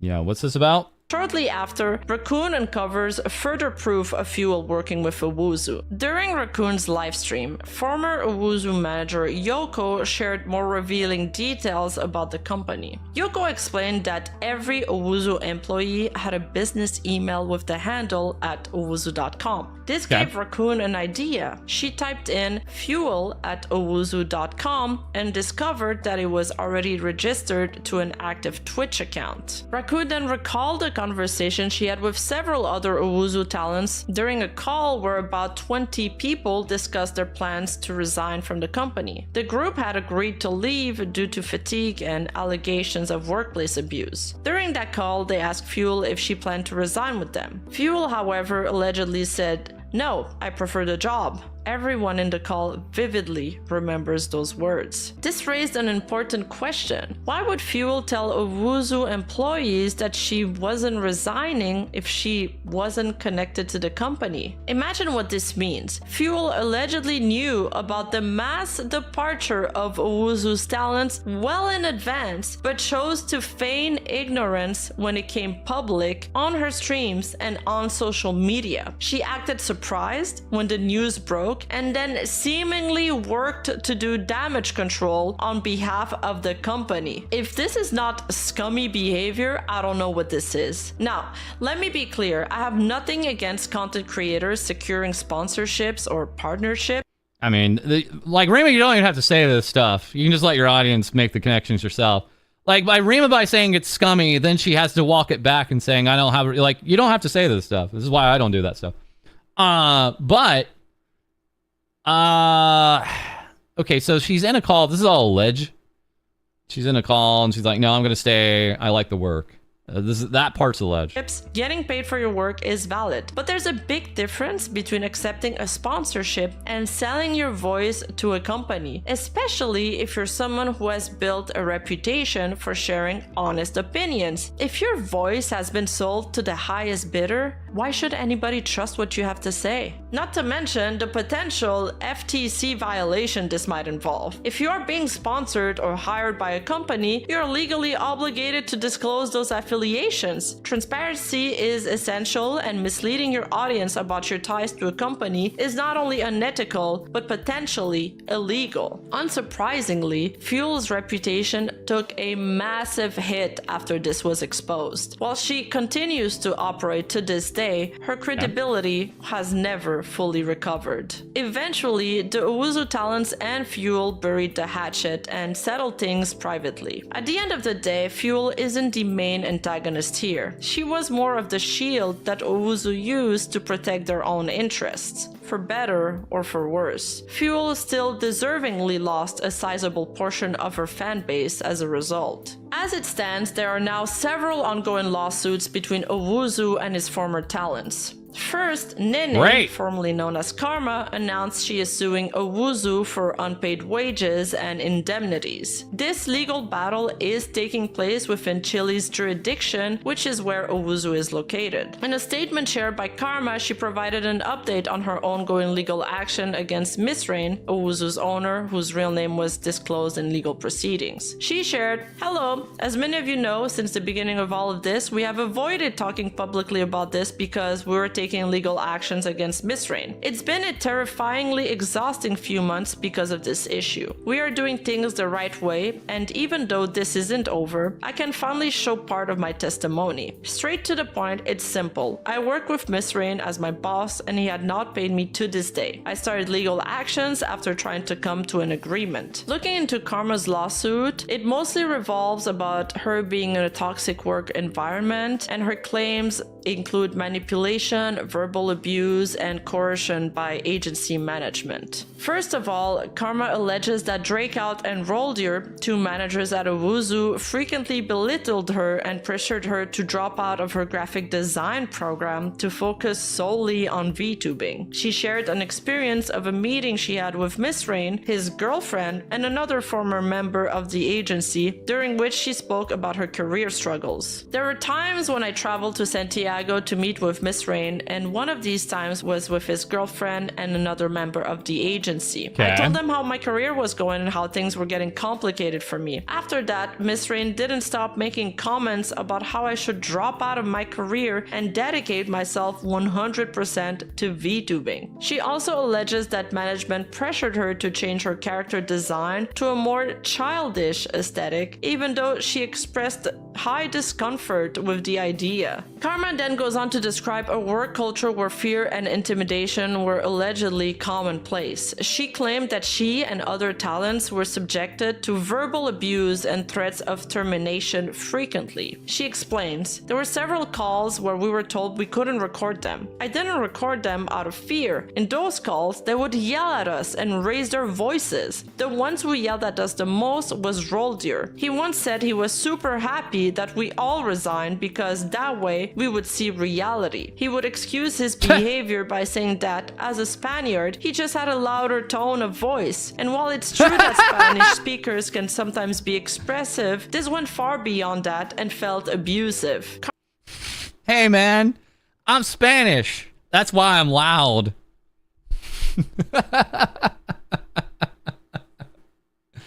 No, I wasn't yelling at you. I'm just Spanish. I'm from the country of Spain, and that's why I'm loud.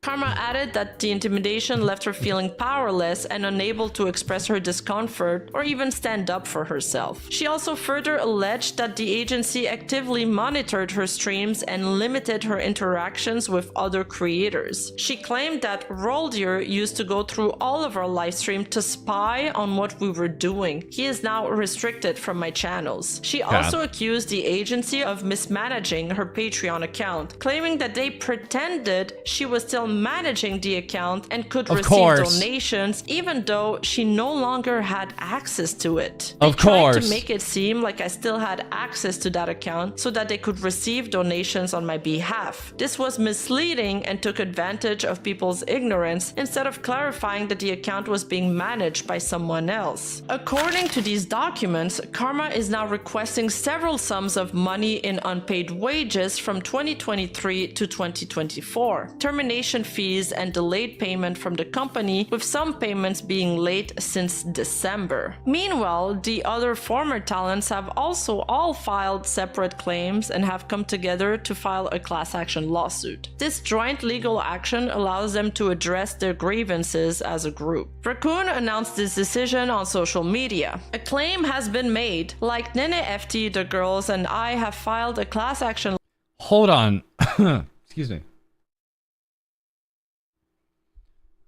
When was this? Hold on a second.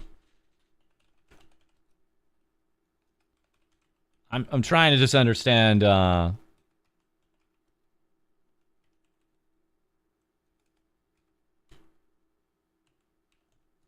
just a moment.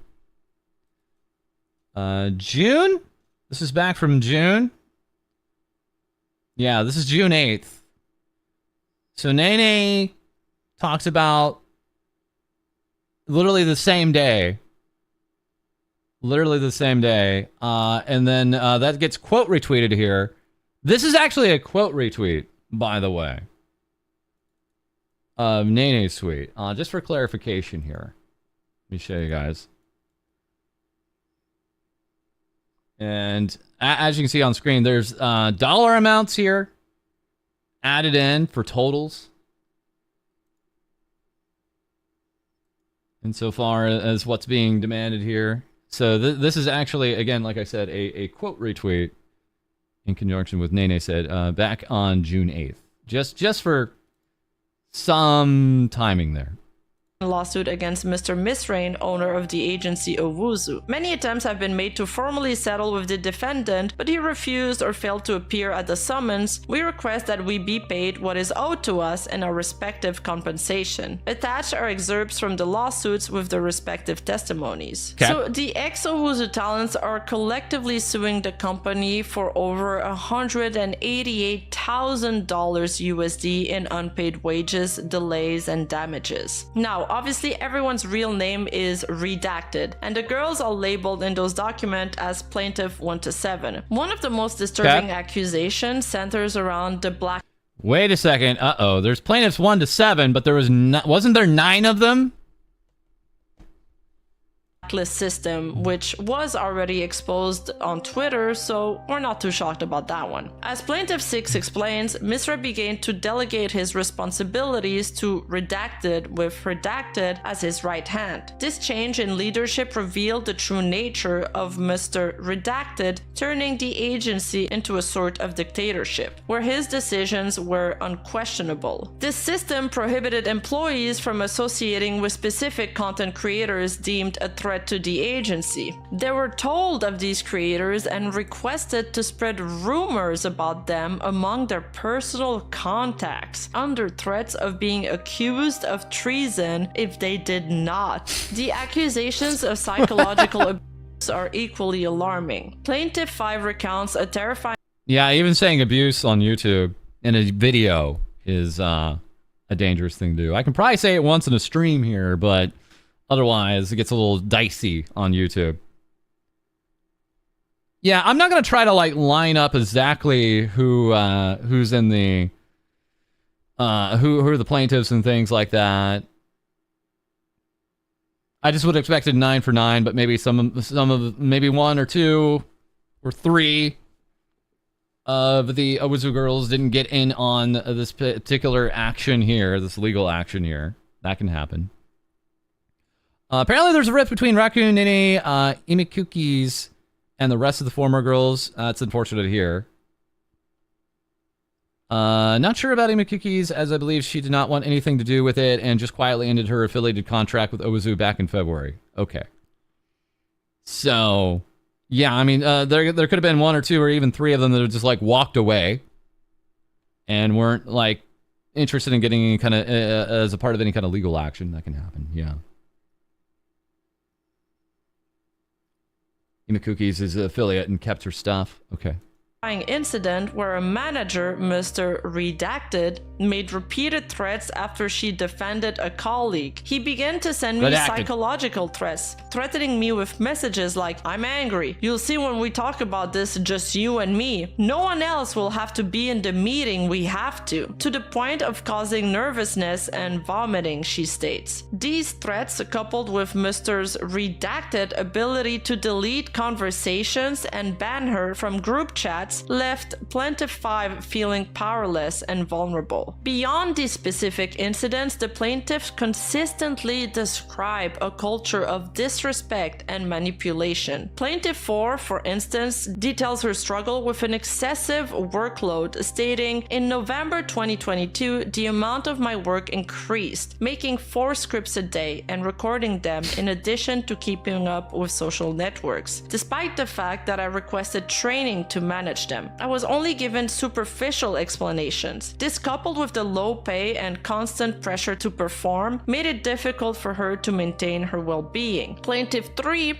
describes a work environment rife with interpersonal conflict, stating, "They spoke badly of practically all of my colleagues on different occasions, and at the same time, they let me know that they were envious of me. They wished me harm, and that some of them were bad people. Situations that led to an extremely uncomfortable and tense work environment where I had practically no communications with anyone." Meanwhile, Drakeout from Owuzu, whom we have reached out for a statement, claims that Owuzu is also pursuing legal action against the former talents for defamation and damages. He has denied the allegations of abuse within the company and inviting us to review the lawsuit documents once more. Upon reviewing the documents, we found that they do not in fact exonerate Owuzu as Drakeout suggested. Instead, the papers indicated that Owuzu had filed an appeal to a higher court to review the decision made by a lower court. An appeal is a legal process used to challenge a ruling that one party believes to be incorrect or unfair. However, whether this appeal will be accepted or lead to a different outcome remains to be seen. Drakeout also mentioned that the case should be resolved soon, and once the case concludes, we will provide a follow-up video to update you on the final decision. Following this, Misra, the owner of the So that is the primary driver as to why Rima is considering doing a second video.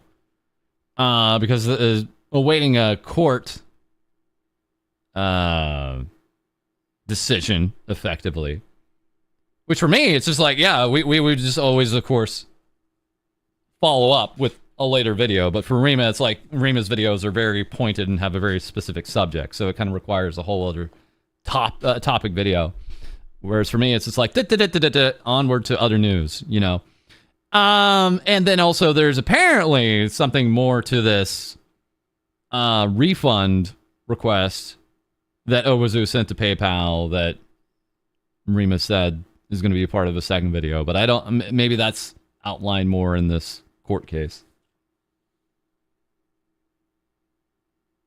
The agency finally responded once again with a final statement, telling audiences that it's now in the hands of the lawyers and asking audiences not to take everything put in the complaints at face value. He emphasized that the accusations are unproven and urges people to wait for the court's decision instead of drawing conclusions, stating that Owuzu will not release any documents or make public statements until a court ruling is reached, of course. My issues with Misra is that perhaps he didn't behave as horribly as his employee, but at the end of the day, he employed his friends and let them wreak havoc and never even bothered to stop them. If this information is true, then part of the responsibility falls on Misra. He could have stopped them, and yet he didn't lift a finger. To finish this off, Owuzu was off That we know of.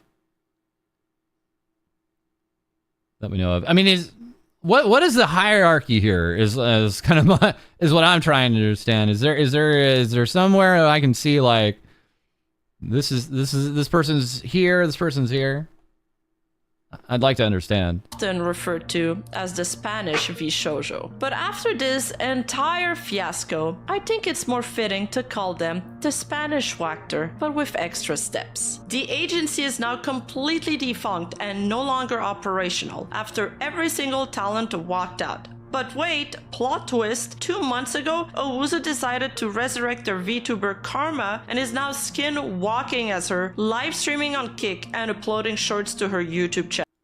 Okay, this is where I get really interested. Where it's back from the grave. Mr.'s the CEO. Other than that, nobody knows who is a part of the company. Okay, thank you. Mr.'s the one on top. Okay. Walked her Sanji. This is where it's like, oh, how many times do we have to teach you this lesson, old man? Channel. On top of that, her new voice actress even openly threw jabs at Nene, Karma's former voice actress, during her return livestream. But that's a whole nother story for part 2. All the while, Nene and all the other girls are still locked in legal battle with Owuzu. Right. And to add to that, Owuzu still allegedly refuses to relinquish control of the girls' accounts or even delete them, leaving things in limbo. We can only hope for a speedy resolution from the courts. And there's a lot of negativity we cover here, but if you want to do something good in the world, I've partnered with Hearthstream heroes and VTubers across the internet for a charity event fighting the... Hey, there's that goofball making that goofy face. Hey! Heartstream Heroes. World's leading killer, heart disease. The American Heart Association is working to combat that and funds life-saving research and education. 100% of all donations received today will go straight to them. And to make things interesting, if we hit $1,000 by February 14, I'll take you on the Heart Racing Challenge, where I play a horror game while chat bombards me with heart racing alerts. Because that's kind of ironic, isn't it? So if you want to That's not healthy. So they've done that, by the way. Rima has raised $1,000. Congrats to her. Congrats. Congrats. So that's gonna happen.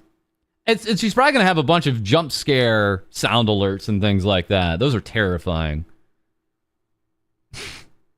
To help save lives and see me suffer a little, now's your chance. You can donate now via Make Rima piss her pants. Do it now. the YouTube panel on the right of this video. As always, my dear audience, you're free to form your own opinion. But instead of bloopers this time, I'll be redirecting you to the girls' new accounts where they are starting fresh. Please remember, do not send harassment to anyone involved in this situation. Until next time. Is this agency from Spain or just Spanish speaking? I think their legal functionalities are out of Argentina. I think, if I recall back, Chilean. Excuse me, Chilean, Chile. Thank you guys.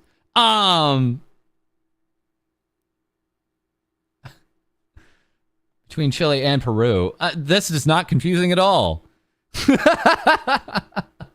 This is not confusing at all.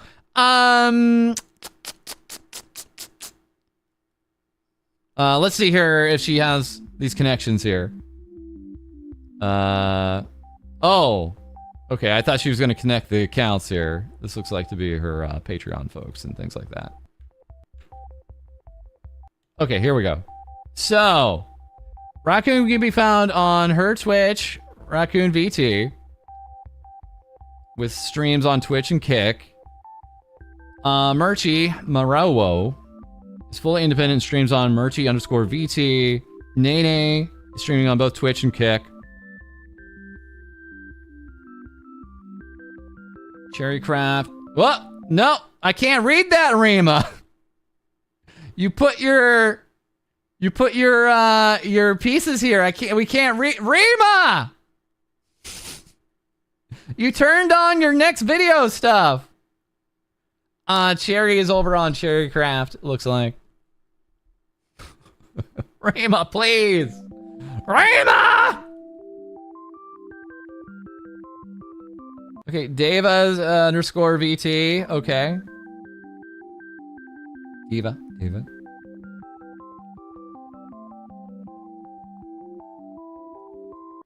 Gifts. Okay, well that's it. That's that video. That was a 65 minutes. All right. Cherio's retired, doesn't stream anymore. Understood.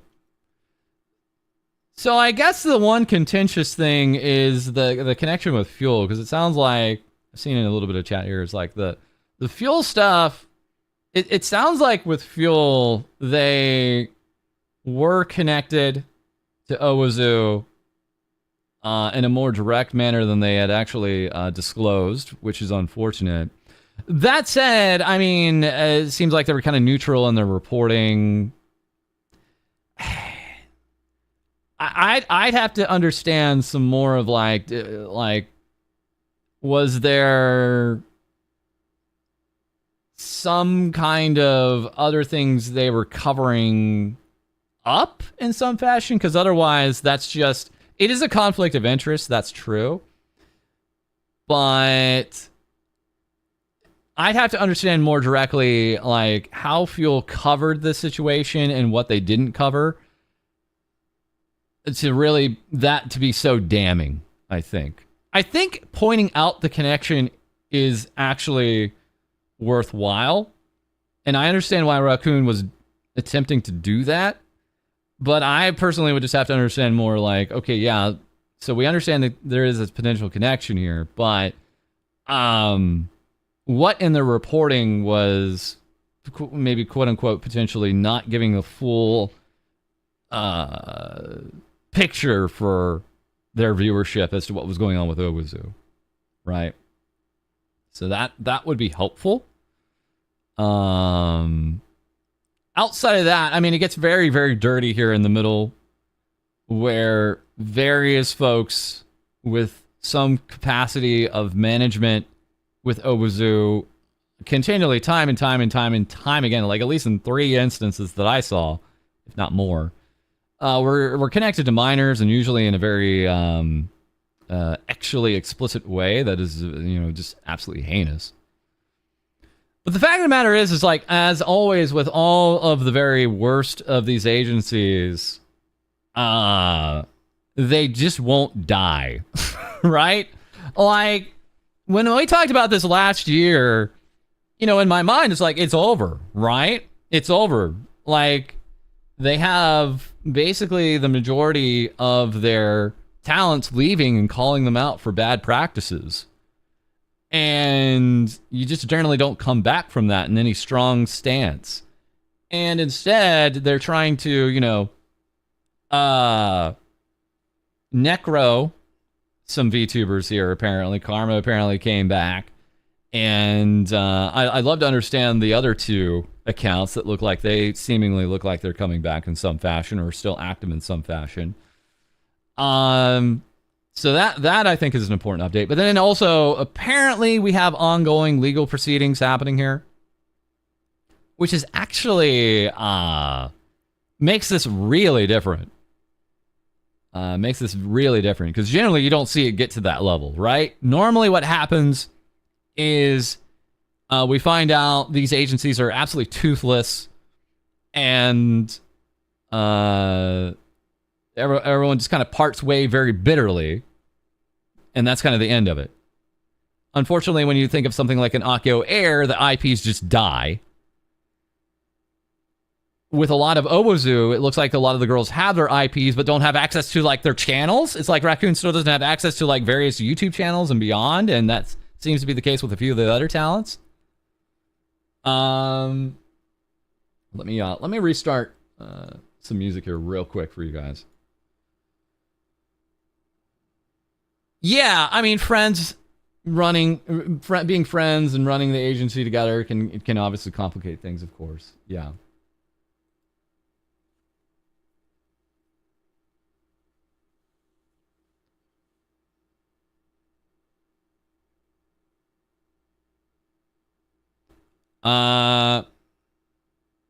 Didn't former Wachter talents sue the agency in the past as well? I recall another instance where I thought it was the other way around. I could be wrong on that though.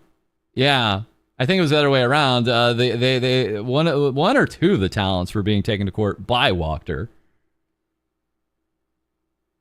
Especially if they're apparently repurposing and resurrecting the models with new voice actors, which isn't illegal. But yeah, it's like very excommunicado. It's not very accepted, thankfully so, in the VTuber scene. So that way, there's some actual weight. There's some actual bargaining power on the part of these VTubers, because it's just not generally accepted to recast and reuse a model, right?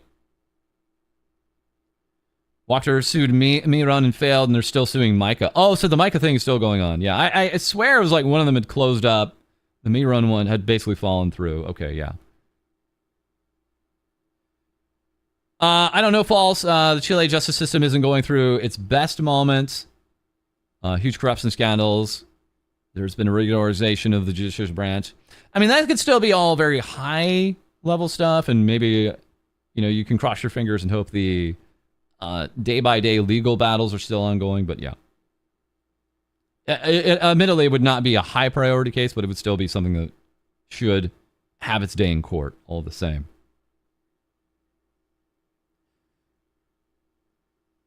Yeah, and we have so many instances of that. I mean, there was pushback when the Keys and I thing went down. And we had pushback earlier, even before that. If the model is reusable, the talent becomes disposable. So, Yeah, very much interested in seeing some updates on that. Thank you guys again for all your support here with our Heartstream Heroes event. We are now 377 and 920. Thank you for that. I think we have one new one here. Since we had that $200 piece here. Thank you very much. $25 from Dr. Murin. Thank you very much for the 25. I know that was an hour ago, but thank you very much for the 25.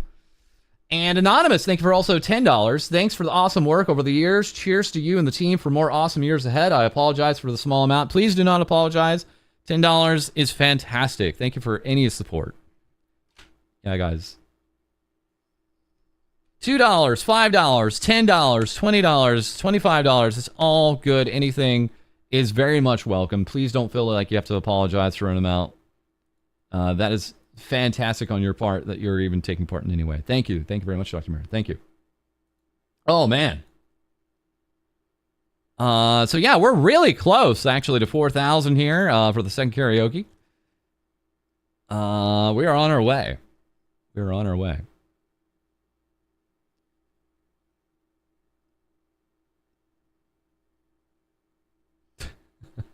Yeah, we don't allow single bits because that gets out of hand. Sorry. I think them streaming and skinwalking on different platforms like Kick is something that makes it more feasible to pull off. Whoa!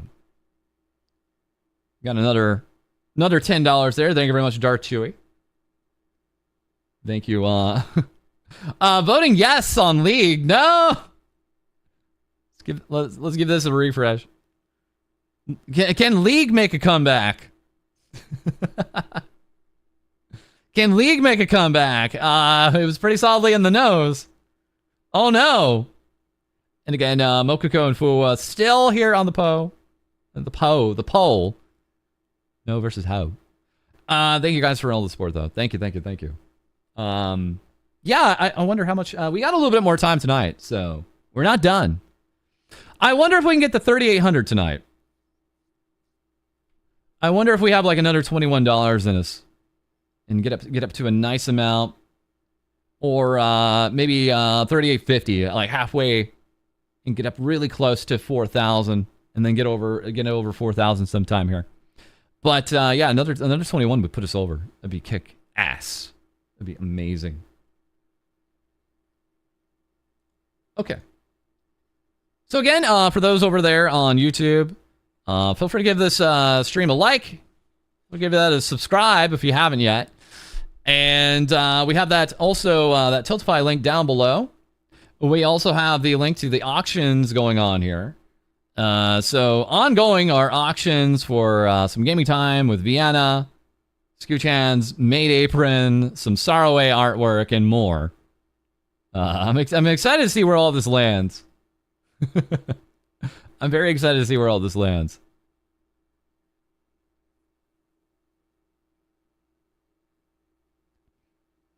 The undead karma kind of came and went, like everyone was outraged for a few days and then everyone forgot. How long ago was that, if I may ask? When did the new karma come around? I'm kind of interested. Just time frame wise. Hello from YouTube. Hi. Only in December. Like a few months ago in November. Maybe November, December time frame. Hasn't posted since the 26th. Okay. Yeah, that's hopefully the end of that. I just don't understand how they don't understand that wasn't ever going to fly, right? Like, it's a classic mistake we see time and time again. How do they continue to make this mistake? These really strange low of low VTuber agencies, right? Came and went and nobody cared. The fact that it was still a thing, the fact that it happened at all is really just damning, right? So, but yeah, we got 3834. Hello, hi, hello. Thank you very much for capping for 20. Capping, thank you very much. 20 is very generous. Dark Chewy, thank you again for the 10. Capping voting no on League. Thank you for the 20. And Rick Murphy, thank you very much for the 25. DeHart. Once again, voting for Mokoko. Mokoko starting to pull away here. Thank you very much, Vic Murphy, for the 25. That's very generous. Thank you, guys. Thank you so much. I want to say, again, we have a lot of fantastic high amounts here, but any amount is fantastic, and I want to thank you guys for all the support on this. So we're now over at 3,800. That's fantastic. That is absolutely incredible work on your part. Thank you so much. So we're really close to 4,000 at this point, and very close to the second karaoke. And then after that, we'll probably think up some crazy new milestones, right? Because we want to get to 5,000, and I want to give you some incentives to get there. So we'll absolutely be on our way. Thank you, thank you. Whew.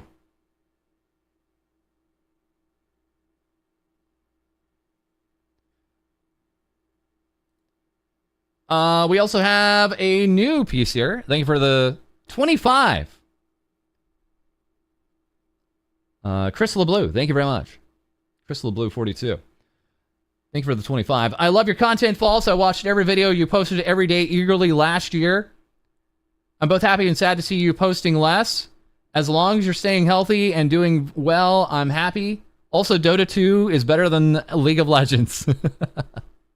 Yeah, our commitment for 2025 is basically you guys are going to get at least 2 streams and 2 videos a week. That's the idea. We had to kind of postpone that because we were getting ready for this event.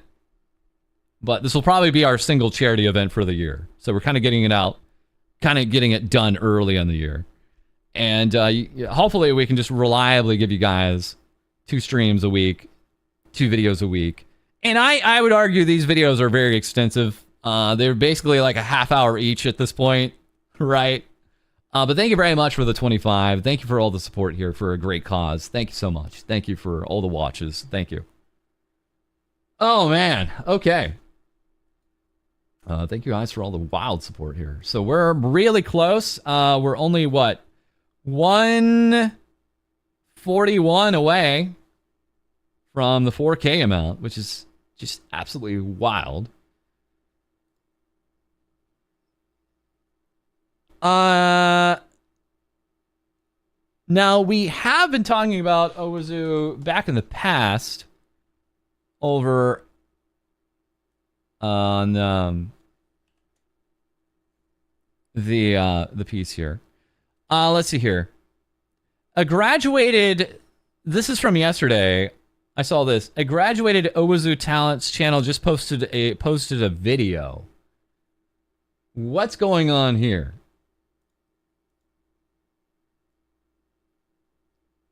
What is this about? This is on Chessie's channel? Hola, chicos. What the heck is going on here? Mirad quién ha venido. Estoy de regreso. Hola, chicos. Mirad quién ha venido. Estoy de regreso. Estoy de regreso.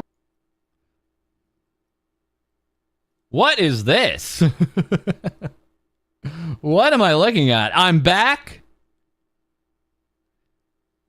I feel fear. WTF. Absolutely terrifying. This looks AI. What the F is that? Mouse. New VA as well. I need an adult. How many fingers does it have? I'm concerned. Yeah, this looks like another Necro here. Great. This is from a day ago. All right, so we have something here. I would like to make a clarification. This is in English. Or no, I think I have translated this to English, by the way. This is machine translated. So, I'd like to make a clarification in response to recent comments. I am an independent VTuber, and I have no relation to the former Chessie, nor am I affiliated in any way with the Owazu company. I understand that confusion may arise. Well, yeah! But I want to make it clear that my only intention is to share my passion and create a positive space. Oh, here we go with the positive space crap. To create a positive space for those who enjoy this type of content. I also want to ask for respect, not only for myself, respect is earned, but for the community that supports this little mouse and enjoys the videos. Oh God, here we go. Hate and destructive criticism do not bring anything positive, while dialogue and respect help us build a better community. Oh, they're on their soapbox here. They've necroed an account. They're not even the original person who owned the account. And they're on their soapbox, patronizing us. At the end of the day, I'm just a girl with a dream, working hard to fulfill it. Negativity and hate should not be directed towards me. I ask for your understanding. I thank those who have shown their support and understanding. I will continue to strive to bring quality content and to improve every day. You like weird AI videos like this? What the?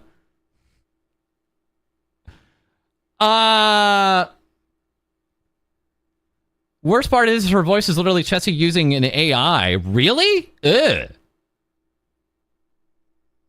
How did you get the access to the account?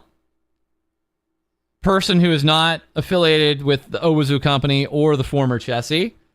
What did you think was going to happen? Respect while using a graduated account and didn't even work for the amount of subs and viewage, right? Yeah. This is a YouTube account with 1.44 million subscribers, guys. All right, so it's kind of a big deal. It's kind of a big deal. Positive space forms naturally around positive intentions. Great way to put it. Yeah. At absolute best, I see this as buying a pre-existing channel with 1 million plus subs. Yeah, that's exactly what this looks like. It was probably sold. Yeah. So not only did Owuzu give, these channels over to the talents, now it looks like they've probably sold it, or they probably made their best effort to sound like the former Chessie. Maybe I'm positing here. It even sounds AI generated, yeah. And then like people just immediately caught on and was like, yeah, they may not have sold it. They may just be trying something here. This whole thing, like, I'm not affiliated with Owuzu, might be very questionable. Someone on Twitter did an AI check saying it's 100%. Well, I mean, I will say those AI checks, more often than not, in my experience, have false high positives. I don't super buy into those very much, but they are a little bit. I'm sorry, but Sailor Moon R is free with ads in your country? Yeah, yeah. The Sailor R Moon movie I can watch for free with ads on YouTube. That's true. Yeah, it's either sold or they're resurrecting it and trying to make it look like it's not affiliated with them. But we need some connective tissue here, right? One way or the other to understand that. In any case, it's really gross. You're not our Chessie. I'm sorry if they lured you into a contract. The best thing you can do as a piece of advice is to build a reputation for yourself away from Owuzu. And if you have a little respect for the community that followed the person who played Chessie, you won't go down the path where you're going to do more harm than good.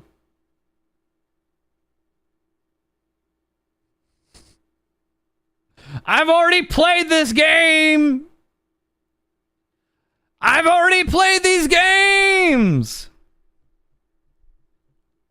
What content did they have before? Let me go to the Chessie channel. I assume most of it's still here. Okay. Yeah. Yeah, it's like it's a mouse tuber. Okay. This is adorable. This model is adorable. It sure as hell wasn't something that looked like this profile picture. Yeah, so like saying you're back and not using that model, but also looking like that is like, what in the heck? Chessie was one of the most popular Owuzu channels. Absolutely, yeah. Am I cheesed to meet her? Not anymore. Sorry to say. Amazing model, charming style. Yeah, dude, this is a crime. I'm looking at this model and I'm like, this is a crime, dude. This is a crime. Look what they took from you. Remember what they took from you. Yeah, why is the face square? What's up with that? The day before this, she won an award for best song cover at a Spanish-speaking VTuber award show. Do you mean like under another account? Very Roblox, yeah. Very Roblox core. I just don't... Yeah, I'm right with you. I don't understand why they think this stuff is going to work. What are they expecting to happen here? It's like they just shoot their shot.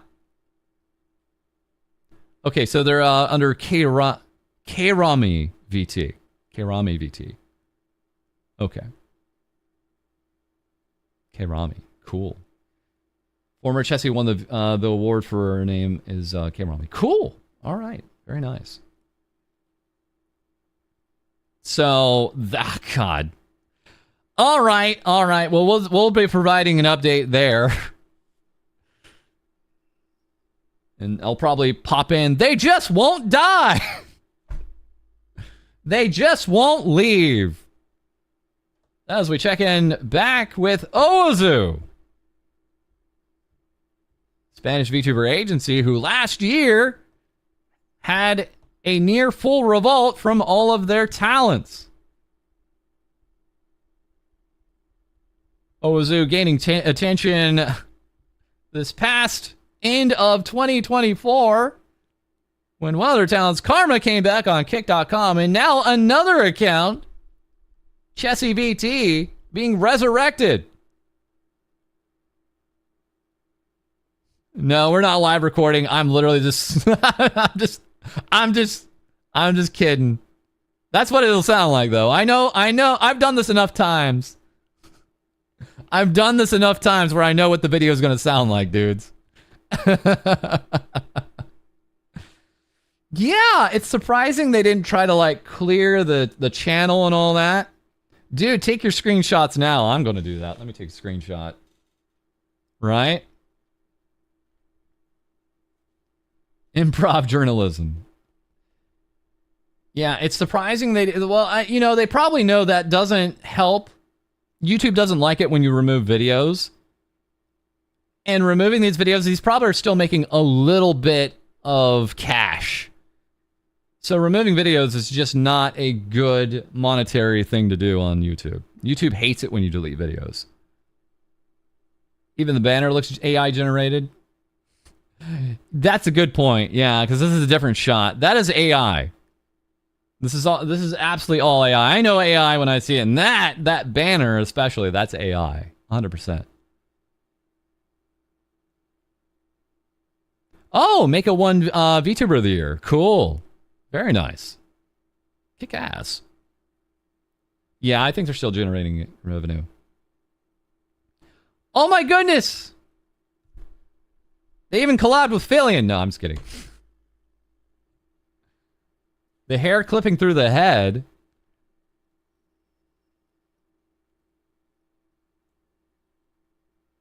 I guess that's what's happening. Maybe. It's weird. It's very strange looking. Ah!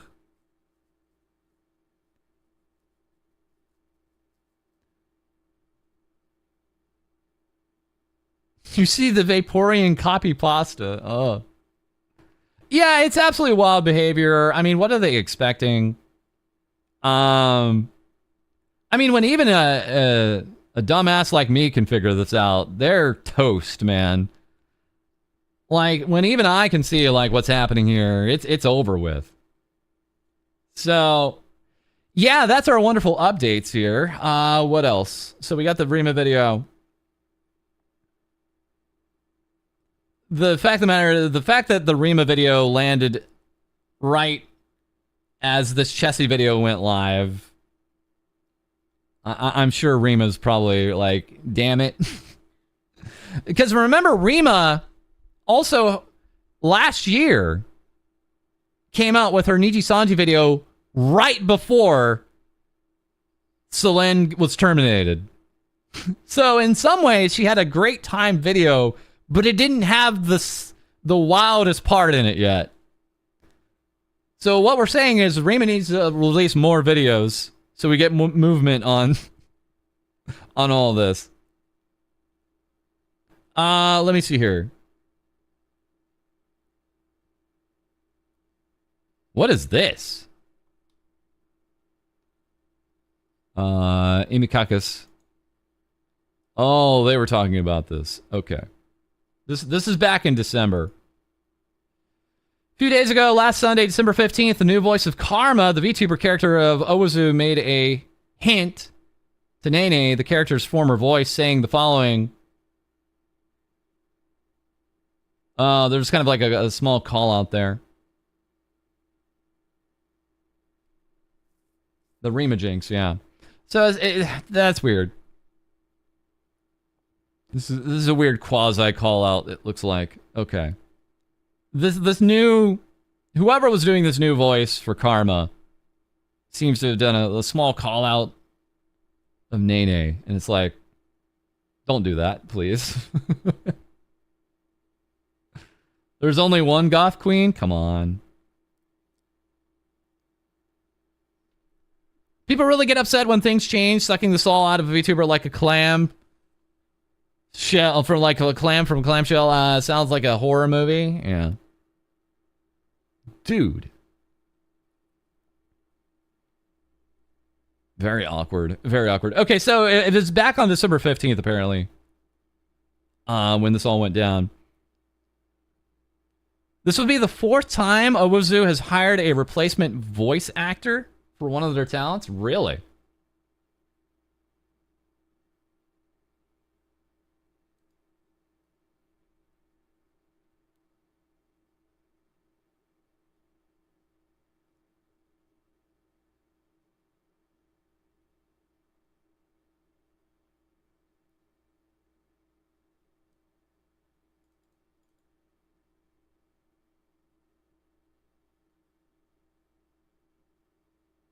I assume this Twitch stream is probably still not around.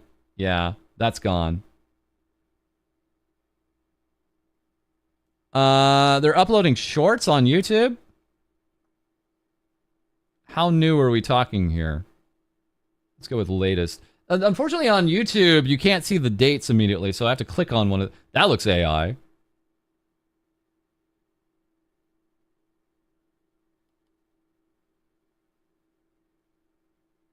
I'm going to mute this real quick. If I go to the description. This is back from December 22nd. So yeah, that was kind of the end of that. How long were they uploading these things?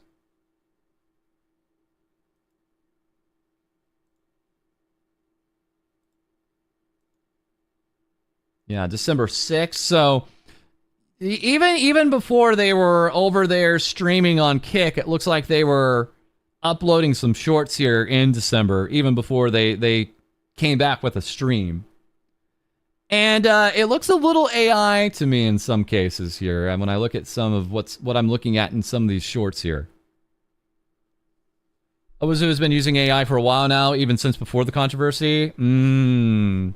Started with the shorts and then the Kick streams. Okay, got it. No, this is the 5th one? Wait a second. Okay, so I know about Chessie. I know about Karma. We did actually, actually Nori was kind of brought up in the video. But we also had Heto and Hero Doge. Okay. So this is like the 5th time that they've tried to bring back a talent with another voice. Come on. If False's model started having a random new voice, I'd have to drop it. Yeah. Yeah. I can't imagine a scenario where that would ever happen. That's one successful necromancer, yeah. Gross. Gross. Any new videos? No new videos, no new streams here. I'm not surprised by that. It was just the shorts. Any new posts? No new posts here. Okay. Just new shorts. How about the Twitter account? Was the Twitter account active at all?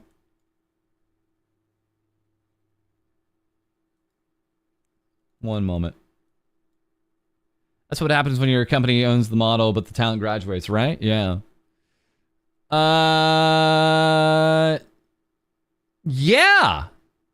Yeah, they retweeted one piece of artwork.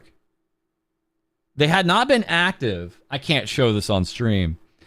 They were not active on the Twitter account since like January of 2024. This is for Karma, by the way. This is for Karma. And then somewhere they retweeted a piece of artwork from December 5th of 2024. So someone somewhere was also active on the Twitter account. So the YouTube account, the Twitter account, also this Kick account, active there. I don't know if they were active on Twitch. I can't tell because it linked to a stream that's no longer there.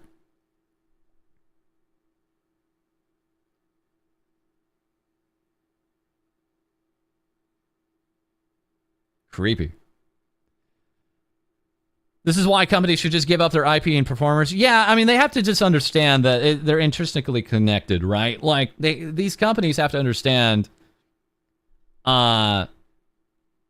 this has never really worked. Not for a long term. Not for a long-term solution. New Karma was mainly on Kick, but barely ever streamed on Twitch. Well, wait a second. That still implies they did stream at least once or twice recently. Okay, we can check this. Twitch tracker. Twitch tracker. Karma VT _. When was the last streams? I'm interested here. Yeah, no new stream listed here on Twitch tracker. So it looks like it was just Kick. Unless Twitch tracker did not register the any new stream here. Okay. Let's see here. Leaked audio of the new Karma was leaked on December 18th. Basically saying she doesn't do it for the money, but for hatred and evil against others. What? On the same leak call, Drakeout proceeds to call the ex-Owuzus liars. Where's this coming from?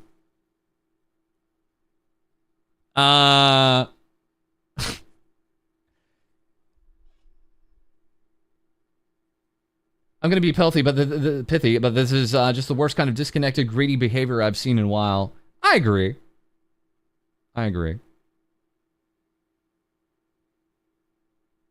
There's a Twitter thread with 4 recordings. Oh man. I wonder if that was posted to our Discord at all.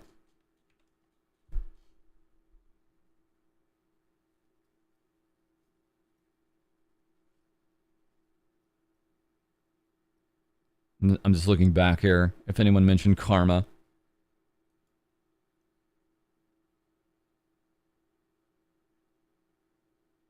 By the way, the video is from a thread. I'm looking on our Discord. The video is from a thread. Raccoon is quoting, and in the quotes, people are digging up stuff about the new Karma.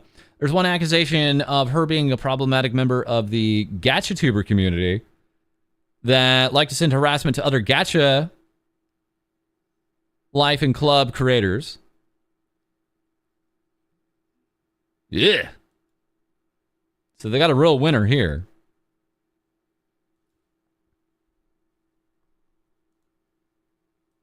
What is this? Raccoon here, Raccoon alt. Who do they think they are? This afternoon we listened to everything together on Twitch and I was given an opinion on this. Okay. Yeah, do a reload here real quick.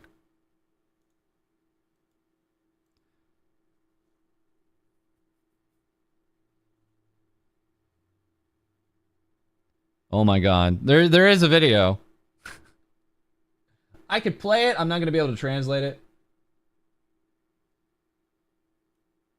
Keep in mind they curse a lot. Uh-oh. Uh-oh. Yeah, I might want to be careful here. Okay, so there's subtitles here too. Okay. Oh boy. Yeah, that's okay. I don't. We don't have to play it. I don't think it would be crazy beneficial on stream, but oh man. Okay, so someone recorded this. It's a whole can of worms. So this is one recording. I wonder if there are others. Real quick, let me check here if there's more to this. These VTubers making me learn their languages. Yeah, there's like 4 videos to this. Yeah, I see this now. Bunch of people getting added on it. So there's 1, 2, 3, 4 different videos as a part of this Twitter thread. This is back from December 18th. Effectively saying they have audio of this new person who is voicing Carminel. Confirms that Drakeout is behind all this. Actually, Karma's still under oath. And with Owazu and can't be an indie VTuber if you belong to an agency. Okay. A few of them actually have Drakeout in them. That's very damning then.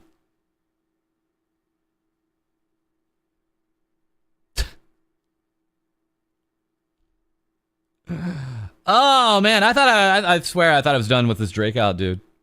I really thought that was it. It was like I thought this was done. And now here, even into 2025, in February of 2025, we have another account trying to resurrect. Chessie. What are they thinking? Just a brief summary. It's the new Karma VA saying a lot of bad stuff and admitting she's doing it just to harm the girls due to personal vendetta. Yeah, that was my takeaway from the summaries I've been seeing here. Yeah. A few of them have Drakeout in them. At this rate, they might give us another 1-hour video. Yeah, I think that's looking likely. Jeez, dude.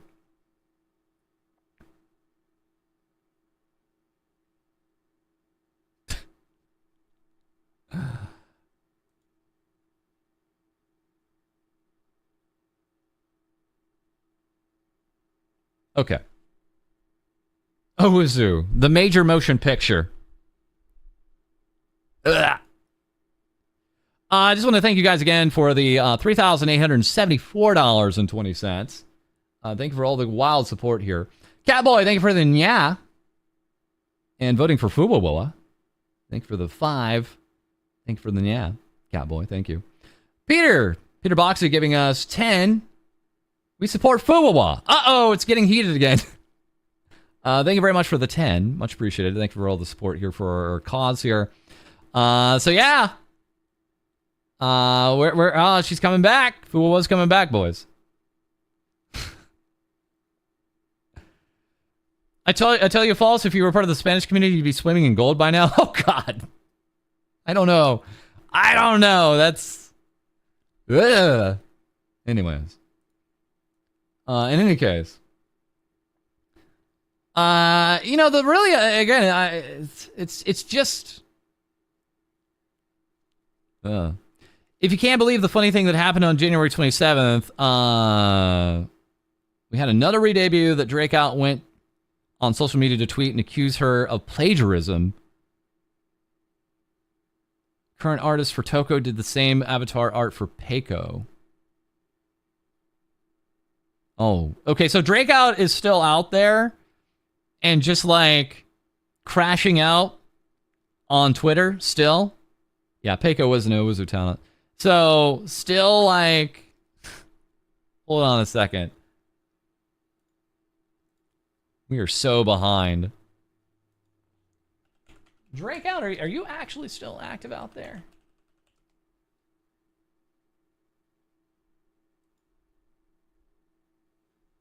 All right, yeah. All right, let's just give it a quick look here.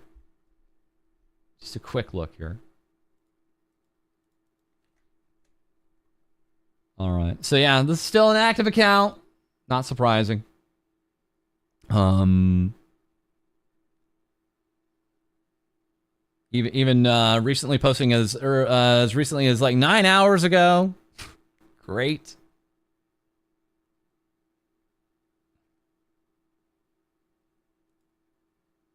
He mostly just clings to big YouTubers trying to gain their attention. Ugh.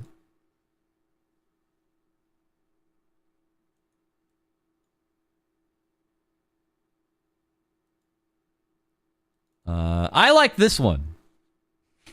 Call me vindictive as a total third party, not related to this. I like this tweet a lot. This is from February 1st. This is a quality tweet. I endorse this one here. Posting up a picture of themselves saying pain. Oh, man. Do they get any pushback on Twitter? I mean, did people like say like, why are you here?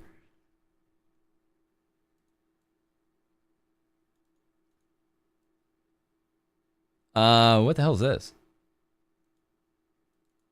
Also giving us an update here on January 31st, like a year after all this went down.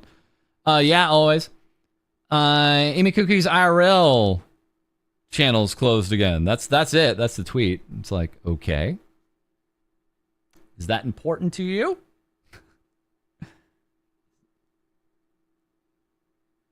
Is that important to you in some fashion? Okay.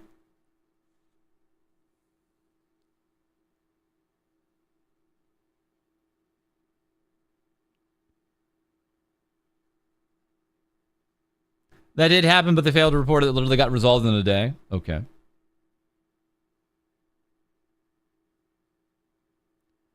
Oh, wait.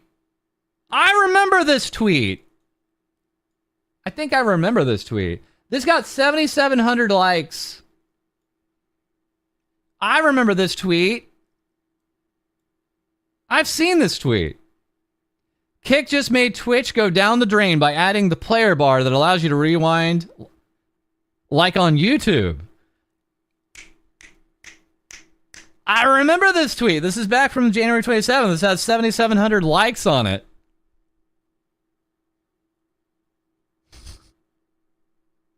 So yeah, they are just out there trying to get any attention they can, and definitely trying to rep Kick.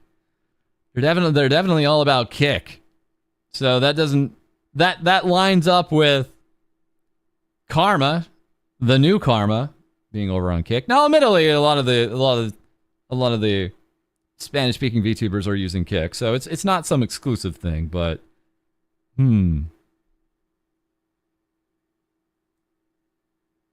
wonder where he got that video from. Let me take a look at some of these.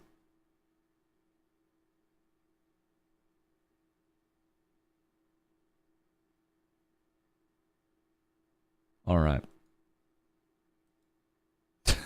50 cents every time they glaze Kick. Oh,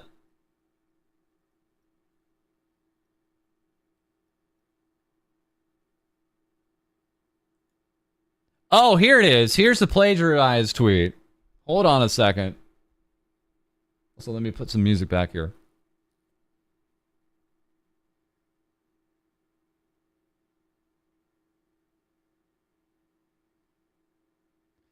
Uriko Storm here in my YouTube chat saying, when I was getting the info and translating for Rima, there was a lot of stuff that just kept coming out and never ended. So I assume you were someone involved there with Rima. I see. Okay, so this is back on January 25th. I think there is nothing more ironic than seeing that people who criticized my work and said that they would do everything better on their own always resort to plagiarism and doing the same thing because their own ideas don't take off.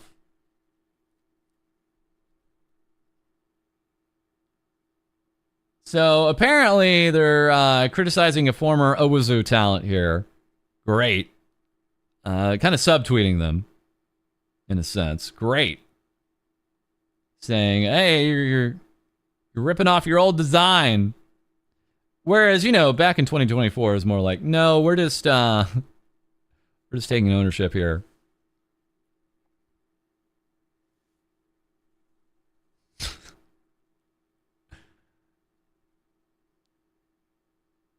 Just taking back some ownership. And again, there's this kind of like, I'm in pain. I'm tired. Here we have another tweet. I'm tired, boss. Okay. You know, you know what, Drake? I got a way that you can rest up. From me to you, my man. Hi. From me to you. A great way to get some rest is to get off social media. A great way to get some rest is just to get off some social media. Stop doom scrolling. Stop tweeting.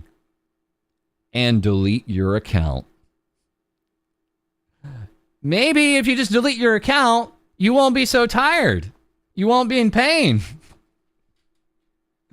Maybe that'll be the beginning to the path of not being tired and in pain. Is go away. Delete your account, child. Oh.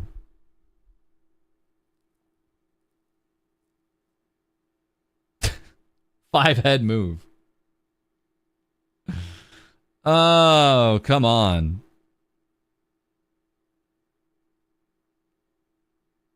All right. I think I've seen enough. I don't...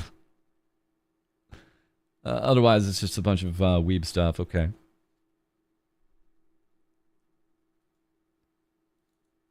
Also, the last thing I'll say is, like, apparently they're also streaming. This is obviously from Twitch. Yeah. Basically saying it's nice to know that it doesn't matter if you stop doing things for years. People always show up to appreciate what you did and spend some time talking. I mean, some of them might have just been curious as to, like, what you're up to more than appreciating you as a streamer, but okay. All right. All right, you know, whatever you got to tell yourself to get through the day, okay. You know, whatever. Okay. God.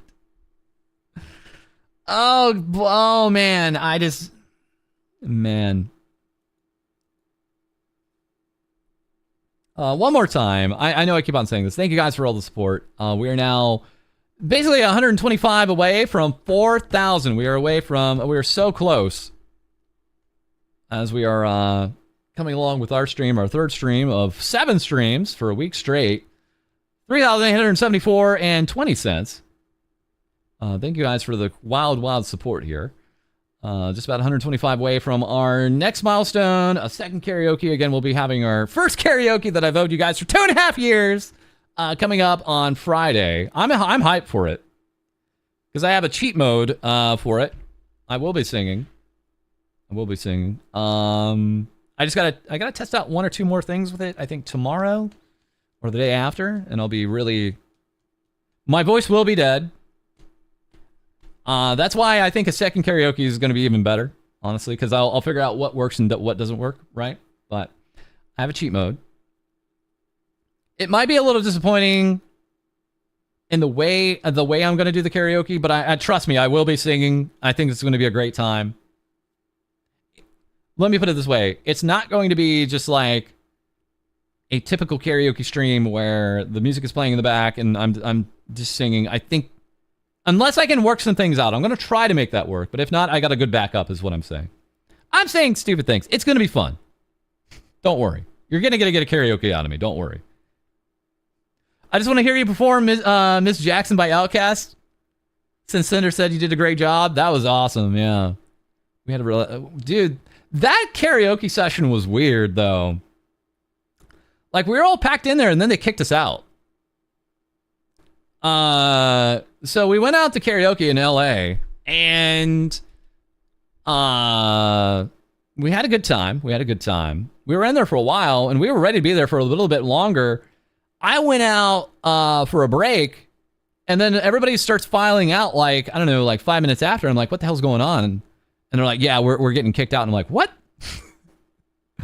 I don't know if we weren't like ordering enough drinks or something. It was really weird because we were ordering drinks.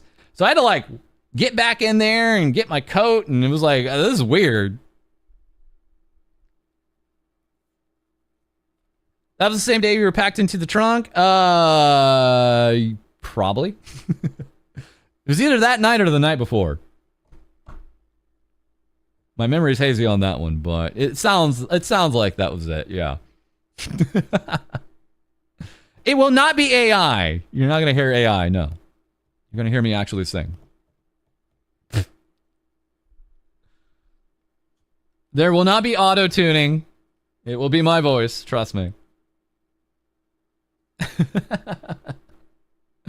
All right, $38.99 and 20 cents. Man, we are 100 away. We're 100 away. Thank you very much for another 25 from Anonymous. Also voting for Fuwa. Uh-oh, Fuwa with the comeback here. Uh-oh. Now getting closer and closer to Moko. Uh-oh. Thank you very much, Anonymous, for the 25. Thank you again, Cowboy, for the 5. Peter for the 10. Priscilla Blue for the 25. Rick Mercer for the 25. Capping for the 20. Dark Chewy for the 10. Anonymous for the 10. Dr. Marion for the 25. Zando with the 200. Anonymous with the 10. Cowboy with another 5. And Anatil with another 25. Thank you guys for all the support today. Thank you. So yeah, we're just 100 away from... We'll probably be a better karaoke the second time. But hey. Thank you. Whew. Let me go ahead and also... just make certain I'm doing the right thing and retweeting that we're live. Just want to get ahead of that now. So one last time. There's the link for the today's tweet. Just letting people know we're live. We're going to be alive for just a few more minutes, so I just want to let them know. And again, that they're able to actually also see the VOD, both on Twitch and YouTube. Oh.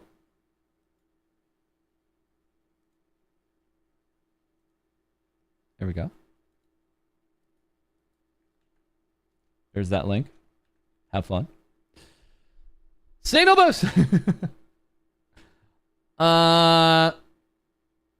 Will you ever stream on Kick? I mean, never say never. I'm just not very interested in it right now. I have talked with people that run Kick, and they're actually really nice. They've been really nice with me. But there's also other kind of things that give me pause. Obviously, their connection with Stake. Obviously, a few of the other individuals that are streaming on the platform, they don't exactly have a stellar reputation. And I just don't know if there's a very large audience still there at this time. I always say never.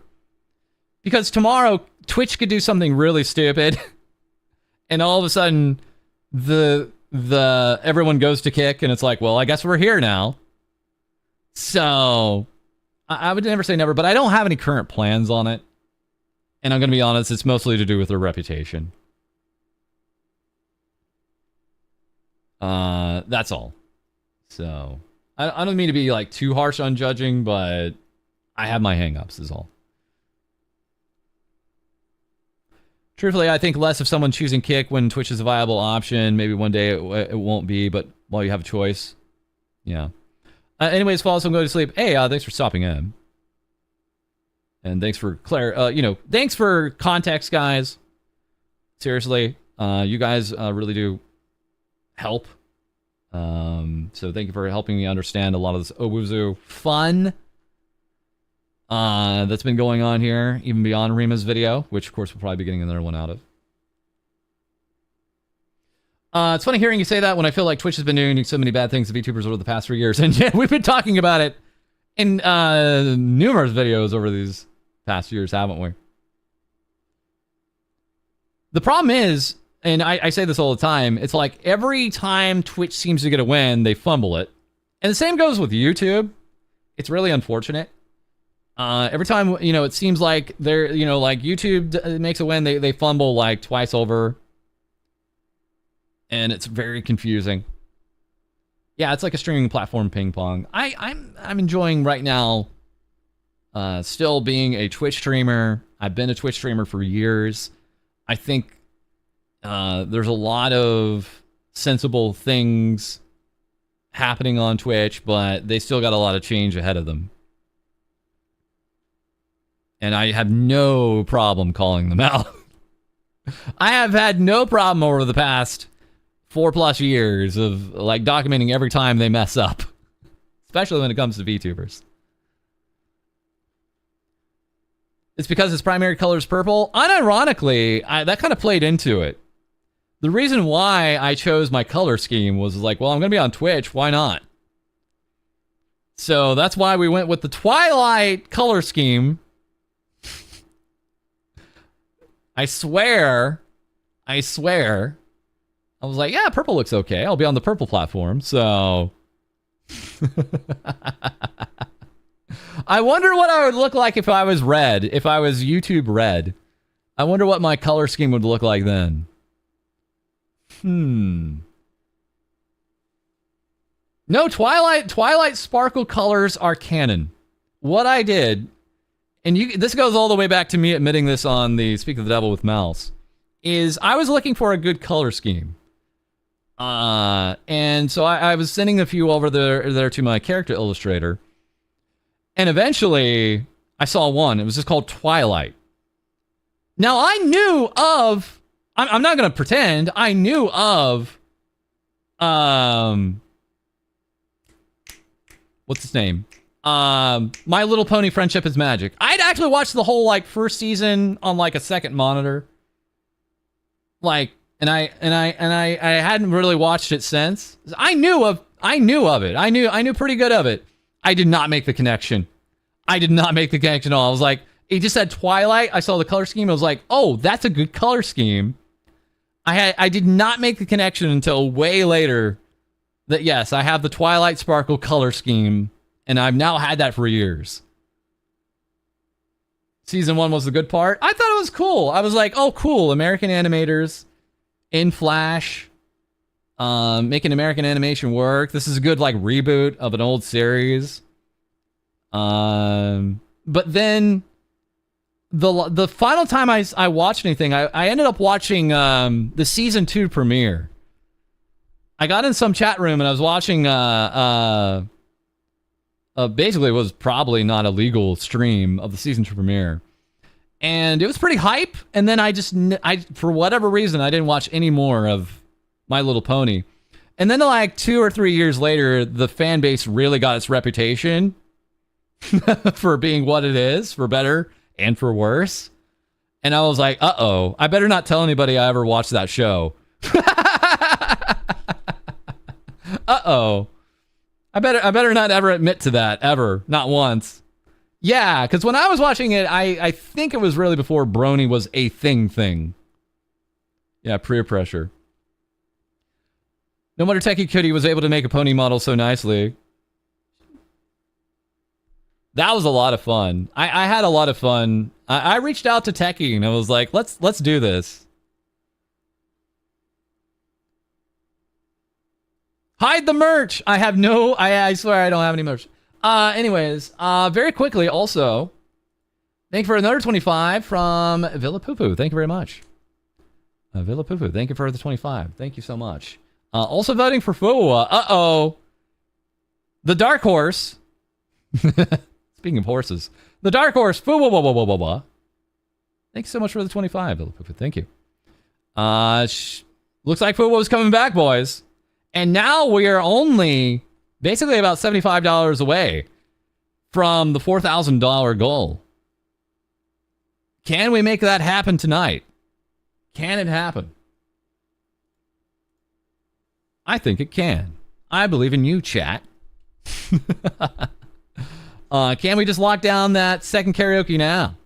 By the way, if you are interested, you can also join, of course, our Discord. You can do either exclamation Discord in the Twitch chat, or you can just go down to the socials link in the description on YouTube and join us.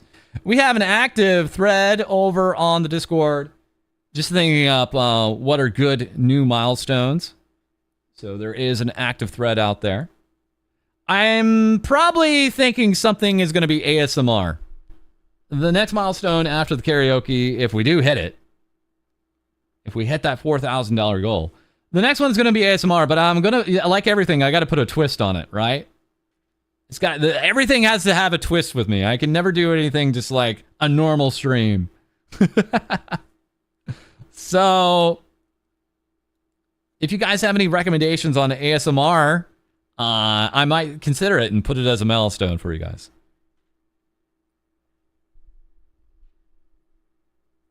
Could there be an incentive to include false noises and bloopers as at the end of an episode for a period of time? One episode at least. No, that's impossible because I never mess up. There are no bloopers. It's impossible. I never mess up on my recording, so I can't put in there something that doesn't exist. It's just, it's just not a thing. Have you ever thought of having your VTuber model made with each recolor of the main 6? I've not actually thought of that. I'm curious what it would look like, I admit. I am a little curious what I'd look like in different color schemes. I'm not going to lie, but I've not actually considered anything like that, no. Unironically, I did try to run one of the color schemes on one of the co-hosts before we had it casted, and it looked really wrong. I think I had Heidi as like, what is it, Applejack or something like that, and Applejack colors, and I was like, wait a second, this doesn't look right. So we went more with a, we went with another one. What's the other color schemes? What's the very princessy Ojo pony? Hold on a second. Rarity. Yeah.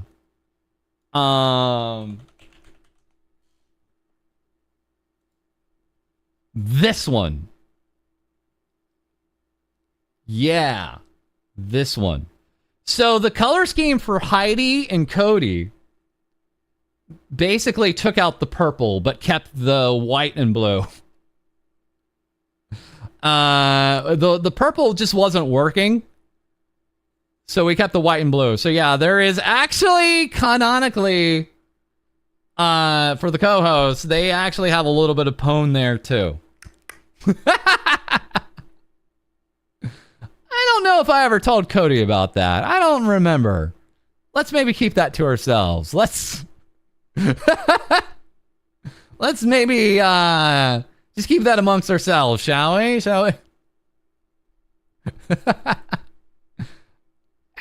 I can't recall is all. Anyways. Things V-Ponies say. Clip it and post it to the TVS Clips channel. I have full ownership of the Discord.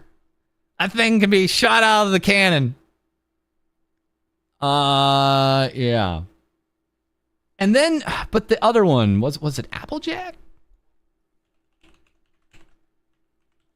Was it? Yeah. I actually ran the Heidi model through this color scheme, and it just wasn't working. It just wasn't working, so we didn't commit to this color scheme. I mean, they're good color schemes. If it's just a color scheme, it's fine, but it just wasn't sticking. Change the colors of Rainbow Dash on April Fool's so you can be 20% cooler. What? TBS was a group of ponies disguised as VTubers the entire time. Secrets of things VTubers say inside the vault.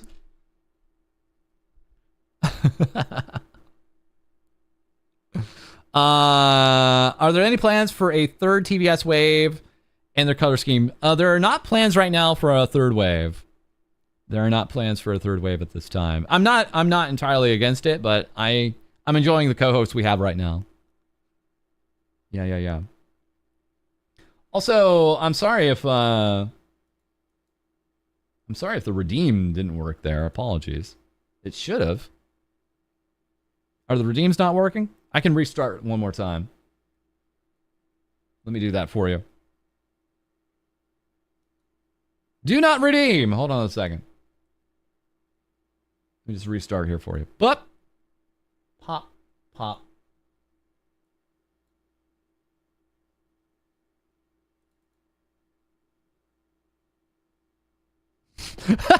No plans for a third wave because we already have a third and fourth and fifth wave coming in.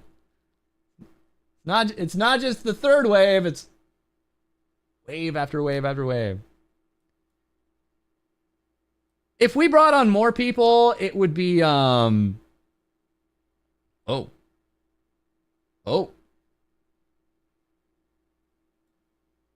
If we brought on more people, something would be different from our setup as it is today.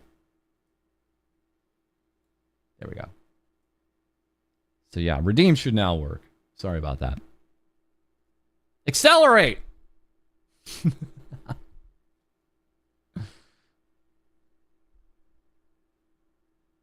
You know, I would legit watch the stream on YouTube if you multi-stream False. Yeah, I mean, that's what we're doing now. We had not streamed on YouTube for about 2 years now. But I know there would be... I definitely know there are a load of our viewers that just would prefer YouTube streams. Absolutely. If we do more multi-streaming outside of this week, we're going to make it so you guys can hear some music or something in that regard, I think. We'll probably make it so you can more interact and make for certain that you guys can have more commands there on YouTube. Gator, welcome. It's Gator time. Hey, guys. Welcome, guys. How you doing? Thanks for the redirects. What's up, guys? Accelerate, accelerate, accelerate. Yeah, man. We need a third, fourth, and fifth wave of TBS to drop now. And as I always say, don't mean to keep you here if you need to get something to eat or drink or take some rest, but good to see you. Full disclosure, I have YouTube Premium. Yeah, man, YouTube Premium is awesome. I absolutely, I love recommending YouTube Premium because we obviously get a share of that too. Don't think because you have YouTube Premium that us content creators and streamers don't get a cut. We do. We absolutely get a cut from your YouTube Premium when you watch us. So thank you. Thanks for watching us with YouTube Premium. Aethelson and American complain about missing the auditions again, like when they miss being Cody, right? Oh man. Yeah, I'm just gonna lay back here. Yeah, TVS Indonesia, TVS Korea, TVS Espanol confirmed. It's happening. We're going worldwide.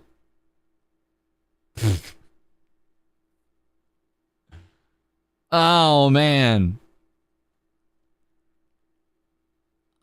And thank you guys again for all the wild support. Man, we're so close. We are so close here, boys. We are at $3,924. Can we get to 4,000 tonight? That is the question. We're going to running the Heartstream Heroes event for the American Heart Association, which is a global organization. We are so close. We're up to nearly to the 4,000 milestone here. The bar on the stream's not updating. Let me do that real quick. Normally, it just needs a little bit of a knock. Second. I know how to update this.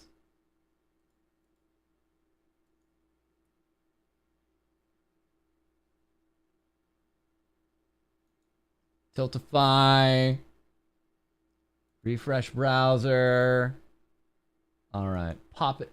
Pop it. Pop it. There we go. That should have updated. Nice. All right. Man, we're so close. This bar is almost all the way filled.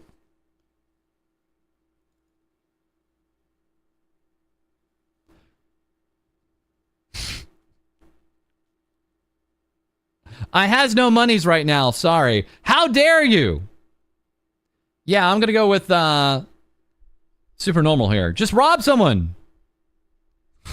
It's the same like, how dare you not be watching our stream? Oh, I'm in jail. Well, then break out. If you miss our streams, you either be dead or in jail. And if you're in jail, break out. But no, not to guilt anybody here. Every little bit helps. Thanks for even just being here and helping with like retweets and things like that. Thanks for liking the stream. If you're over there on YouTube, liking the stream and subscribing always helps. And again, it doesn't have to be crazy huge numbers. $5, $10, $20. I mean, it ends up going a long way. Thank you. I missed the explanation of why you're using the old model again. Was it because the redeems don't work on the new one? Exactly. For the new one, it's not compatible for whatever reason in VTuber Plus. So we're gonna end up putting it in Warudo. I need a updated Warudo model. I've been talking about needing to get back on that, so I'll follow up on that. Yeah, I've been needing to actually put my new model in VR chat for a million years now. That's on me. So I still got that ahead of me. The other cool thing is like now that we're gonna play me side, apparently I can put my new model in there because I do have a VR chat model of my new model. So we're gonna try that. So for the VR chat's Just Dance stream and also for the me side stream, I should be able to put my new model in there. That's gonna be hype. That's gonna be really cool.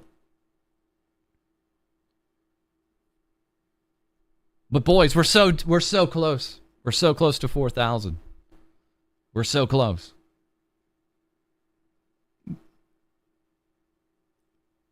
Are you going to make us end the stream without hitting the goal? How dare you? Let me see. I think there's a little bit more that I want to get to today. There's just a little bit more that I want to get to today. Just real quick.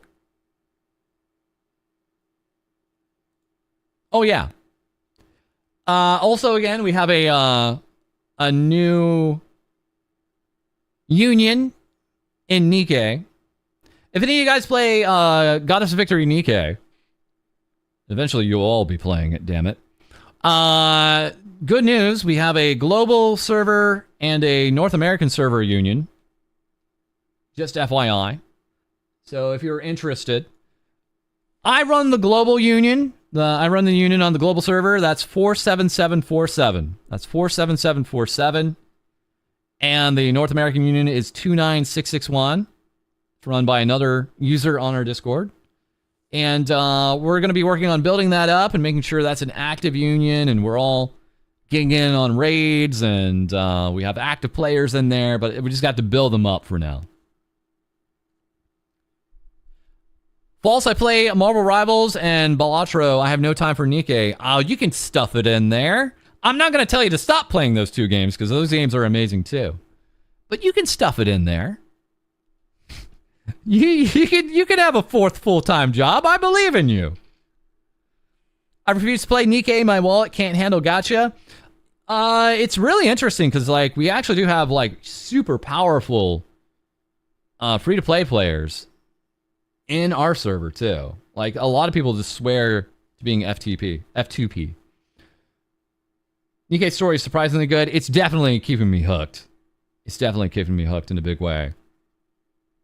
You'll all be playing it eventually. False underestimates my procrastination skills. Oh, don't worry. I'll get to you. I just see this as a challenge. I'll get to all of you. Don't worry. I'm not telling you to drop your games like Final Fantasy 14 or Marvel Rivals. No. I will carve out another time in your day for Nikkei. Don't worry.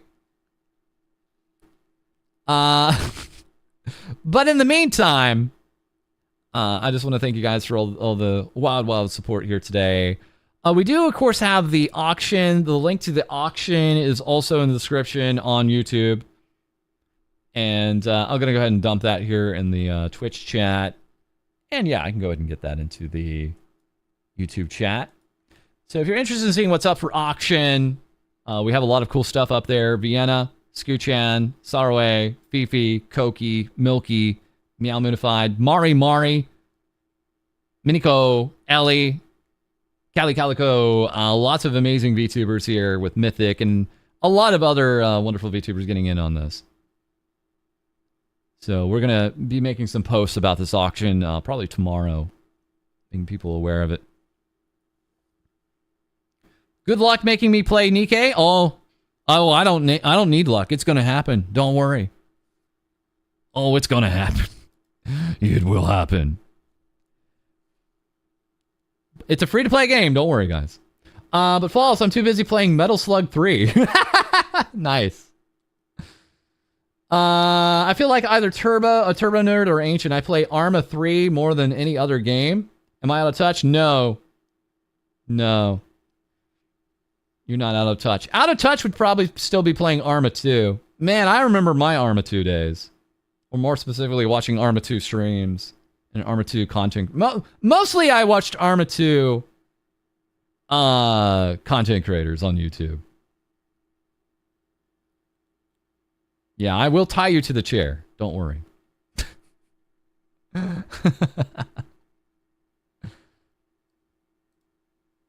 But thank you again, Villapupu, for the 25, Anonymous for the 25. Thank you guys for the recent amounts here. Oh, we're so close, I can taste it. Oh, playing Chrono Trigger again. Awesome. Kick ass. It's kind of sort of my favorite game of all time. Kind of sort of the best game. I was really happy. I caught a it's not an official video, but someone has the stream of Yo Video Games, Maximilian Dude, doing their top 10 Super Nintendo games, and spoiler alert, Chrono Trigger 1 got number 1. Okay. So what can we wrap up on? What's good here? Let me just check. Just want to make sure we got to all the headline stuff first. I think we did. Yeah. So we got the Owizu stuff. Red Acted Idol on their way back. We've talked about that. Man, that Nexus stuff was... I barely gave that the actual attention it probably deserved, but man. I think when we get back for a video this time next week, we have a lot of options ahead of us. A lot of it is going to be a little bit of catching up, but I think just probably getting into a video that, we got some updates as in regards to Owizu. We probably may offer up some updates as in regards to Cometa, right? The Nexus stuff, I'm on the fence about because I just want to give that the attention it deserves, but also not like sweep it under the rug.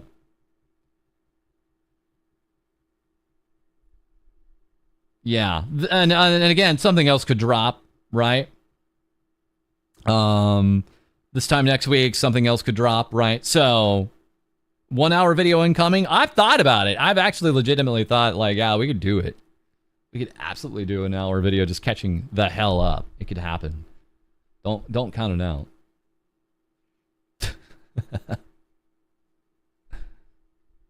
Oh, man.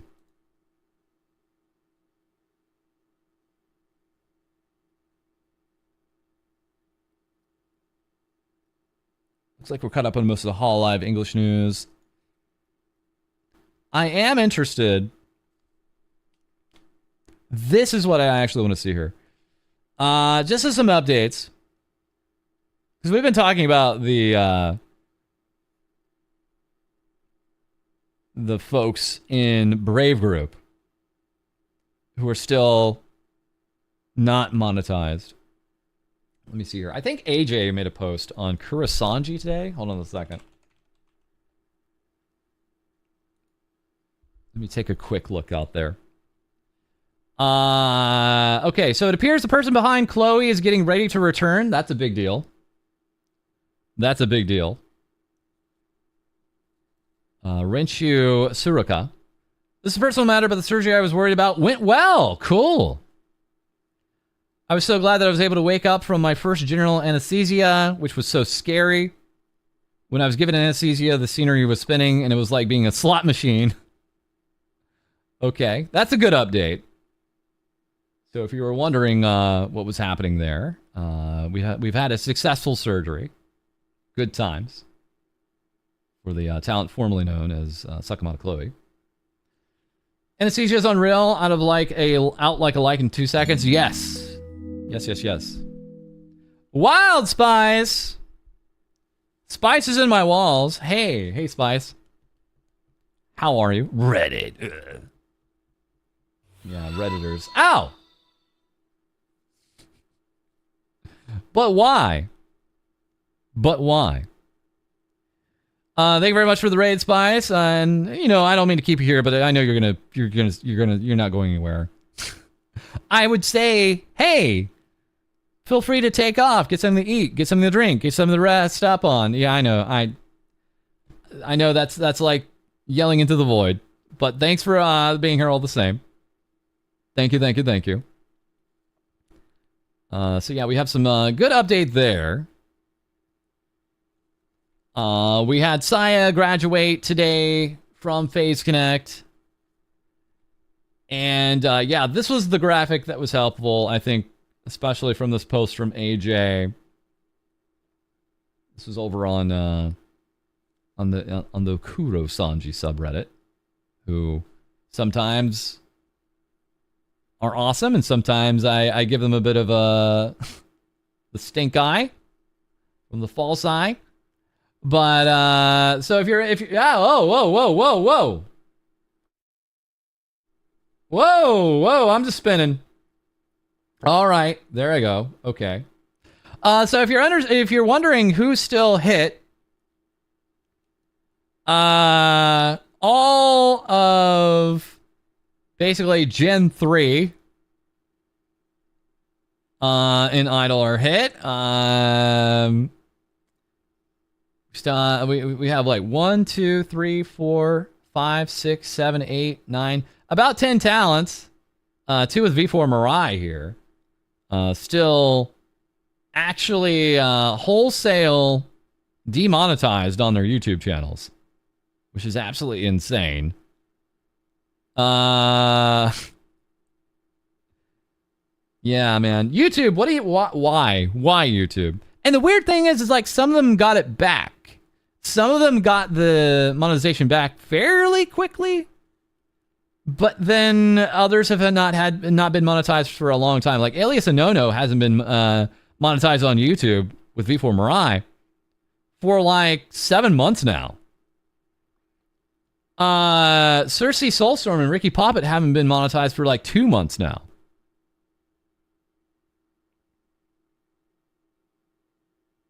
So I actually don't know what the red text means. I'm sorry, but yeah, it's not fun. So obviously, a ton of them are going over to Twitch. Dr. Nova here, purple lady on purple site, now has a purple badge. Been so busy, but today we can celebrate. So I think they got the partner. I think they got the partner there. Oh, they don't have a VTuber wiki page. Thank you, AJ. Thank you. Okay.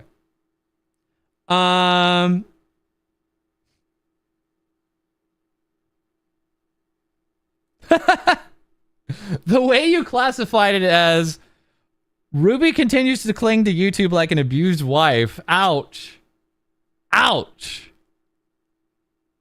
Oh, yeah, you just got partnered too. Okay. Let's see here. Yeah, there we go. Yeah, so Yagiri with V4 Mirai also partnered. I think someone at Twitch knows what's up, and so these Brave Group girls are getting basically accelerated into partnership, which is awesome. And yeah. Lullabelle Lullaby also earlier today, literally just a few hours ago, getting partnership. So, I mean, this is just a loss for YouTube, right? We had some YouTube streamers, some YouTube VTubers, and Twitch is taking care of them and YouTube isn't, man. I mean, that's all there is to it, right? Lala got re-monetized, but she's been going hard on Twitch. Well, I guess they would have options just to, multi-stream at this point. Like, why not? Why not multi-stream if you can, right?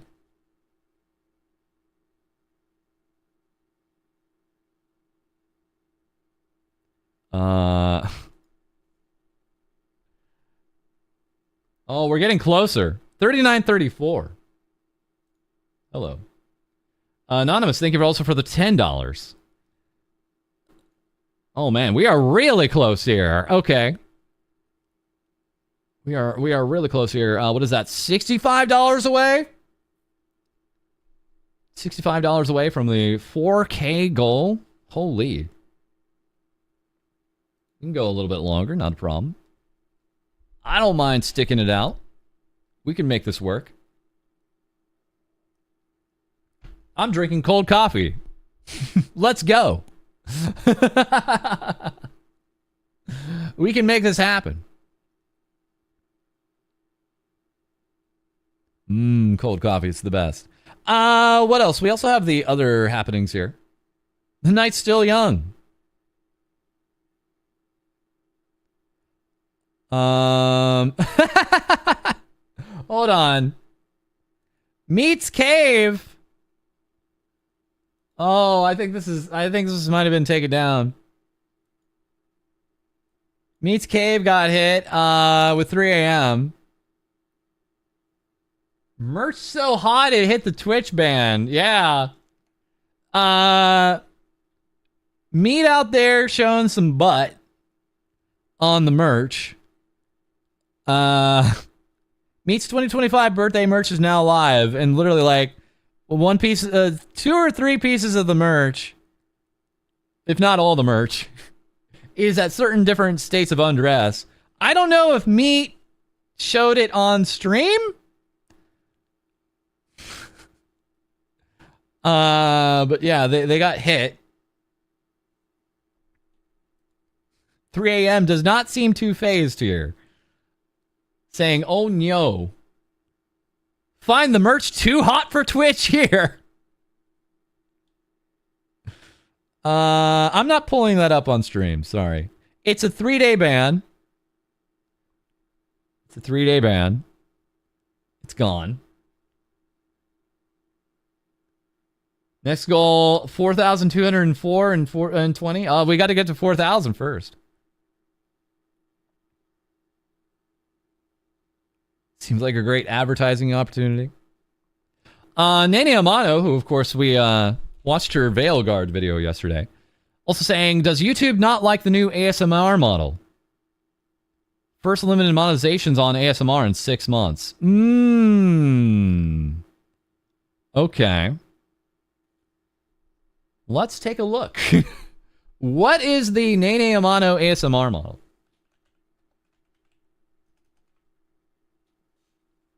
Let's take a look together, chat. 4K goal must be to stop playing some game.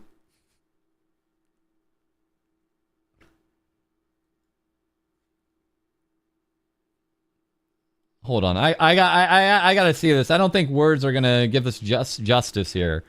Is it in a? Oh, is it in a video? 12-hour ASMR. Is it in a live stream?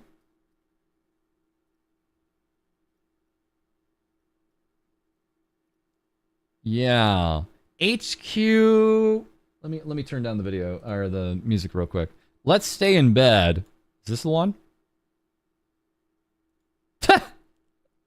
Whoa! That's a new way to do it. So the idea is you're like sitting in her lap. Like your head is on her lap and then she's giving you ASMR that way. Okay. Okay. Got it. Got it. That's very inventive. That's actually very inventive. Oh my. I do declare. Oh my. Oh, we're coming along. We're at 39.44 now. Uh-oh, we're coming along. We're getting higher here. Wild Spice, thank you very much for the 10. Thank you so much for the support. Thank you. Whole goal. You mean heart goal. Let's get it. Thank you. Thank you for the whole goal, heart goal. Thank you so much for the 10. Much appreciated. Thank you again, Anonymous, for the 10. Thank you, guys. Oh, man, we're getting really close, guys. Getting really close here. We got time though. Got time. Whoa. Okay. Whoa. We're really close now. Frisky with the 50. Hey, Frisky. How are you? How you been?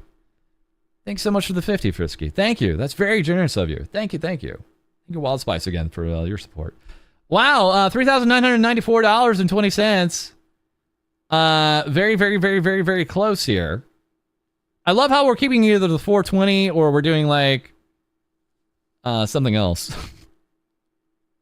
Can we get to 4,420? Is there maybe another $10 in the works from somewhere? And can we hit this goal here of 4,000 for the second karaoke tonight? Questions.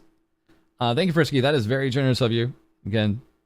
And Wild Spice, thank you for being here. Thank you.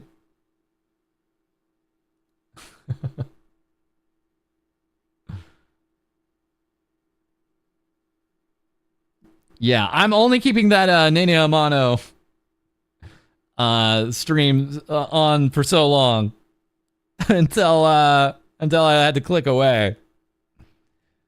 If you were interested in what Meat was showing, it's on the TwitTube versus ChadTuber thread on our Discord, or you, yes, can go out to the 3 a.m. Twitter account and see how much butt she was showing. It was all of it, basically. Didn't leave a lot to the imagination, admittedly. Oh, man. Okay. Let's update here. Just getting through some the last of the group news here with you guys. So many Valentine's Day events, it's unreal. It's actually insane out there. I don't get that the point of what that thread is supposed to be. Honestly, it's just kind of playing into what a lot of our stories have been this year, which is YouTube or Twitch having, or basically people on YouTube, VTubers on YouTube or Twitch having issues. Whether it be bans, whether it be demonetizations, things like that. That's no one can absolutely give either Twitch or YouTube a win and just say they're the winner, because one or the other is always messing up somehow, some way. We are only 80 cents away, guys. Foxy McLoxy, thank you for the 5. Thank you. Thank you very much, Foxy McLoxy. Thank you. Thank you again, Frisky, for the 50. Thank you, guys. We're so close. Can we hit the 4,000 amount tonight? I think we can do it. I believe in you, chat. Believe in me who believes in you. I remember saying that like nonstop during our last charity run, and now I believe it more than ever. Yes, we can. False makes me want to break my budget planning. It's for a good cause! Yeah, but again, we would never want to make you guys give, if it's going to, imperil you, or if you're not comfortable giving an amount. There we go. You've done it. There you go. There you go. Armchair. Armchair expert with the 10. Getting us over $4,009.20. Thank you so much. I hope you're doing well. Let me pop open my chat. Thank you so much. The great streamer shuffle. Well, there we go. I'm going to go ahead and give the round of applause here. Thank you, thank you, thank you, thank you, thank you. Thank you so much.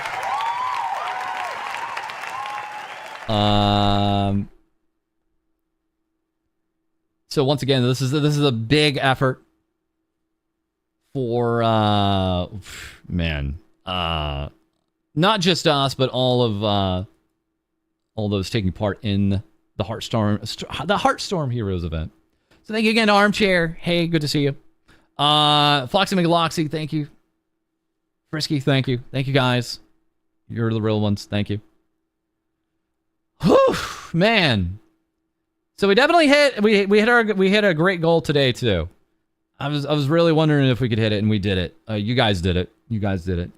I just have to give it up to you guys. Let's go ahead and see. How long have we been going here? I think we got plenty of time left, right? Yeah. I can stay alive. We can do, we're going to go a little late because we started a little bit late today, but it's all good. We can stay alive. All right, so that's good. That gives me time to pull up some other random tweets here. Let's finish up the stream here with some random tweets here.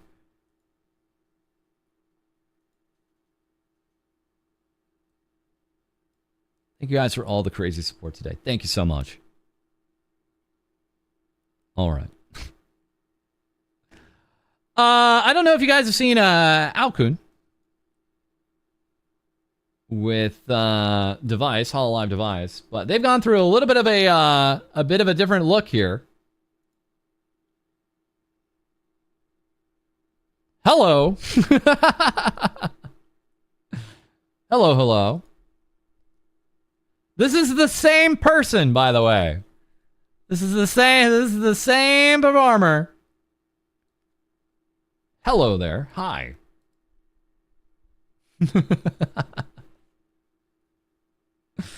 Yeah, that look on the far left is brand new. Very brand new here. I think it's part of a collaboration. Let me take a look out here.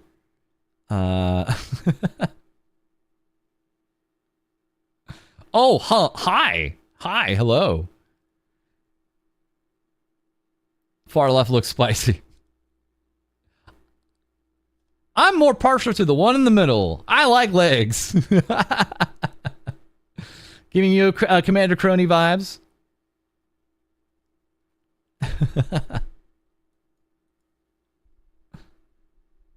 Basically from androgynous to femme fatale, right? Obviously the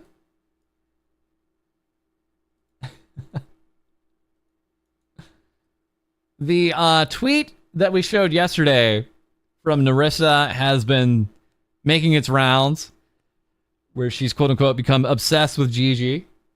Oh dear. And so it's led to some artwork that Ikemen strong chin there. Uh-oh. Over with Phase Connect, we also have Remilio showing how her and Jelly Hoshiumi move around. This leading to even more artist interpretations of the two. This is not intimidating at all, is it? The shadow work here is what really sells it. Big drills, big hearts.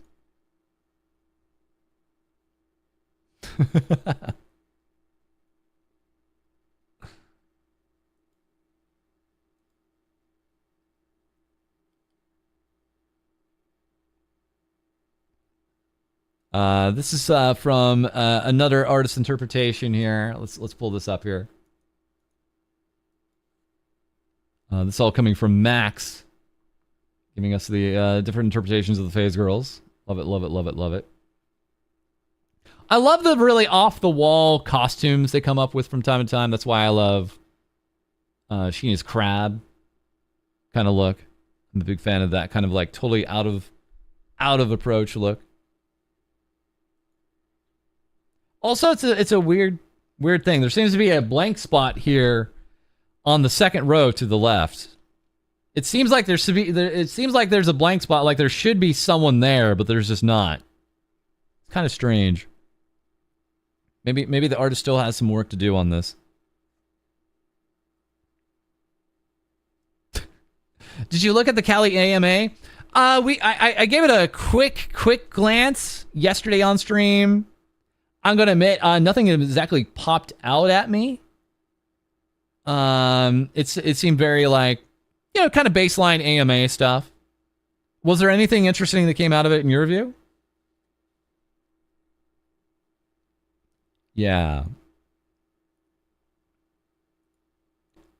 And by the way, if you guys were wondering where the new Alcoon stuff came from, it's from this. Here we have this collab with Sweets Paradise. Sweets Paradise is kind of a ongoing collab cafe. They've collabed with a million billion VTubers at this point. Regloss Super Very Bar. We're releasing illustrations of the second half. So here are the new designs here for the Regloss girls. Very fun. Very fun.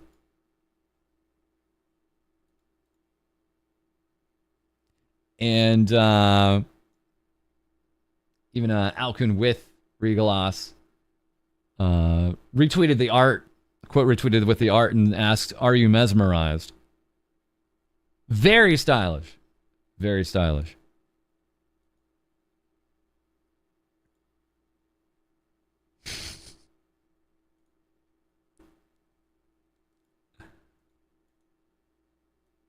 No one was ready for this. Absolutely nobody was ready for this. Cinder here, the angel and demon on your shoulders. Which are you listening to? Replying to this with, I only see two angels. The glue connecting every VTuber. Made Mint. At this point, it's actually difficult to figure out who Made is not talking with or connected with or has done some collaboration with in some fashion. Literally also getting credited by Fuumoko recently for some of the work on their birthday live. So it's just been a non-stop Mint party here. I think I could show this. The common reaction from Wisps and the general audience as far as Mint's red dress debut during that jazz karaoke. This is about right. I think this is an accurate representation. I think this is safe to show. If you see it from the profile, this is about right. So...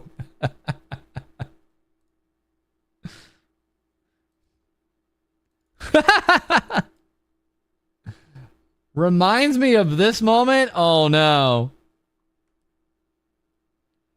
Seriously though, how the hell does Coco sleep? How is it possible?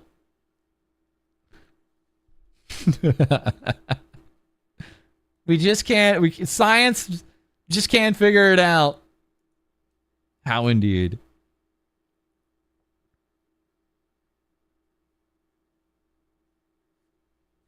Certified classic.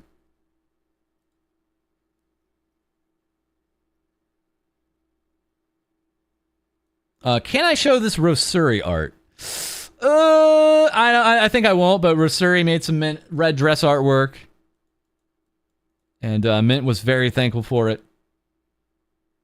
I'm not gonna chance it. I'm not gonna chance it. Not for a good stream. A good quality charity say-so stream like this one, right, guys? And now that I have Comanche Ponko on stream, this will be a demonetized stream. All we have to do is literally show her face. And now this is absolutely fully a demonetized stream, unquestionably. False will never have this issue because he's flat. Why are you like this? I'm out here for a good cause. We're just trying to have a good, innocent time. And then you just come in guns blazing on me like that. Why are you like this? Cover the important bits with the picture of Fubuki. Ponko bringing all the loot to the yard. Yeah, so in review again, the Phase Connect coffee I had was the Uruka coffee, the Leah coffee, the Sheena coffee, and the Ponko coffee. Ponko coffee was good. Literally, legitimately, it was very like citrusy. It had like a citrusy kind of taste to it. The Shino coffee was quite good. I don't know if I could quantify the taste. It was just like a good full-bodied flavor. My favorite was the Leah coffee. The Leah coffee just had an all-around smooth quality, full taste, good stuff. And there was also Uruka coffee. And I will not be talking about the Uruka coffee today, so. Out of respect, I will not be talking about the Uruka coffee. But, man, that other coffee. Oh, man, those were all winners. Tinman coffee puts hair on your eyeballs. Ouch.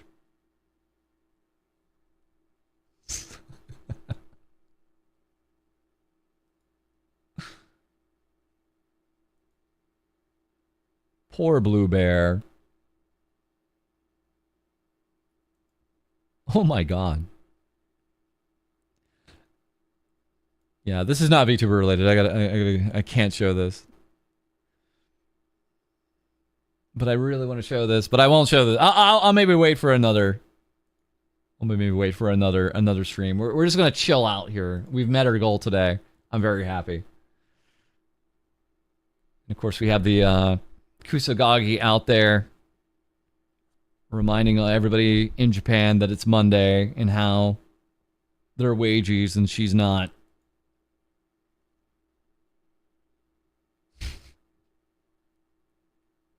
Okay. Let me see what else I have here for you guys tonight.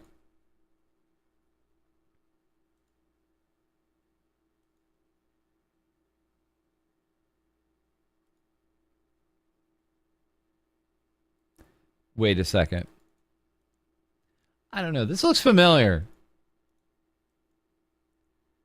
So here we have Fireproof here. Fireproof Cat VTuber. Tall Blue and Small Blue Office Ladies. I don't know, man. There's just something about this art. There's something about this art that looks familiar, and I just can't place it. Chat, why does this artwork look familiar? What's... Maybe my mind is playing tricks.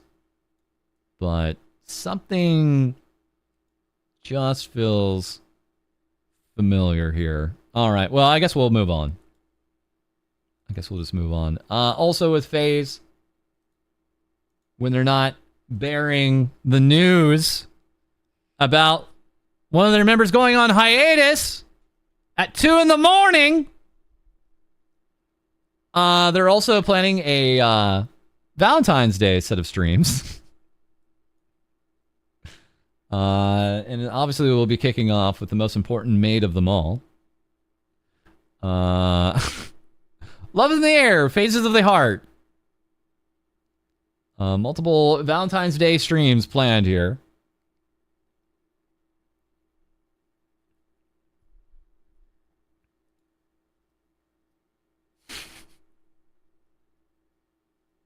I'm not...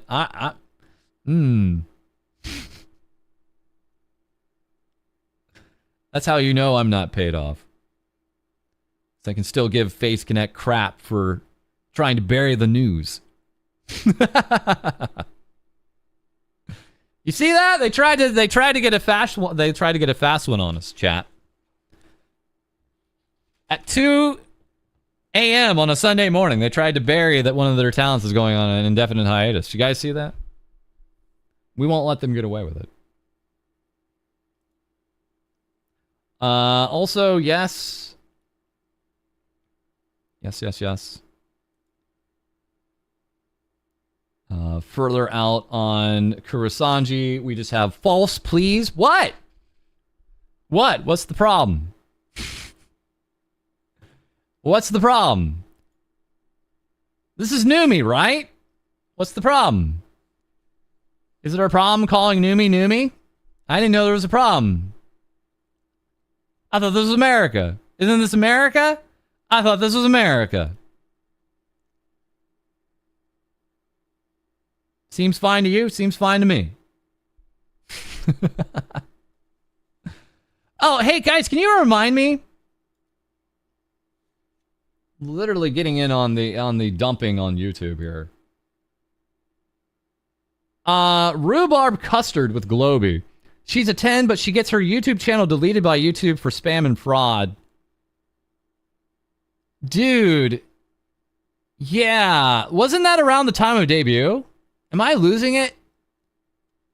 Am I losing it?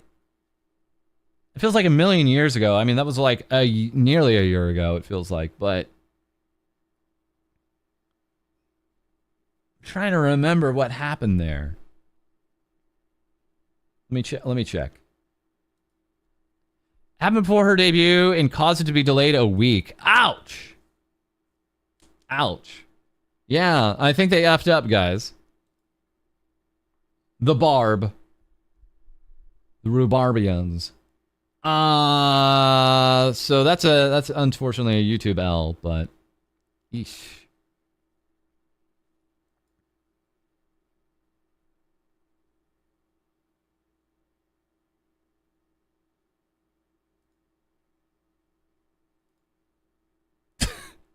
More really quickly back to the Narissa Ravencroft tweet about Gigi. This is from Noak. Yeah, this seems a little bit more accurate. This artwork seems about on the money for this tweet from Narissa. Yeah, this all looks like it's on the money. This is about how we should actually think about it. This is canonically what Narissa is at this point.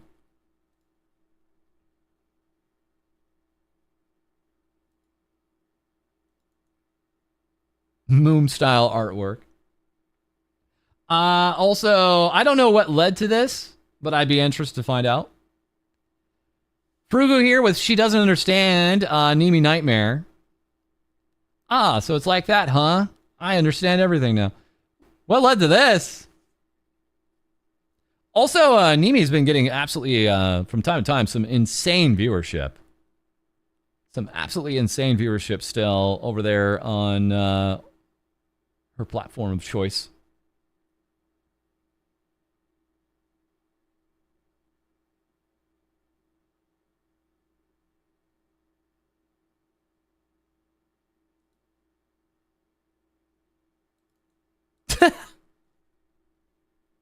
Nemi asked about something guys do, if you remember correctly. Uh-oh.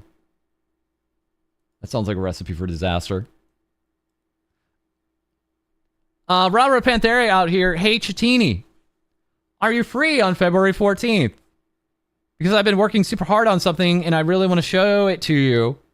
It would mean a lot if you could be there. But don't worry if you're busy. There will always be another chance. It's not like you have to come or anything. But you know, maybe cancel all your plans. Clear your schedule. Make this your top priority. Just saying. Well, I very much appreciate Raura for telling all of her followers to clear their plans for this Friday, February 14th. Because obviously she's telling them that because, of course, we'll be streaming the auction for Heartstream Heroes. Once again, we'll be streaming the auction for the Heartstream Heroes that night and also karaoke. So I appreciate that Hololive English talent thinking about us and thinking about the good cause here that we're running. Thank you so much, Raura. That's so appreciated. Thank you so much. And again, another quick shout out to all of the support that we had here for you guys from you guys today. Getting over $4,000 in total over the last 3 streams. Thank you again to Armchair Expert for the 10.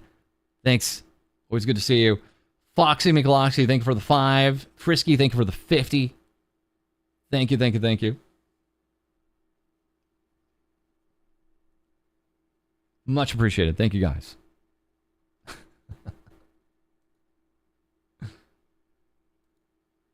I think we're definitely going to go another half hour here. We're going to go for another 7. Sorry we went so late. We might start this time And apologies for the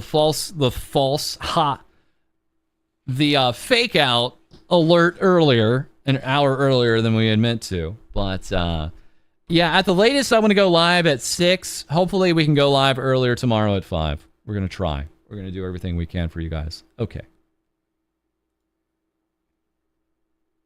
If we're not here by 5, we will try to make it by 6. 6 p.m. Eastern, 3 p.m. Pacific. You're a zombie all the way. Also, HoloLive. Again, the Holo effect is real. So, back on June 1st, Fuamoko randomly chose the Eagles to win the Super Bowl, the Super Bowl, all the way back on June 1st of last year. And now, of course, they're out there with, did the Eagles win the Super Bowl or something? If yes, congrats. Very good. We knew you could do it. Since June 2024, we believed. Bow bow. Holo be thy name. This is like, again, Galgura singing Take Me Out to the Ball Game and the Dodgers clinching the win. Also last summer. I think it's real. I think the Holo effect is real, dudes. I don't know, chat. What do you guys think?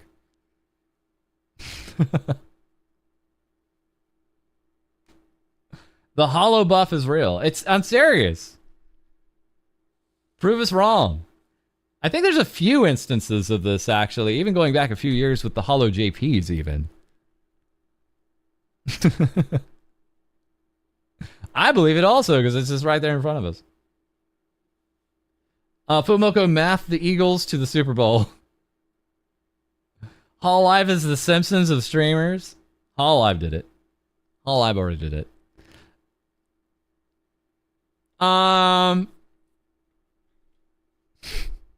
So congrats. Also, what the hell? This is from August. This is so wild. This is from August 29th of 2023. Someone had actually commissioned an Eagle commission of the twins. This is back from August 29th of 2023. How predictive was this? What the actual hell? Okay, all right. That's fate, I guess. Okay, that's random, but that's how it goes. That's pretty close to the actual score. What was the actual score? I know it was a bit of... literally, when I got into the office today, everybody was like, it was super boring. It was super boring. It was a super boring game. Because it was such a blowout, apparently. 40-22? Hold on a second. Eagles, Chiefs. Yeah, you're right. 40-22. Ouch.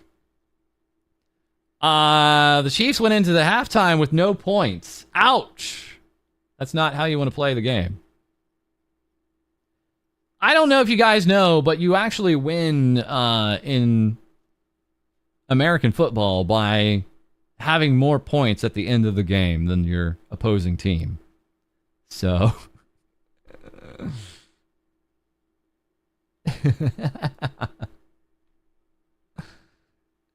An actual time travel moment, absolutely.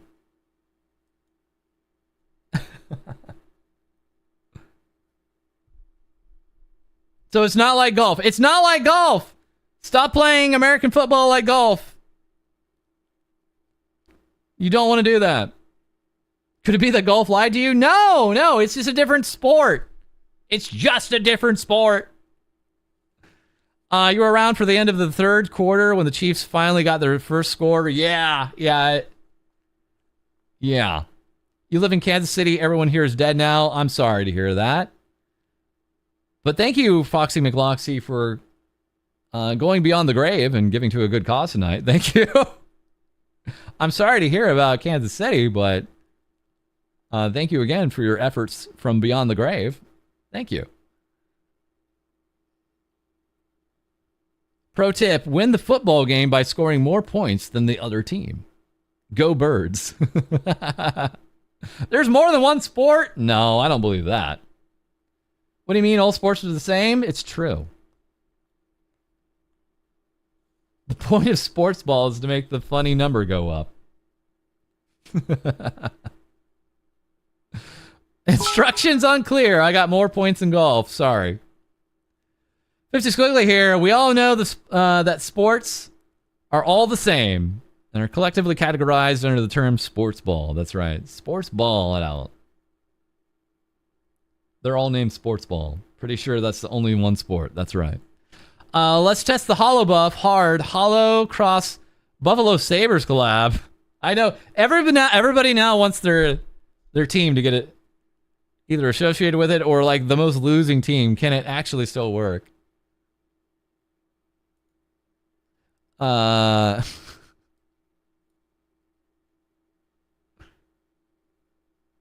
That's right. Yes, redeems are still on. They should still be working. You should be able to still turn me gray, turn me blurred. You guys obviously wouldn't want to drop or throw anything at me because you're more respectful than that, at least. But yeah, that should still be available.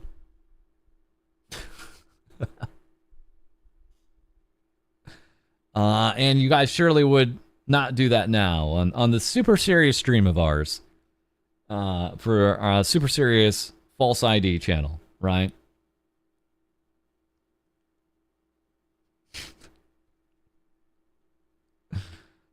Oh, God.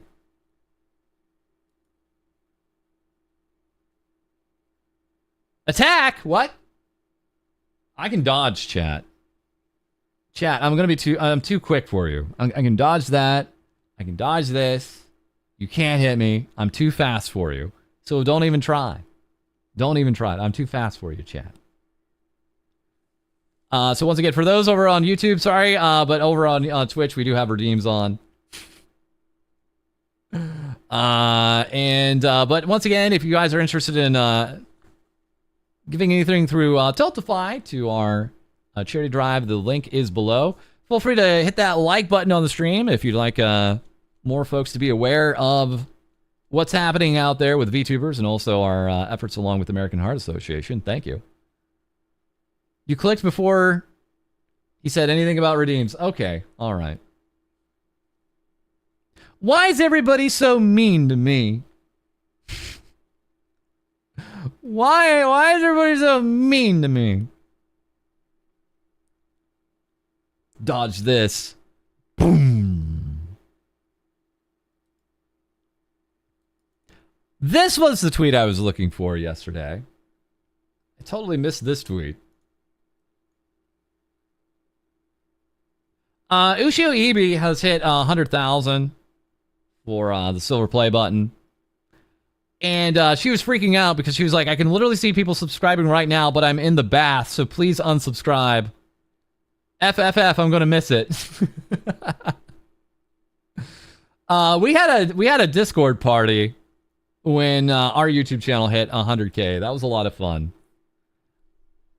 That was a lot of fun.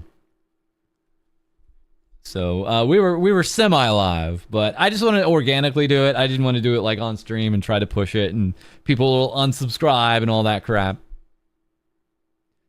2 people are giving you bananas. False. We aren't mean. Thanks for the bananas. Thanks for the hats. Thanks, guys. Appreciate that. What the heck? So, okay. Now I'm kind of understanding a little bit better. At the Hall Live pop-up shop in LA, there's a few Hall Live members doing meet and greets. And apparently Kiara was one of them. What is she doing here? Why is she like this?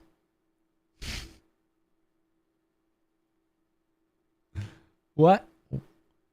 Bros, why is she like this, bros? Why? Check out those chicken nuggies. False duck, where?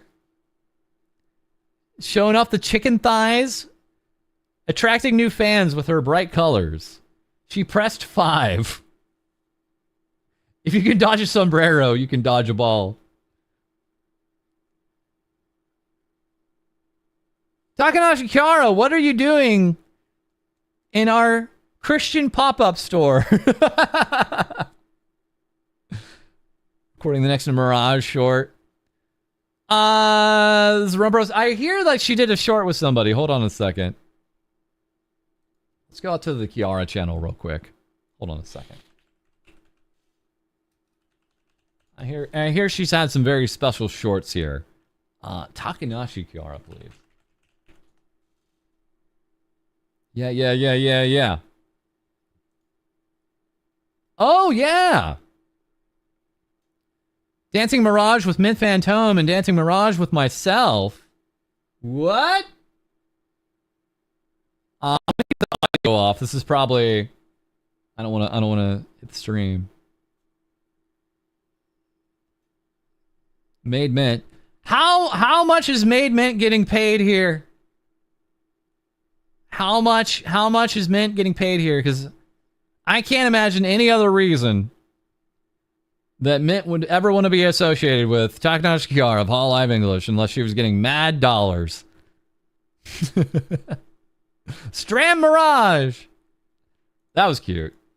And then we have actually a live action version. Holy. At least she's fully clothed, I agree, yeah. Paid in exposure. Exposure bucks. Finger technology is something else. I do appreciate their, I assume this is at, the Veet Ramen KFP setup somehow, some way. Oh! Oh! Oh! The last minute twerk. It's Kiara and her paid actor. People were going nuts over the hip grab. Uh-oh. Okay, so this is at the Veet Ramen KFP setup. Thank you for the confirmation. Thank you. Completely unplanned. Tried to heart, got a twerk instead. It's in the ramen state. The ramen state. The ramen studio.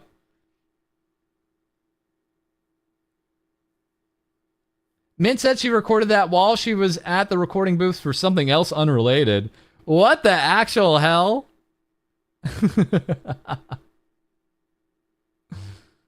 Hold on, let me watch that Mint one real quick. So apparently there's a hip grab that sent people off the charts apparently here.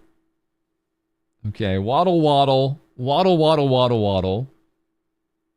Macarena Macarena. Sachet sachet. To the side, Jojo, Jojo.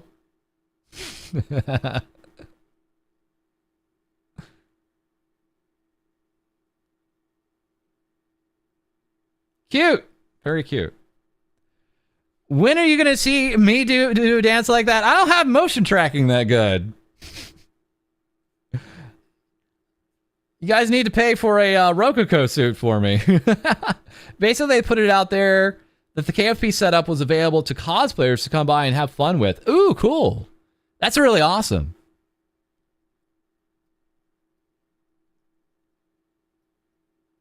I said step 1, step 2, step 3, sachet, sachet. Not step 1, step 2, step 4, sachet, sachet. Is it wrong to think that Min is cute compared to Gura? No, that's fine. That's perfectly fine. It's always fun to see tiny things spawn out of fan art. Right. $10,000. All we need is $10,000. And it can be yours. Oh, okay. So now I know who was... You guys mentioned this, and now I get it. Who was responsible for calling Matara a senior? Mint was making fun of Matara for her birthday, but now I know who it was who gave a different kind of translation. She called Matara a senior. It was Peke. One of the newish VTubers with VShoujo Japan. No longer a hag, now a senior, Matara Khan. False could just get his motion tracking by way of his connections. What? I'm not going that far to ask for that just yet.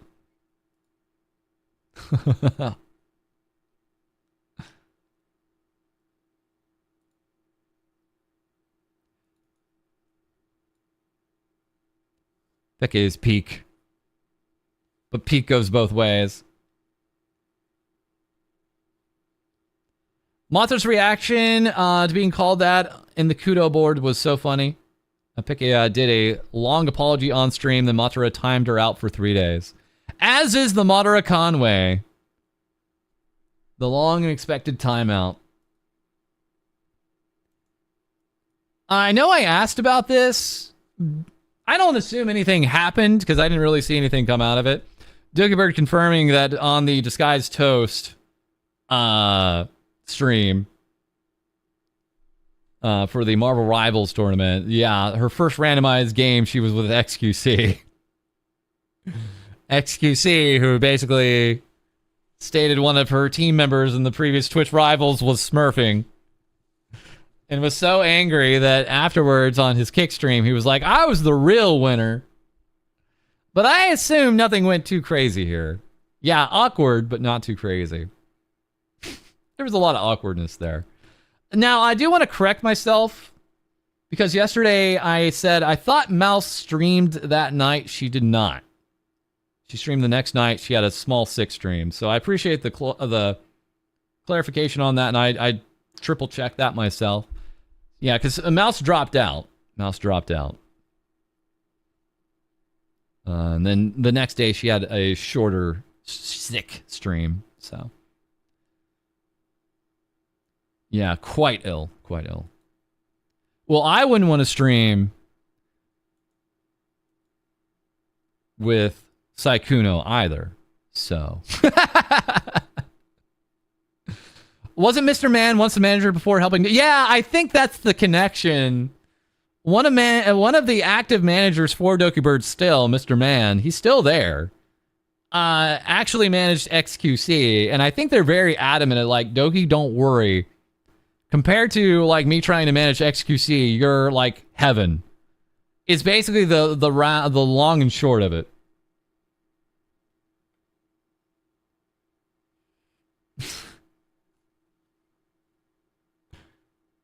Mr. Man mentioned, that's right. So yeah, Mr. Man is not the other merchandise manager that screwed everything up with the merch. That was a whole ordeal that Dookiebird had to get through, but I think Mr. Man and the efforts of others kind of show like how Dookiebird has really been getting all these collabs and sponsorships that so few other VTubers are getting over the past year.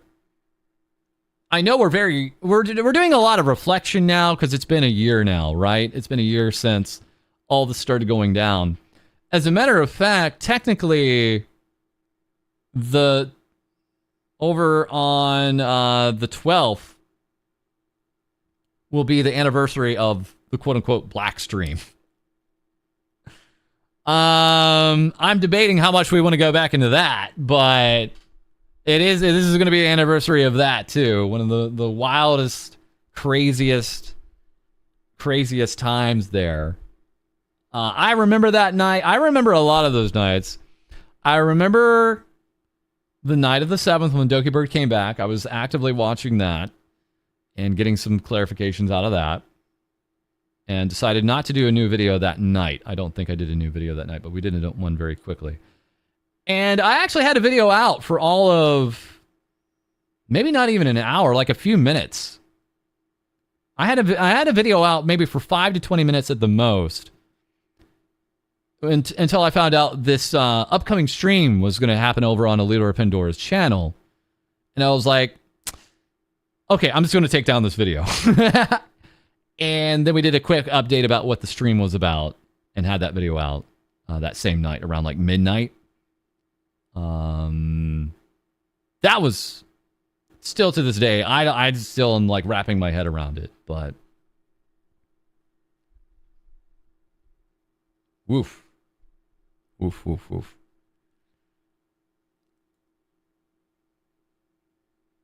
One more time, just for the road. Thank you guys again for all the wonderful support today for the Heartstream Heroes event. Thank you guys for $4,009.20 over the last 3 streams. Thank you. Incredible work. Just absolutely insane. You guys have been blowing it out the water. Once again, we'll probably come up with a new poll very soon here, but right now we have Fuwaboa and Mokoko closer than you'd think. They're pretty close here. You can influence that with your own donations. But I just want to give you guys a quick thank you for all the wonderful efforts here tonight on that. Thank you. Kuro Screeniversary.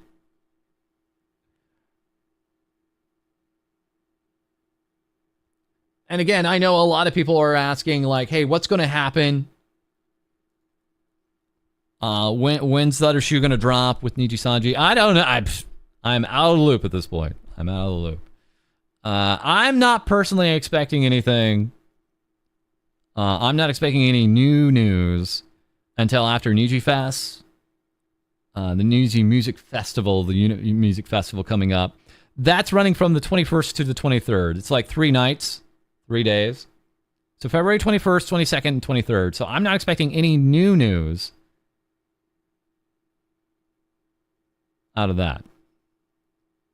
Speaking of Niji, Doki briefly mentioned Niji merch in her stream today. You left a link in the Niji Sanji chat. Let me take a look. We might might want to. We might want an update here from Doki. Okay.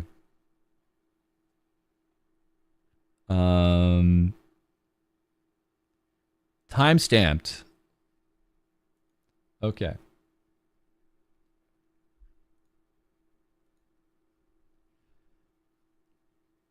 Okay, I was like debating if I should tell this story because it's like, okay, I just thought it was funny, but also like I was like, what the fuck is still going on?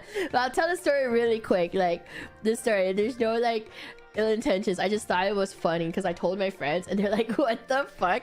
So when I was in Japan, I went to the HMV in Japan, and then I was like, is that merch of me?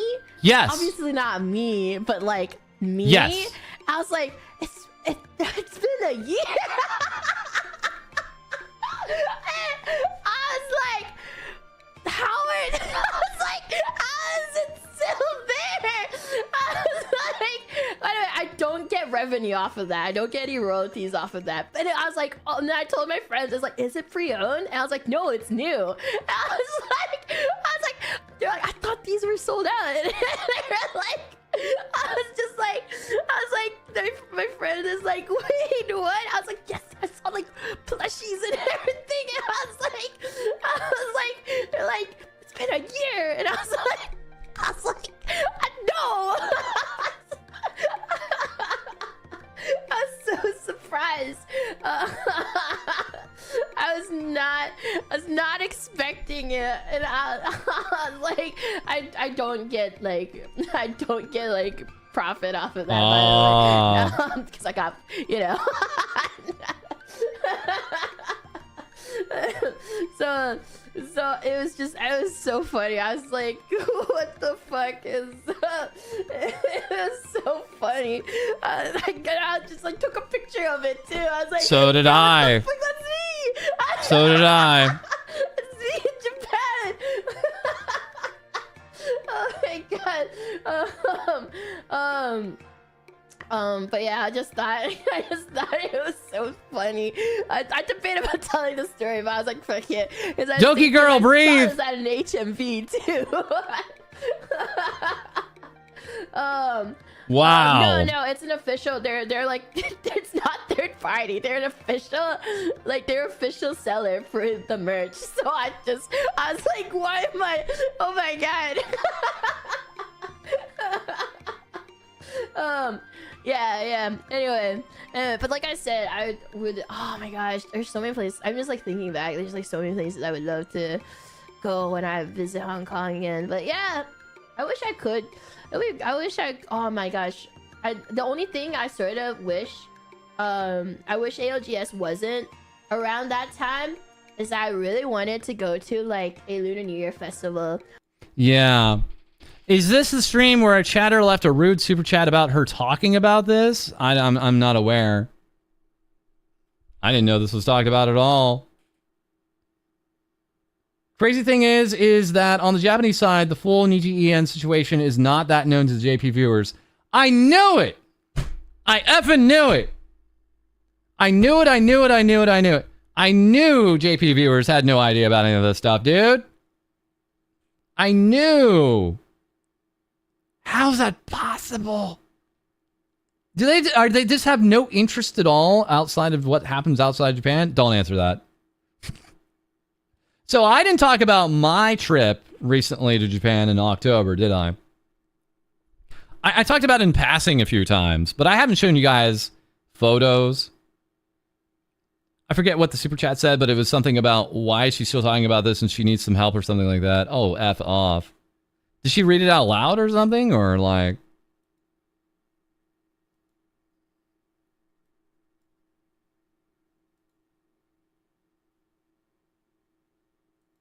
Oh, F off there.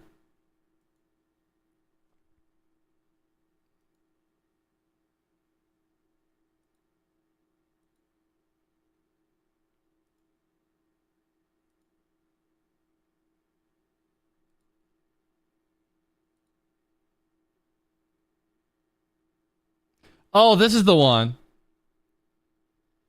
Usually people who aren't stalkers don't keep talking about how they aren't stalkers. Seek help, Doki. Seek help, Doki. Mr. Broken Bond 1. Giving Doki Bird $20. Okay. She responded back to them. I mean, if that was intentionally meant to be like calling her out or something like that, then she responded back to the super chat. So that's, I mean, like, yeah, like it's just, they'll just think it's like a yellow bird. So then so that's not a dragoon. Then like that's way too risky. Like at least a photo. Here's another living on the edge photo. Wait, did I not save it? Where's the oh, there it is. Here's another one. I use a dragoon. I always use a dragoon for these photos because like I feel like that's way too risky. Like at least obvious.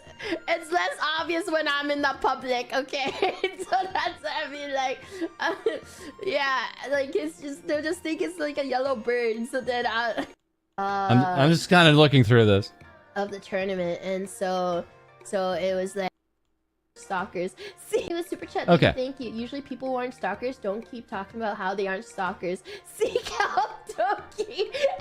I don't need help. I don't need a therapist. Oh, no, okay. Thank you for the super chat. Thank you. Liz, thank you for the super chat. No! I'm sorry, poor Rumor the plush. If it was meant to be a joke, it probably got lost in translation somehow for some folks. If that was meant to be just a joke. Because others could read into that in a different way. Right? If that was meant to be a hurtful one, yeah, that just, again, was a waste of somebody's $20, right? Kind of a stupid thing to say in any case, right? Like, sorry to say, but when you think about like Doki Bird and her history of like mental health and things like that, I wouldn't be saying anything like that. So I was gonna say very quickly before we finish up our stream tonight, I haven't really shown you guys any of what I did in Japan. I might show you a little bit, because what I did see was merchandise, VTuber merchandise. So I might be able to show some of that off for you guys. And yes, I saw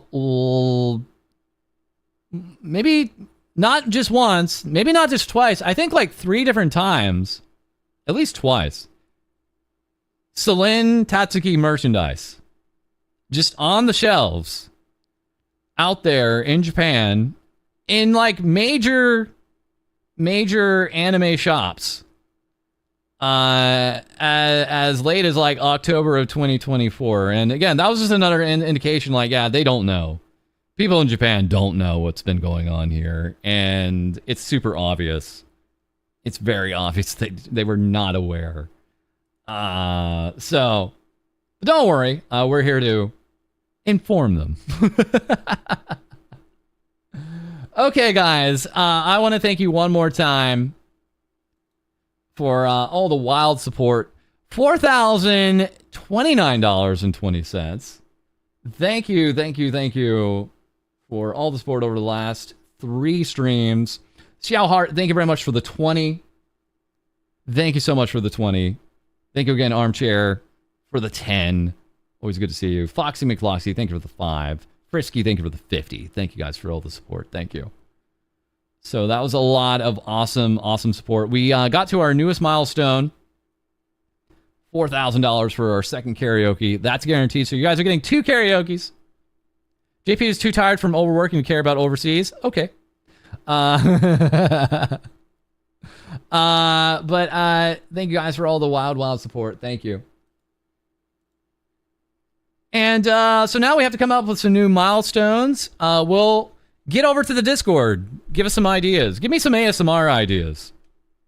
Give me some ASMR ideas, guys. I think we can make a new milestone somewhere, maybe between 4,000 and 5,000 for ASMR. Let's think about it. So I want to thank you guys. And thank you guys for hanging out. Again, another 7-hour stream. We're trying to do 7 days straight, 7 hours each. We started a little late tonight. We might try to start earlier again tomorrow. We'll see if we can do it. But I want to thank you guys for all your support. We'll be ending the stream here on YouTube. The VOD will be around. And again, we're just going to continue to stream and play some older episodes in the background over here on Twitch. So feel free to keep the stream open if you like and watch some older episodes if you like. But I want to thank you guys for all the crazy support.